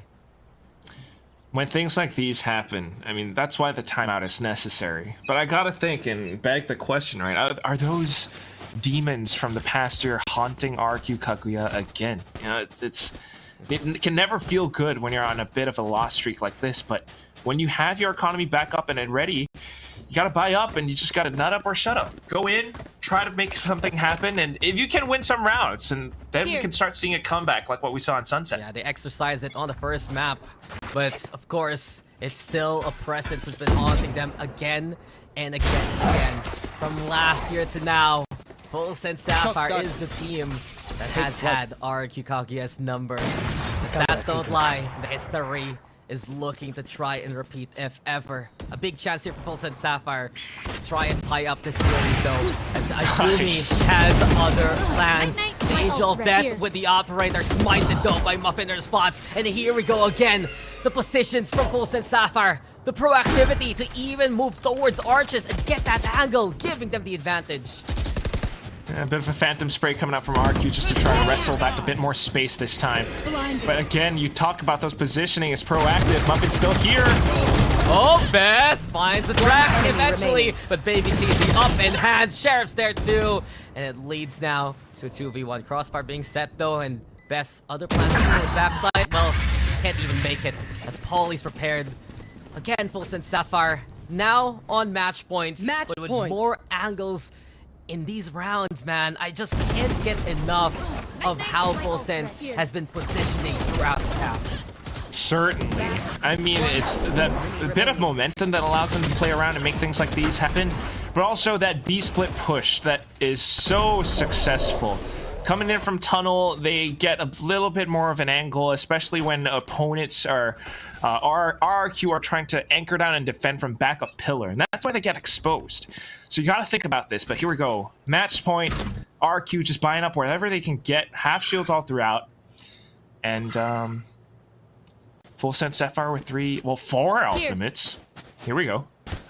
RRQ Kaguya, they'll make do with what they have here. They have at least all the rifles they can work with. They're holding with the harbor towards A. Sapphire and take flight noise. I'm gonna go for that mid contest. And I do wonder if Ayumi does try I've got your trail. play an angle this commitment to see her go into play. Already exposing her initial position from this point on. FULLSENSE, they're crossing into A. And Polly and Moppin. Here comes FULLSENSE Sapphire. Hunter Fury making noise, putting pressure, and just catching Best off guard too. This is the Sapphire that we have expected. This is the Sapphire that has been at form. And in the 4v1, there's so much work that needs to be done here by Navsky. All alone now. Positions yet again taken here by FULLSENSE. Closer, closer, catching out Polly off guard. The swing comes, and eventually it will be Alyssa to end it on a high note. FULLSENSE Sapphire in full control this time around. Yeah, good little bit of an attempt from Navsky in the last bit there. Getting a first frag, anticipating the subsequent peaks, but that said, still, FULLSENSE Sapphire in full form that way, jumping up on top of mid, catching Ayumi down below, and then the Hunter's Fury as well. We get the sight. Oh my god, this is what the Thai casters say is swai. Like, it's amazing. It's like nice in Thai, you know what I mean? Guys, seems like Quack is learning a lot of Thai recently. I do wonder why, but of course, our Mr. Pacific, who's also Mr. Worldwide, making such a good point because it was just all FULLSENSE in that second half. Let's toss it over to the panel to break down what just happened and give a bit of thoughts on Quack's linguistics also. Thank you very much, Dax, and somebody to Quack. So good! Quack, you should become a Thai caster. Thanks. You're getting there, you know? I do agree. I agree. I think you've been spending extended time in the Thai region, of course, and picking up a few things. And that's why I think, like, right now, FULLSENSE Sapphire being that Thai team, making a lot of sense here for Quack to be able to side with them just because they're looking so dominant once again. Tash, we barely saw almost any spike plans. Like, I don't even remember, like, it wasn't even that, like, memorable or that notable just because the aim duels on this map were so intense.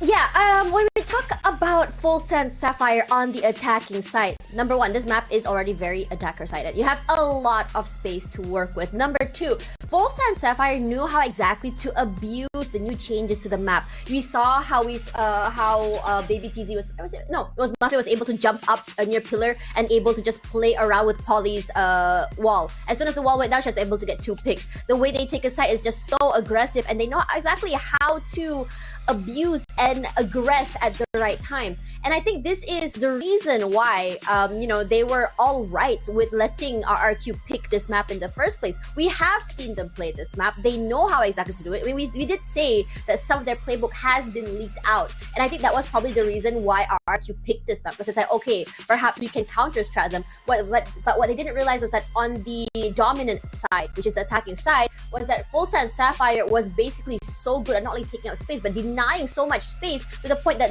who's actually attacking, who's defending, who's doing defense here. Yeah, it was also like, how, I guess, like, you have the 2 controllers on either side, right? You have the Harbor versus the Viper and all of that utility. And whereas, like, maybe Harbor's utility might be a little softer, you needed that Viper utility to be able to, like, really put a hard stop. And I think that, like, RQ Kaguya, they did have a lot of good ideas. There were a lot of instances where, like, this was, I mean, like, the scoreline might look like this at the moment, but this was the rounds a are very, very very close match. Yeah, the rounds exactly. are very close. It just came down to the wire, the last two players, the last one player, the last player, excuse me. But I think in a lot of situations as well, when you think about, this game, or rather RRQ, on this map, I would say they're not as flexible that what we saw on Sunset. But for FULLSENSE Sapphire, knowing that they're able to abuse these long-range fights, these angles, these corners, the utility, it works out so well in their favor. And I have to say that this is definitely, Lotus and this map is definitely the two maps that you want to be careful when it comes to FULLSENSE Sapphire. Now, Muffin will be the MVP here, 16 kills, not as as like what we saw on Sunset with 30 from Ayumi, but still, she did the impact that she needed to do. She got that space. She was able to really abuse that off angles as well, especially on A-side pyramids. And I really love how versatile she is. That's why I was wondering whether or not we were going to be seeing a chamber, because Baby TZ before, she was one of the best chambers and sentinels I've seen. So I was kind of hoping she would bring it in. But the Sky that she brought in, a change in her role, really caught me off guard. And she shows me how flexible she can be in terms of her agent pool. Well, Tash, it looks like we've got our answer. It is the first time we are getting a map number Broccoli 3 here buff! for APAC Elite. Yes, the broccoli buff brought it in indeed. We do have a series, ladies and gentlemen. Do stay tuned because we are going to get into Lotus right after this very quick break.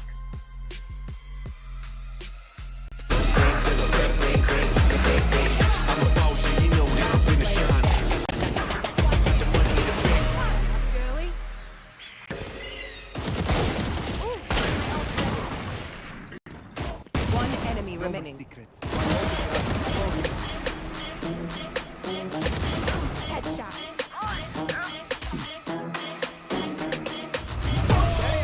30 seconds left.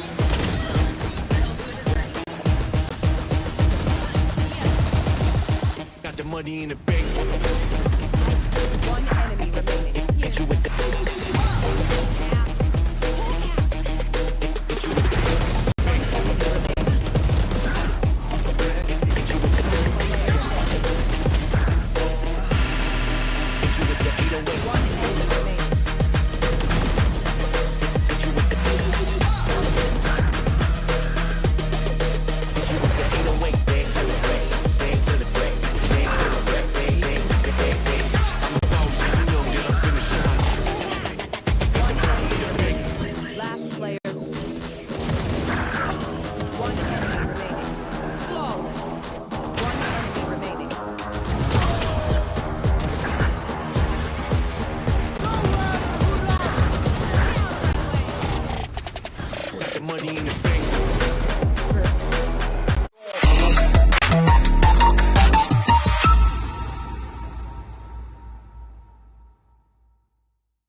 me what you got. Back that up, back that up, back that up, back that up, back that up, back that up, back that up, back that up.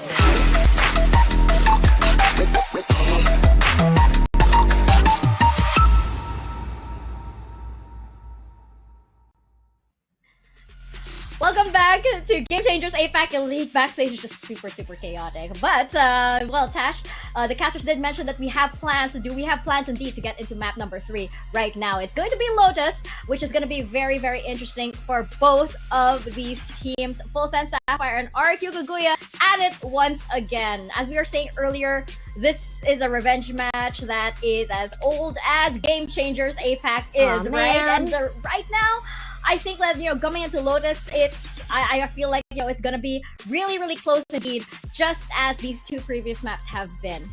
I was kind of hoping you would sing like "Tell us all this time." But anyways, let's talk a little bit about Lotus. So now, historically, in the beginning of the year, Lotus was heavily, I would say, team FULLSENSE Sapphire was very strong on this map, and it was to the point that a lot of teams couldn't beat them on this particular map, except for SMG, where even then it was a very close match. So we could say that their prowess on this map, phenomenal. Now RRQ going for defense first. I think that for Lotus, it is a little bit more attacker sided, because not only does it have three what do you call it? I think three sites. It also gives you a lot of space, especially toward A site. So I'm kind of expecting to see a lot of skirmishes to happen right at A rubble. We're gonna be seeing which player will have the best lurks. I'm looking at Baby TZ right now, but the thing is, I don't know if Baby TZ will be running the chamber, because for me personally, chamber can do pretty well on that map because the trips can give a lot of value. We've seen some really long range fights happen at C as well as A. But at the same time, the value a Killjoy can bring, or even the value that can bring in terms of like stopping those rotations or those lurks, can be pretty big as well. The lockdown is especially important for retakes, so it's really hard for me to really figure out which agents will be coming up on the screen, because I don't think Lotus has had any changes so far. And I think that if anything, we can just go back to basics, go back to the classic what we saw earlier this year. Exactly. As we're getting into Agent Select, and yes, there you have it. A big question of mine was actually whether RQ would pull out the double duelist, and yes, indeed, they do exactly that. Meanwhile, FULLSENSE Sapphire here favoring a double controller instead, with Alyssa and Polly on the Omen and the Viper respectively. This is gonna be interesting because she's back on Killjoy. Look at her. Oh yeah. Oh, and she's back on the Killjoy. She is huge on Killjoy now. Baby TZ was the reason why I decided to main Killjoy aggressively, rather, because the way that she plays Killjoy, she is very sneaky. She's okay with playing these very aggressive angles, hides very quietly, and only steps up when she needs to. And I think this was something that was echoed in the previous game with Baby TZ playing that Sky. You don't really see that huge plays until she has to, and when she does, it really makes a huge impact to the team. Absolutely love Baby TZ on the Sentinel role. I missed her on this role, actually. Yes, she's been doing wonderfully on the Initiator, but I gotta miss her here. And in the meantime, I'm looking also at Nabsky versus Baby TZ now. That's Nabsky. Exciting. Yeah, and RRQ, of course, with the double duelist special. I am excited to see Aluka back on this race. She has actually been one of the most fun races to watch as well. So let's see whether it's gonna be firepower versus controllers. What do you think, Mika?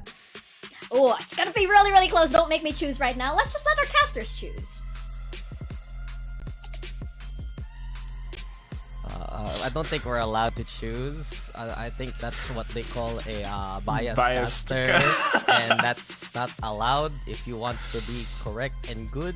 So instead, we are going to be casting an incredible game, ladies and gentlemen, because there's a lot of history riding it. See if we just segue from that one, but truth be told, this is such a historical map for such a historical series. Because matchup especially, because we've seen this happen again and again between FULLSENSE Sapphire and RQ Kaguya. Last time these two teams have met, 15-13 in favor of RQ Kaguya to finally book their own date with SMG in the grand finals of Open 3. The other two times, won out by FULLSENSE Sapphire. Of all the places we're gonna end this upper bracket matchup, it is poetic that we're gonna do it on Lotus.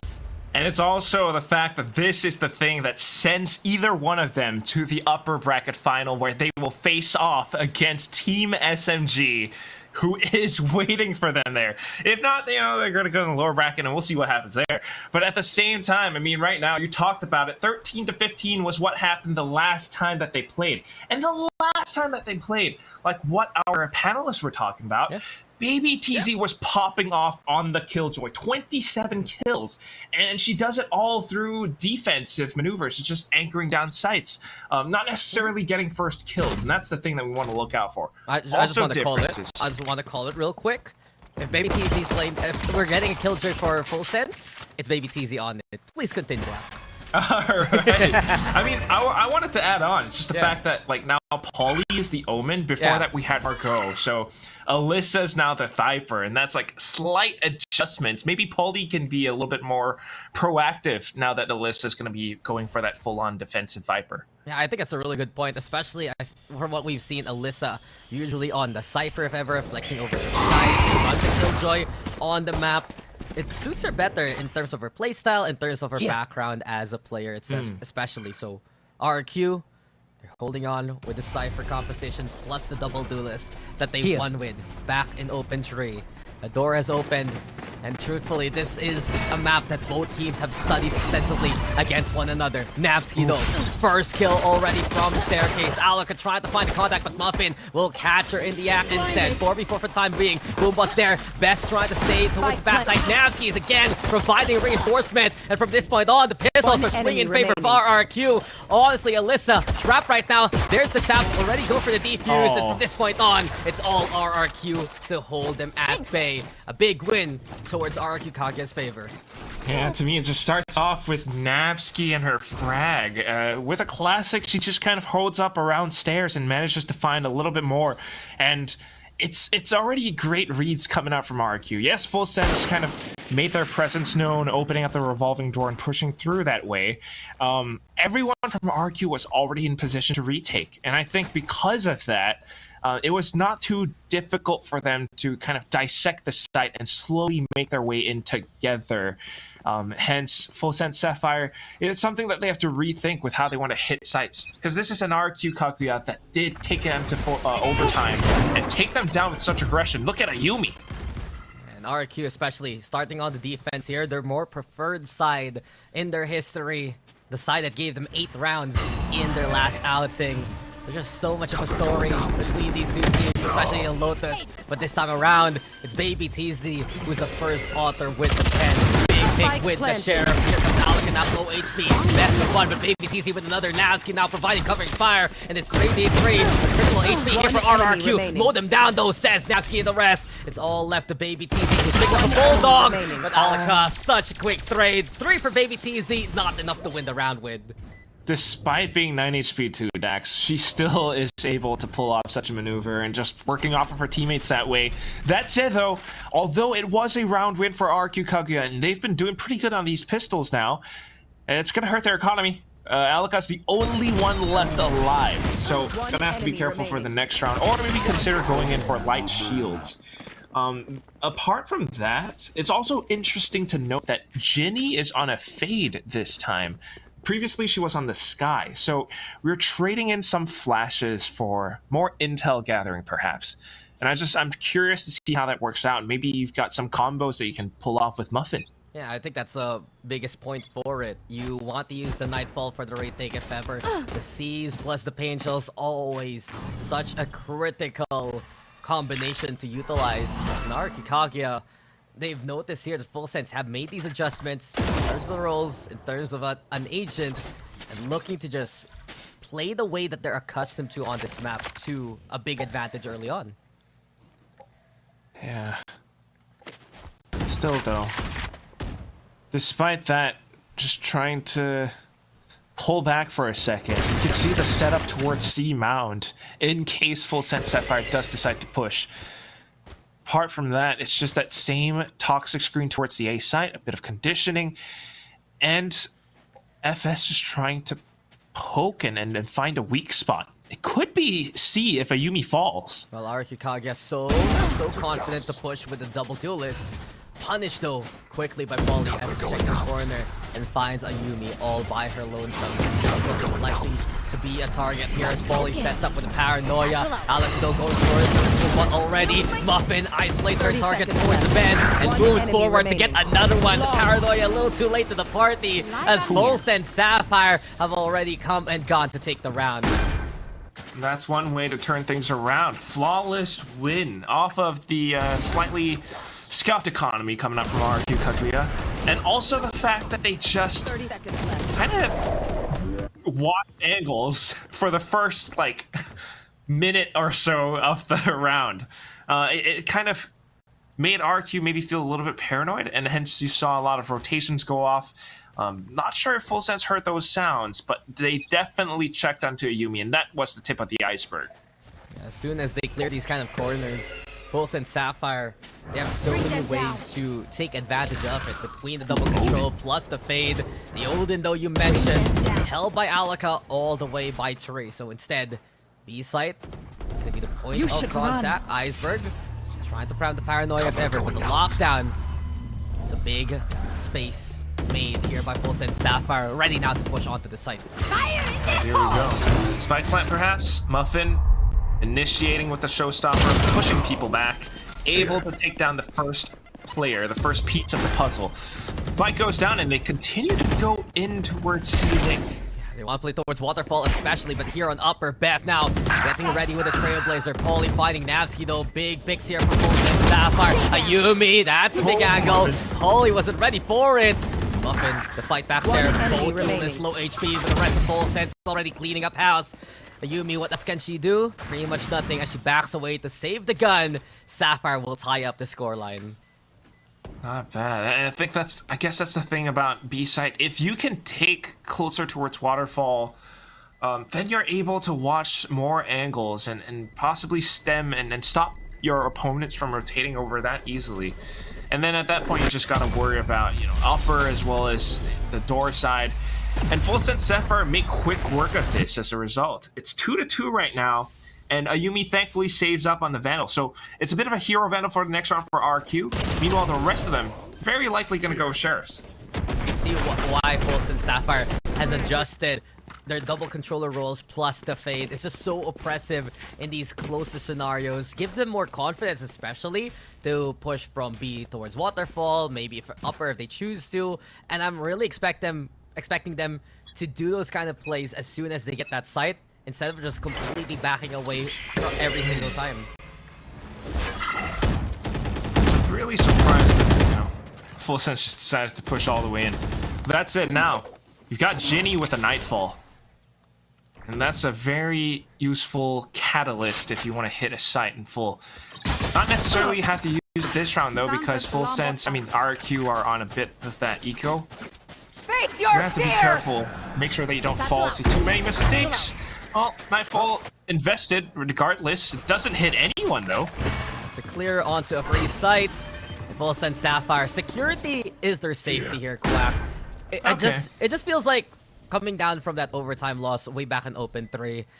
FULLSENSE Sapphire, they just don't want to take those kind of risks anymore. They want to assess these sites well early on, and then they can have the confidence to push even deeper. No need to play towards Mount if you can actually go towards One Mount enemy instead. remaining. Iceberg with a TP, and she's all alone now. Nice shots with the Frenzy, a beautiful clip with it. But FULLSENSE, they have the guns, they have the numbers, and they take this lead.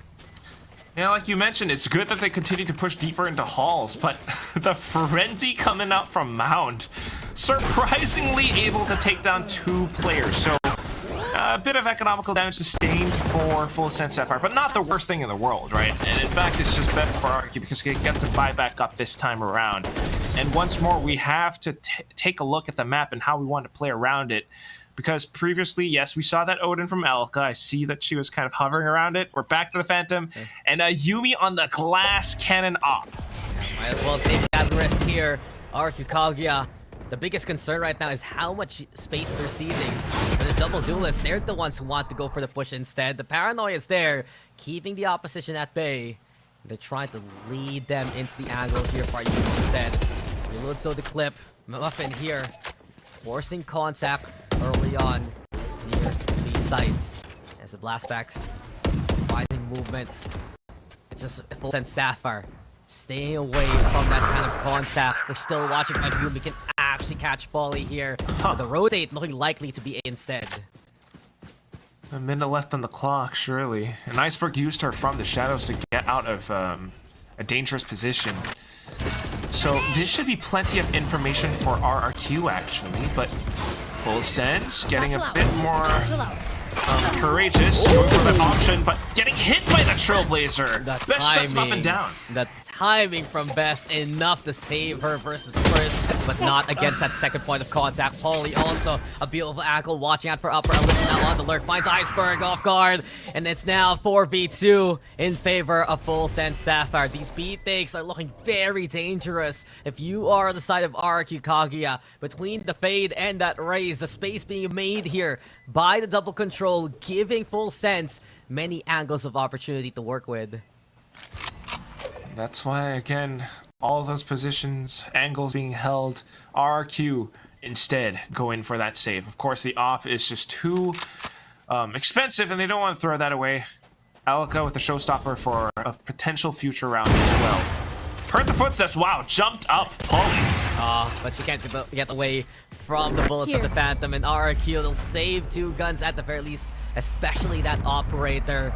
But you can see the adjustment specifically made by FULLSENSE Sapphire.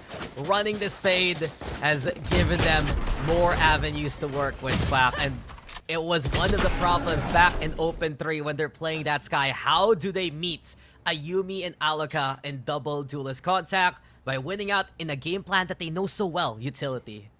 Yeah, use utility, and if you just fly in and have teammates to back you up, that could always work out. But here's the thing again, and we're always kind of excited to see what's about to happen after something like this. Coach Ducky's timeout. This time at round 7. The operator's still saved up. They've got all the ultimates in the world. What could RRQ do? You just like it when they call a timeout because his name is Ducky and your name is Quack. Yeah, I kind of figured that out along the way. It's like, why does Quack always name drop the coach? Because... Well, the coaches deserve a bit of the spotlight. I know, but there's a little bit more emphasis on Ducky for some reason. I know your ways, my friend. And we know the ways of RRQ Kaguya. A point that you always make is as soon as they call for a timeout, things change for RRQ Kaguya, and now we'll see how their mid-rounding will be moving into this half. And that's the thing that we want to look out for, because previously we saw a bit more of a B pillars hold, Iceberg kind of positioned behind it to provide assistance with that paranoia. But this time they're going for the early A rubble push, and RQ with that might be able to push FULLSENSE Sapphire into other parts of the map. Yumi peeking out with the operator around pillars. That's just a bit of a warning sign to FULLSENSE. Yeah, you got 4 ultimates, especially here for RRQ Kaguya. They have that operator, but Nabsy's the one trying to hold down that C-side. Paranoia utilized Muffin, looking to go for the cross. Triggers the tripwires though alongside the Prowler, and the Blade Storm plus the pressure from the Vandal is enough to secure the first kill. Polly though, quick trade versus a hold from Halls. The plan goes down here for FULLSENSE as well. They're watching now what RRQ Kaguya can do. Alika in position to try and make her way with the showstopper. Does she expect Baby TZ nearby? No, she doesn't! And because of it, FULLSENSE, their aggression, allowing their offense to thrive even more so. Angles of opportunity taken, even of the closest of margins. It's all left to Ayumi and Best now. The flash is there, but there's no way to cross. The op's gone, and the rest of RRQ's lives will follow. 5-2 for Sapphire's advantage. Man, it feels bad for RQ, and I'm just gonna name drop another coach, all right, Dax? It's Coach Obi, of course, because during timeouts, your opponents get to talk to each other too, and that's, I think, one of those things. They anticipated the showstopper retake, henceforth they stayed right underneath Aluka's nose, and she had no idea that they would be there. And regardless, it's going to be a heavy punish. Now RQ's economy not looking too good. And 5 rounds won in a row for FULLSENSE Sapphire. I mean, great calls from Ginny as well, because as soon as she heard that operator towards B, she heard the TP towards Rubble, they knew that C would be slightly less fortified. Look at how familiar FULLSENSE is with the angles taken by RRQ. They saw the showstopper prepared. They expect that, okay, Alika's gonna use Halls for the launch point to get through towards the side. And Baby TZ thriving back on her signature agent in her signature role. Just goes to show Sapphire, they're bringing their A game, especially here on Lotus. Yeah, desperately wanting to go in and defend their championship title and Game Changers APAC Elite. And of course, they're still going to have to play off, or whoever wins this today is going to have to face off against SMG in another day. So always got to be prepared. Here we go, though. Info outside pillars, a big flank being set up by RQ. Face your fear! Absky in trouble, and the Nightfall makes it even more bad news. The Prowler now searching and seeking all the way towards Waterfall because of the Nightfall extending that radius. Full sense now. The Spike plant planted. is there for this site to be taken. Okay, Aluka, big shot. Baby TZ and Alyssa, what's new as Full Sense are just firing on all cylinders. Aluka's the only one still standing in the 1v4. All she can do now is try to provide a bit of damage here, Quack. So convincing from Sapphire on how they take this.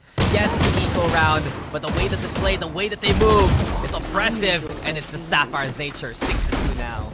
Yeah, right. One clean shot's all you're gonna get, Alika. And then Full Sense Sapphire completely just deletes the rest of the team. I mean, look at how they streamed into the site, especially on C, and their success rate on this site has been a little bit more effective this round. I mean, this map. And that's why we're seeing RQ starting to stack up outside of C Mount again. So, hey! RQ, Full Sense, they're just gonna have to think about it. Is it time, Dax? It's time. So we promised a certain panelist here. As soon as we get our first technical pause, our birthday girl will get a song of celebration. You know? Yeah. Yep. So happy birthday to Tash. Happy birthday to Tash. Happy birthday. Happy birthday. Happy birthday to Tash. As you can see, guys, we did not rehearse that whatsoever. We are sorry you had to listen through that, but thank you to everyone who's tuning in so far and greeting our incredible They just muted Tash. the entire stream, Dax. Happy birthday. No, don't worry about it. I'm used to that.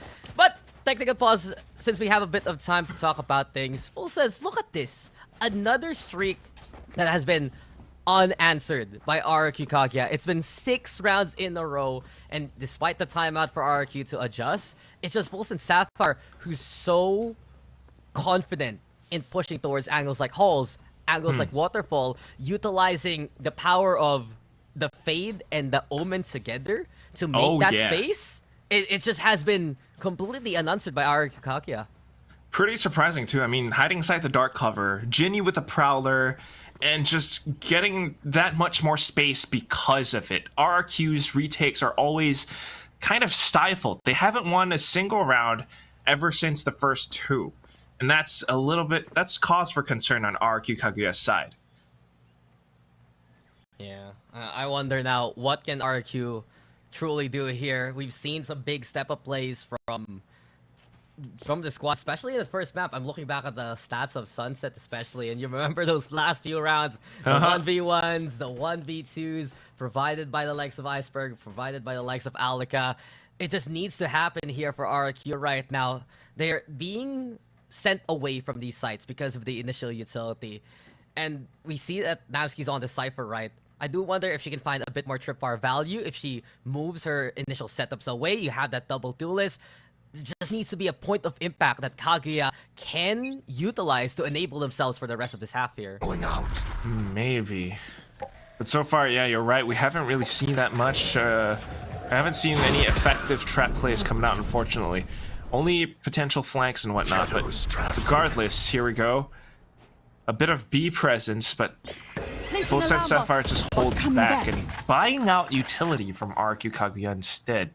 They haven't really hit A that often, though, ever since the first few rounds. Yeah, it's been very interesting, actually. We usually see those A hits come from time to time. It's been mostly B, it's been mostly C, and now it's mostly been Ayumi getting value early on. Cloud versus there to fight cover, but Bass still holding down the line, staying to get one more kill to her name. RQ decided to put the aggression to the test, and they will answer Full Sense Sapphire in pitch combat. King of the Hill? Queens of the Mound, that's what we're seeing. And it will be the crowd going to Ayumi at the end. The third kill, a third round here for RQ. I mean, this is Coronation Day, Dax, and Ayumi just keeps it up. The operator play is tailwinding away. Both clobbers spent just to keep her teammate alive, not to mention the guiding light being deployed quickly by Bess as well.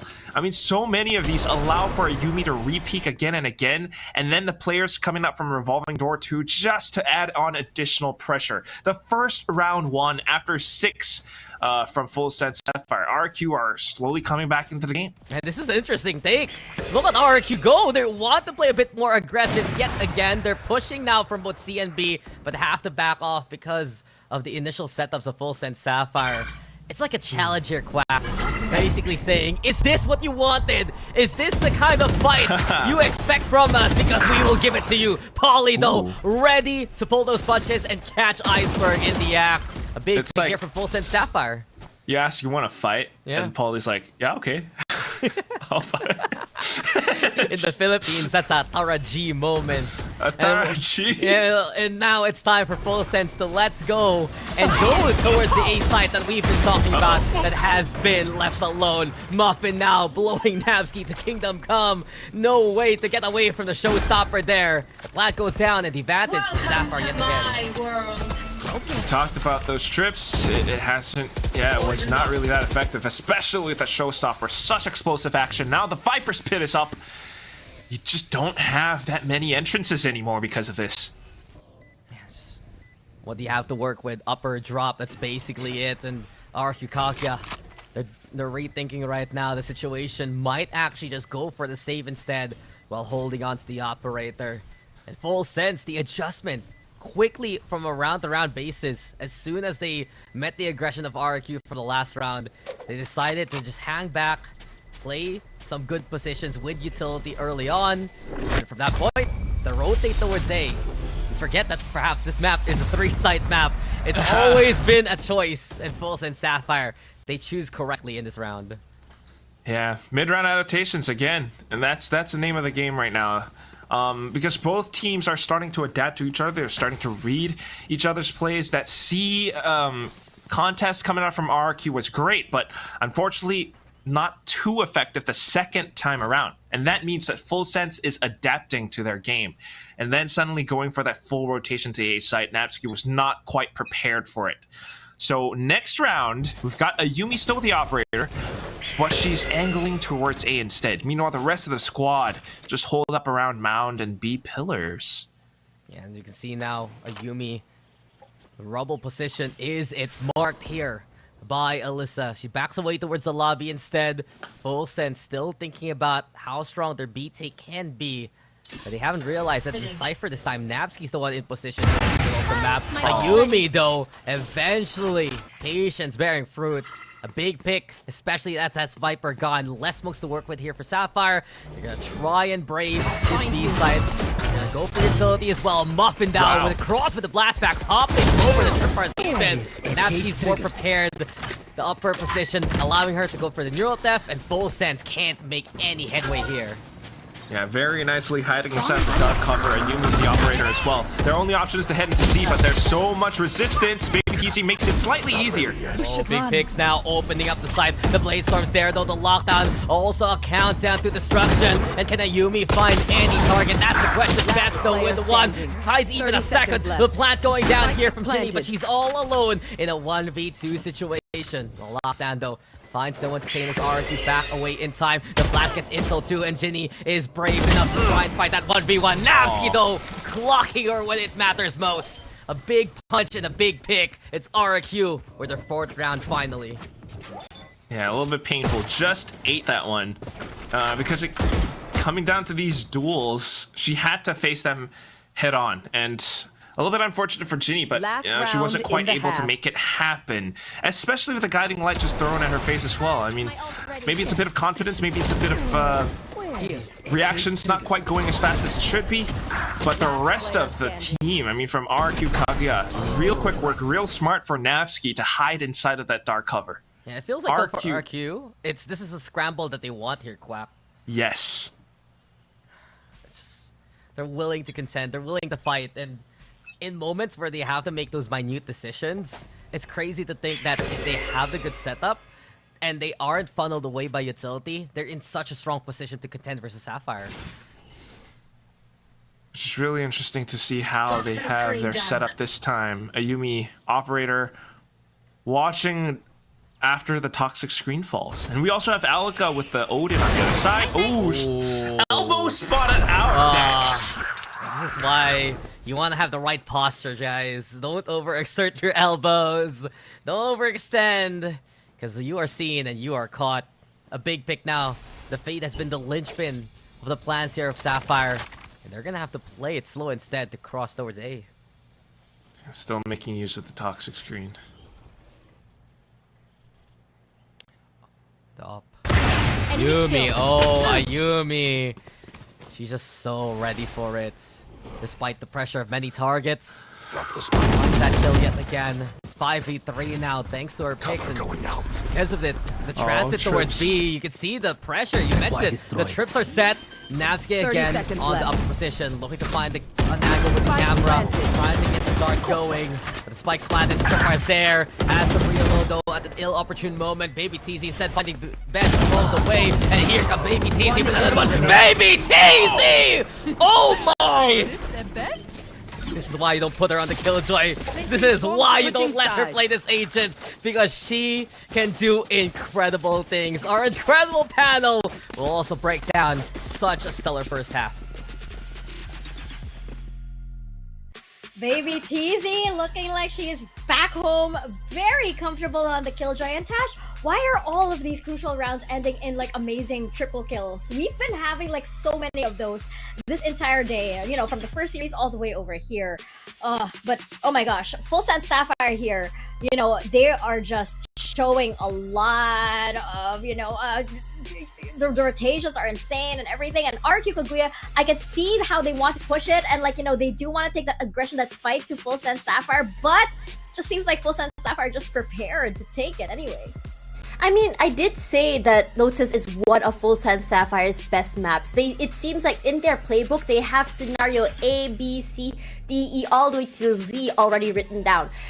While we did see changes in pace for RQ Kaguya, it feels like, okay, we had one round that happened, that they decided to take the fight to us. That's fine, let's change up the pace again. And because of this, how adaptable or how quick FULLSENSE Sapphire, how adept they are at this map, it's really hard for RQ Kaguya to kind of like really say, okay, this is finally working, we can keep going it over and over again. Because FULLSENSE Sapphire is just so quick to not only deny space, take up space, but also really good at also kind of catching them off guard. We talked about the lurk, talk about rotations, and Baby TZ has been doing just that. Because what Baby TZ brings to the team in terms of playing aggressive, in terms of playing Sentinel, is that aggression. And you saw her W keying all the way till the end.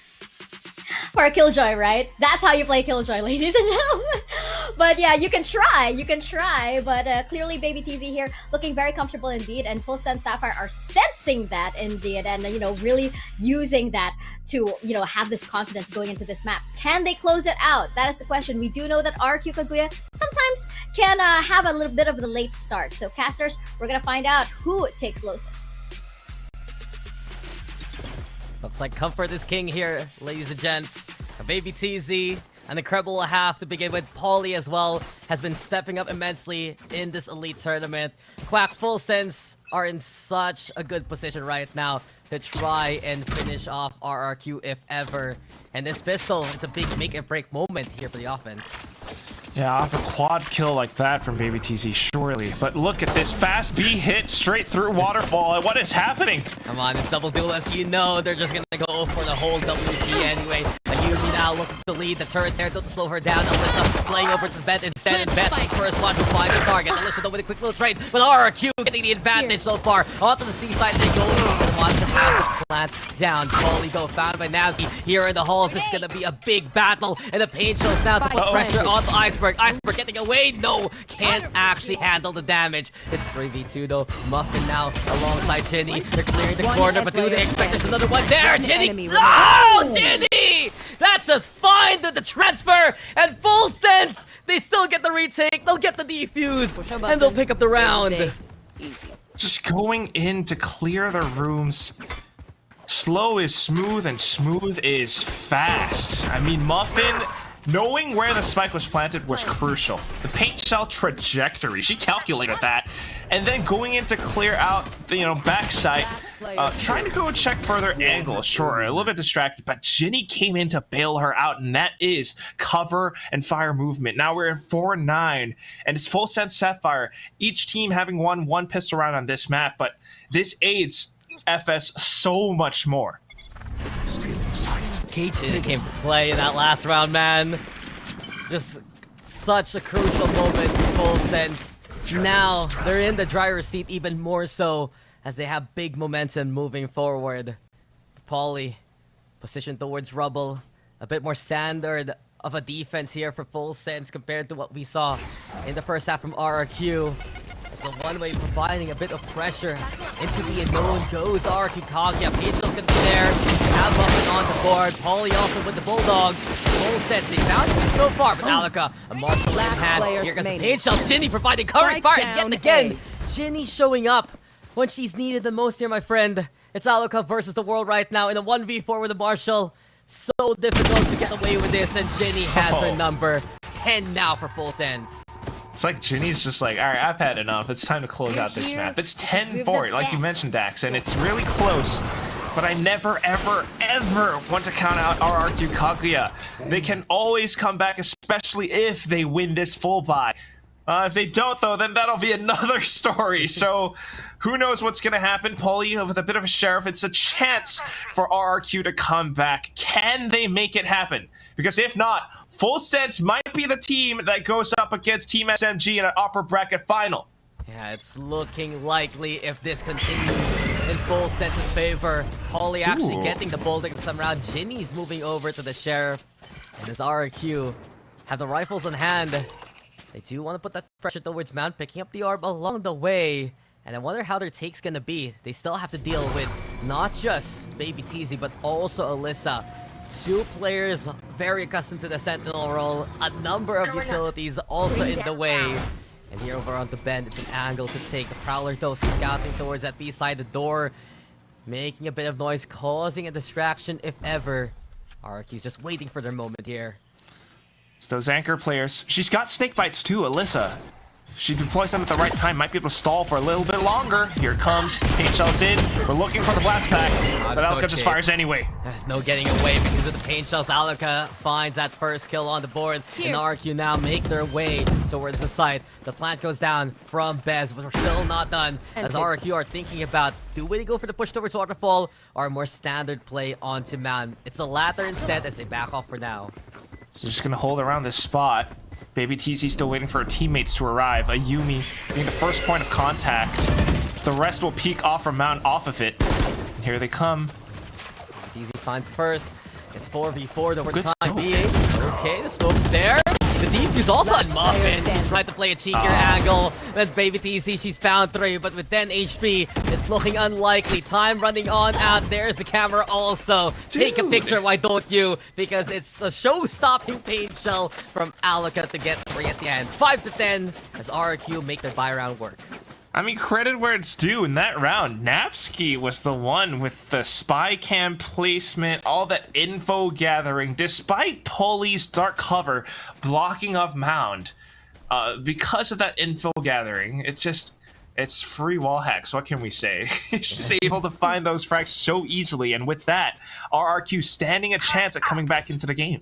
Yeah, just so secure with the CCTV online. In the end, though, it's RRQ now. A chance here to get momentum in their favor. FULLSENSE, on the other hand, they actually gone for the half buy here. A judge, 2 sheriffs with a showstopper. Ginny picking up the orbs to get the nightfall also online. So, despite the gun disparity, it's FULLSENSE here who has a bit more utility to work with, actually. Okay. Then again, though, timing as well as info is crucial. So without that, you're just kind of making educated guesses. And RRQ are not a team that loves to kind of go in for those risky plays, not at this moment anyway. So they're just going to back off. They have Alaka with the showstopper ready, and they might just be seeking to use that to break open the A site. Showstopper As you mentioned, the jump peaks to get that intel, but in the end, RQ have decided to make their way towards A. The smoke is the answer, and Muffin trying to scare them off with the showstopper. Eventually, though, Best is caught towards the 3. No escape whatsoever. A pick right now for FULLSENSE. 30 seconds. Find more from it. RQ kept that bait. The Nightfall making it even more of a nightmare to try and get through. FULLSENSE. They're really making this a night to remember versus RRQ. They're in position right now to go for a quick retake if ever. Baby waiting patiently. Eventually, though, jumping the gun and Alec on Iceberg with big punishes to even up the odds. A chance right now, but Ginny has other plans. Takes advantage of the chaos, taking upper away from RRQ. FULLSENSE with the angles, with the elevation, and with another round on the retake. Even without the elevation, those nades from Muffin would have done a lot of damage. And so it's well played by FULLSENSE Sapphire. I mean, this time controlling the map a lot better as compared to what we saw on Sunset, and then kind of funneling them towards where they want RRQ to go, and just being prepared to shoot them down, despite this being a round where maybe they didn't have the best gun. So it was a bit of a half buy with Baby TZ on the judge and everything else. So, well played with the way that they held everything down. RRQ needs to adjust around this, and it might be time for Coach Ducky to call that second timeout, man. Yeah, they have ultimates at the very least. They still have a round to give also before it gets into series point, if ever. And they're gonna move in to half-buy set for some of these players. But Aluka already a casualty to begin with. Paulie, a different plan also on the inside. FULLSENSE now willing to play risky, willing to play aggressive, but Best has other plans to fight back with. It's 2v2, and in the chaos, she's the only one standing. The Seekers also to find those final 2 targets, pick up the spike, and rotate away. Risk doesn't always pay off the way that you want them to. And with this, picking up the spike, Ayumi calls the B site clear. So they're just holding this and securing that spike plant. And then we go in for a full-on 2-on-2 retake where Ayumi has an advantage. Spike planted. In position. Anyone will catch off guard. And case in point, it's Baby TZ, the one to fall. It's all left to Alyssa now. The returning player here for FULLSENSE after a brief dip back in open 3, if I remember correctly. What can she do though from this upper position? Trying to sees Best, but doesn't see Ayumi coming.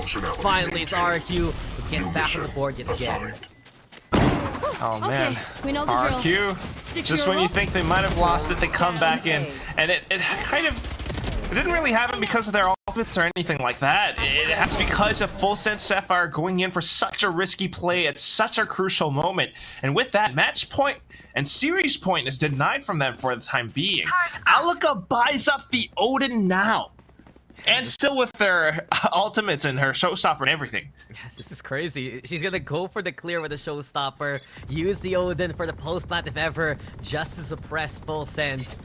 It's a big task here for RRQ. But you mentioned it a while ago, Quack. Because of that round win, they now have a buffer to work with and still ultimates to boot. Alright, let's see if we can make this investment count. Muffin does punish real quick though. And the dark cover is propped up. Okay. Oh. Nah, she's not gonna shoot that way. It's the boom bot instead. We'll look for a target or two. The doorway providing entry towards Polly to move back towards the C site alongside Baby TZ. Bring them down. All A is absolutely open. RQ have no intel for it. Instead, trying to move towards the B site. We got Ginny here, working over onto Link if ever. Grenade. As the swarms are being set by Baby TZ. RQ instead looking to try and find a way through. The door now opening. We're off the C. Are they gonna go for the C? Yes, they are. And well, Polly, is she ready? Here comes the showstopper. Polly gets one for her troubles before Alika will blow her up. But Baby TZ, other plans have found out by Best instead. It's 3v3 though, as Alika wants to fight on back. Muffin though on top of things. The blast back there from above. Even the Haunt gonna be in position. And FULLSENSE Sapphire looking to buy so much time. Alika though running out of bullets. 1 HP to still fight on back. Given ample time to go for the pain shells. Here goes the push. The regrowth not enough to keep her teammate alive. And with Best in critical state, they'll be Muffin to mop the floor of the opposition. Series point here for Sapphire. This is her bakery, Dax. My goodness, just throwing everything out of the oven. And I know my alphabet really well. We rotated from A to B to C. And it's just RRQ really trying to find that opening, but a little bit unfortunate off of it. You could tell that Alka, if her boombot actually connected onto someone, she would have let that Odin rip. But unfortunately, nobody was around the corner, and that's because FULLSENSE Sapphire knows the advantage that they have. They know that they're not going to go for any crazy risky plays this time around. So backing up, RRQ, possibly their final round. It's series point. They make their way towards C. Yeah, make or break moment here for RRQ. They win this, they continue on. They lose this, it's FULLSENSE who will fight SMG in the upper bracket instead. And Ayumi under pressure by the turret. Baby TZ already the bane of RRQ's existence, keeping them at bay alongside Alyssa. And here comes Baby TZ with a big run. 4v3 now, the showstopper herd. Muffin flies high to go for the deny. And FULLSENSE, they shine to move on to the next round. They keep the status quo in check, and they bring RRQ Kaguya to the lower bracket.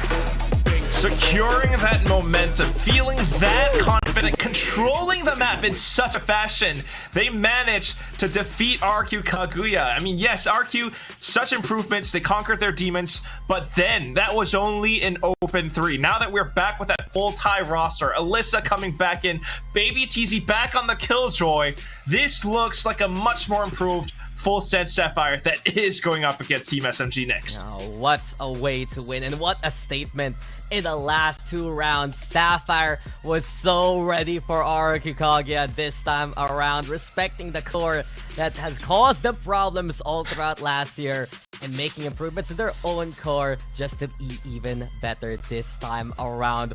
What's an upper bracket though we just saw here, Quack, and now it is set. RQ Orangutan over to the lower bracket, waiting for some results there. You got Team SMG versus FULLSENSE Sapphire waiting next on the upper bracket. What a day we've had today. That's it gonna be us for the caster side. We'll send it over to the panel. Our incredible host Mika, our incredible birthday girl Tash. Take it away. Hey, I would also say incredible host Tash as well. Thank you. I'm an analyst today, doing all doing all the thinking and stuff today. Mika also doing that. Anyways, multi-talented both of us. Mika, what do you think of that match just now?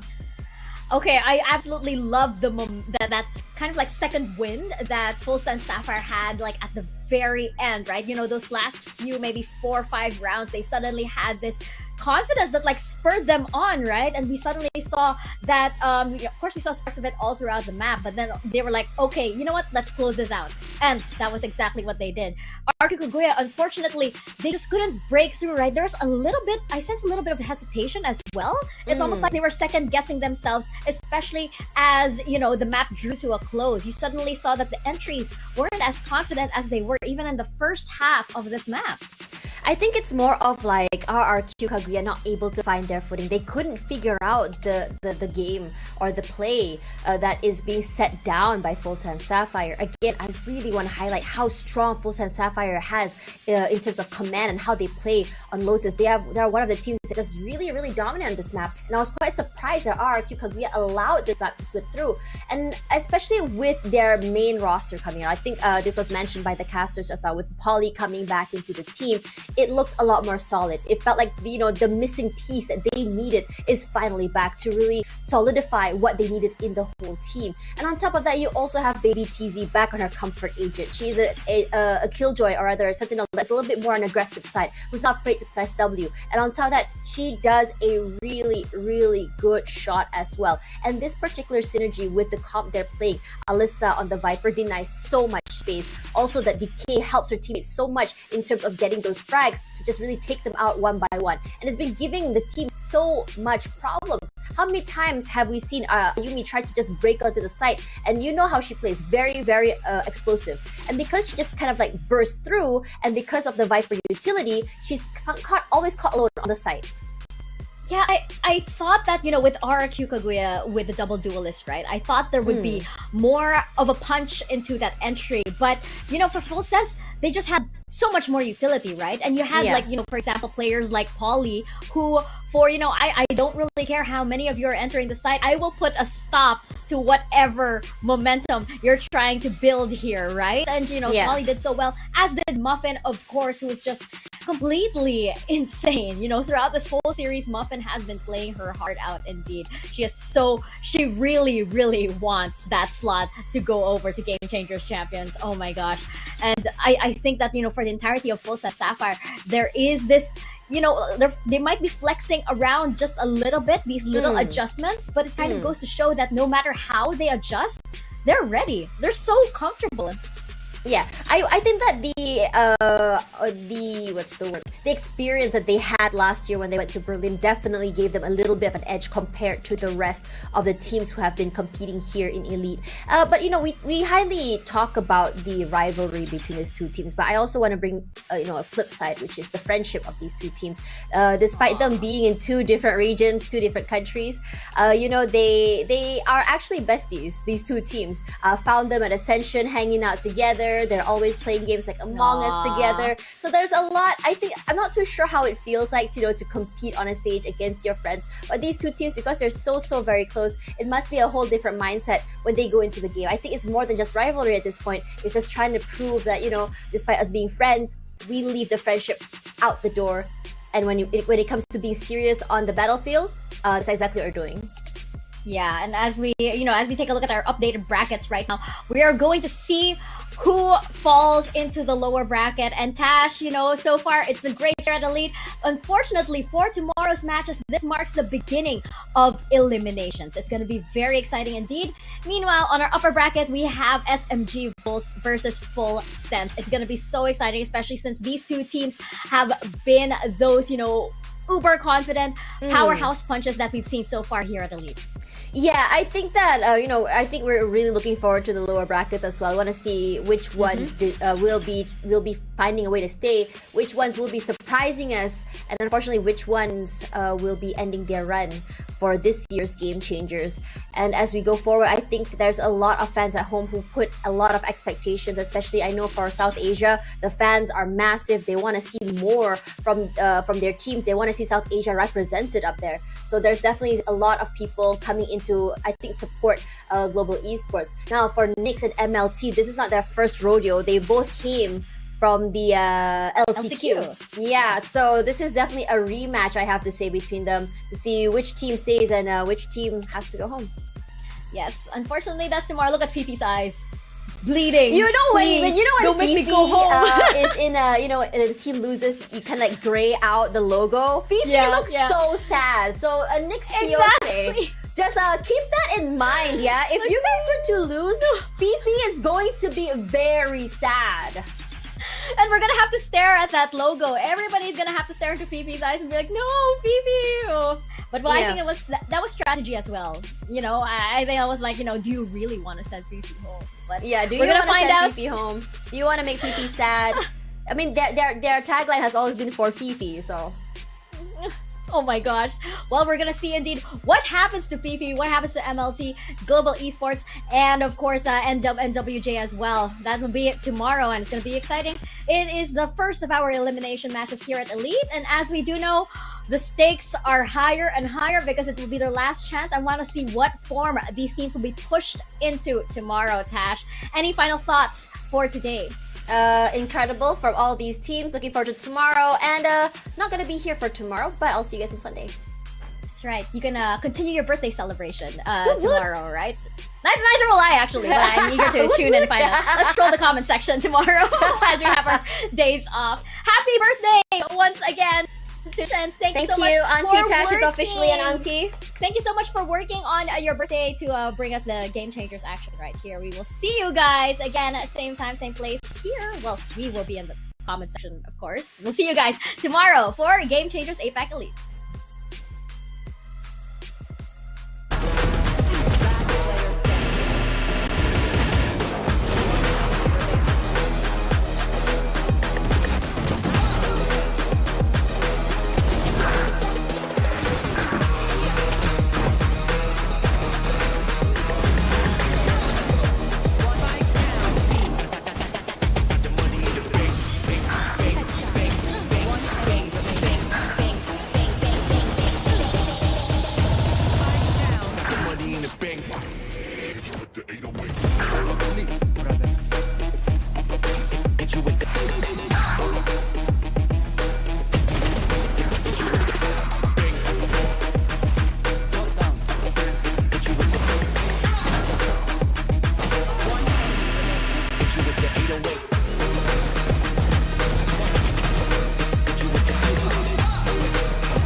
Show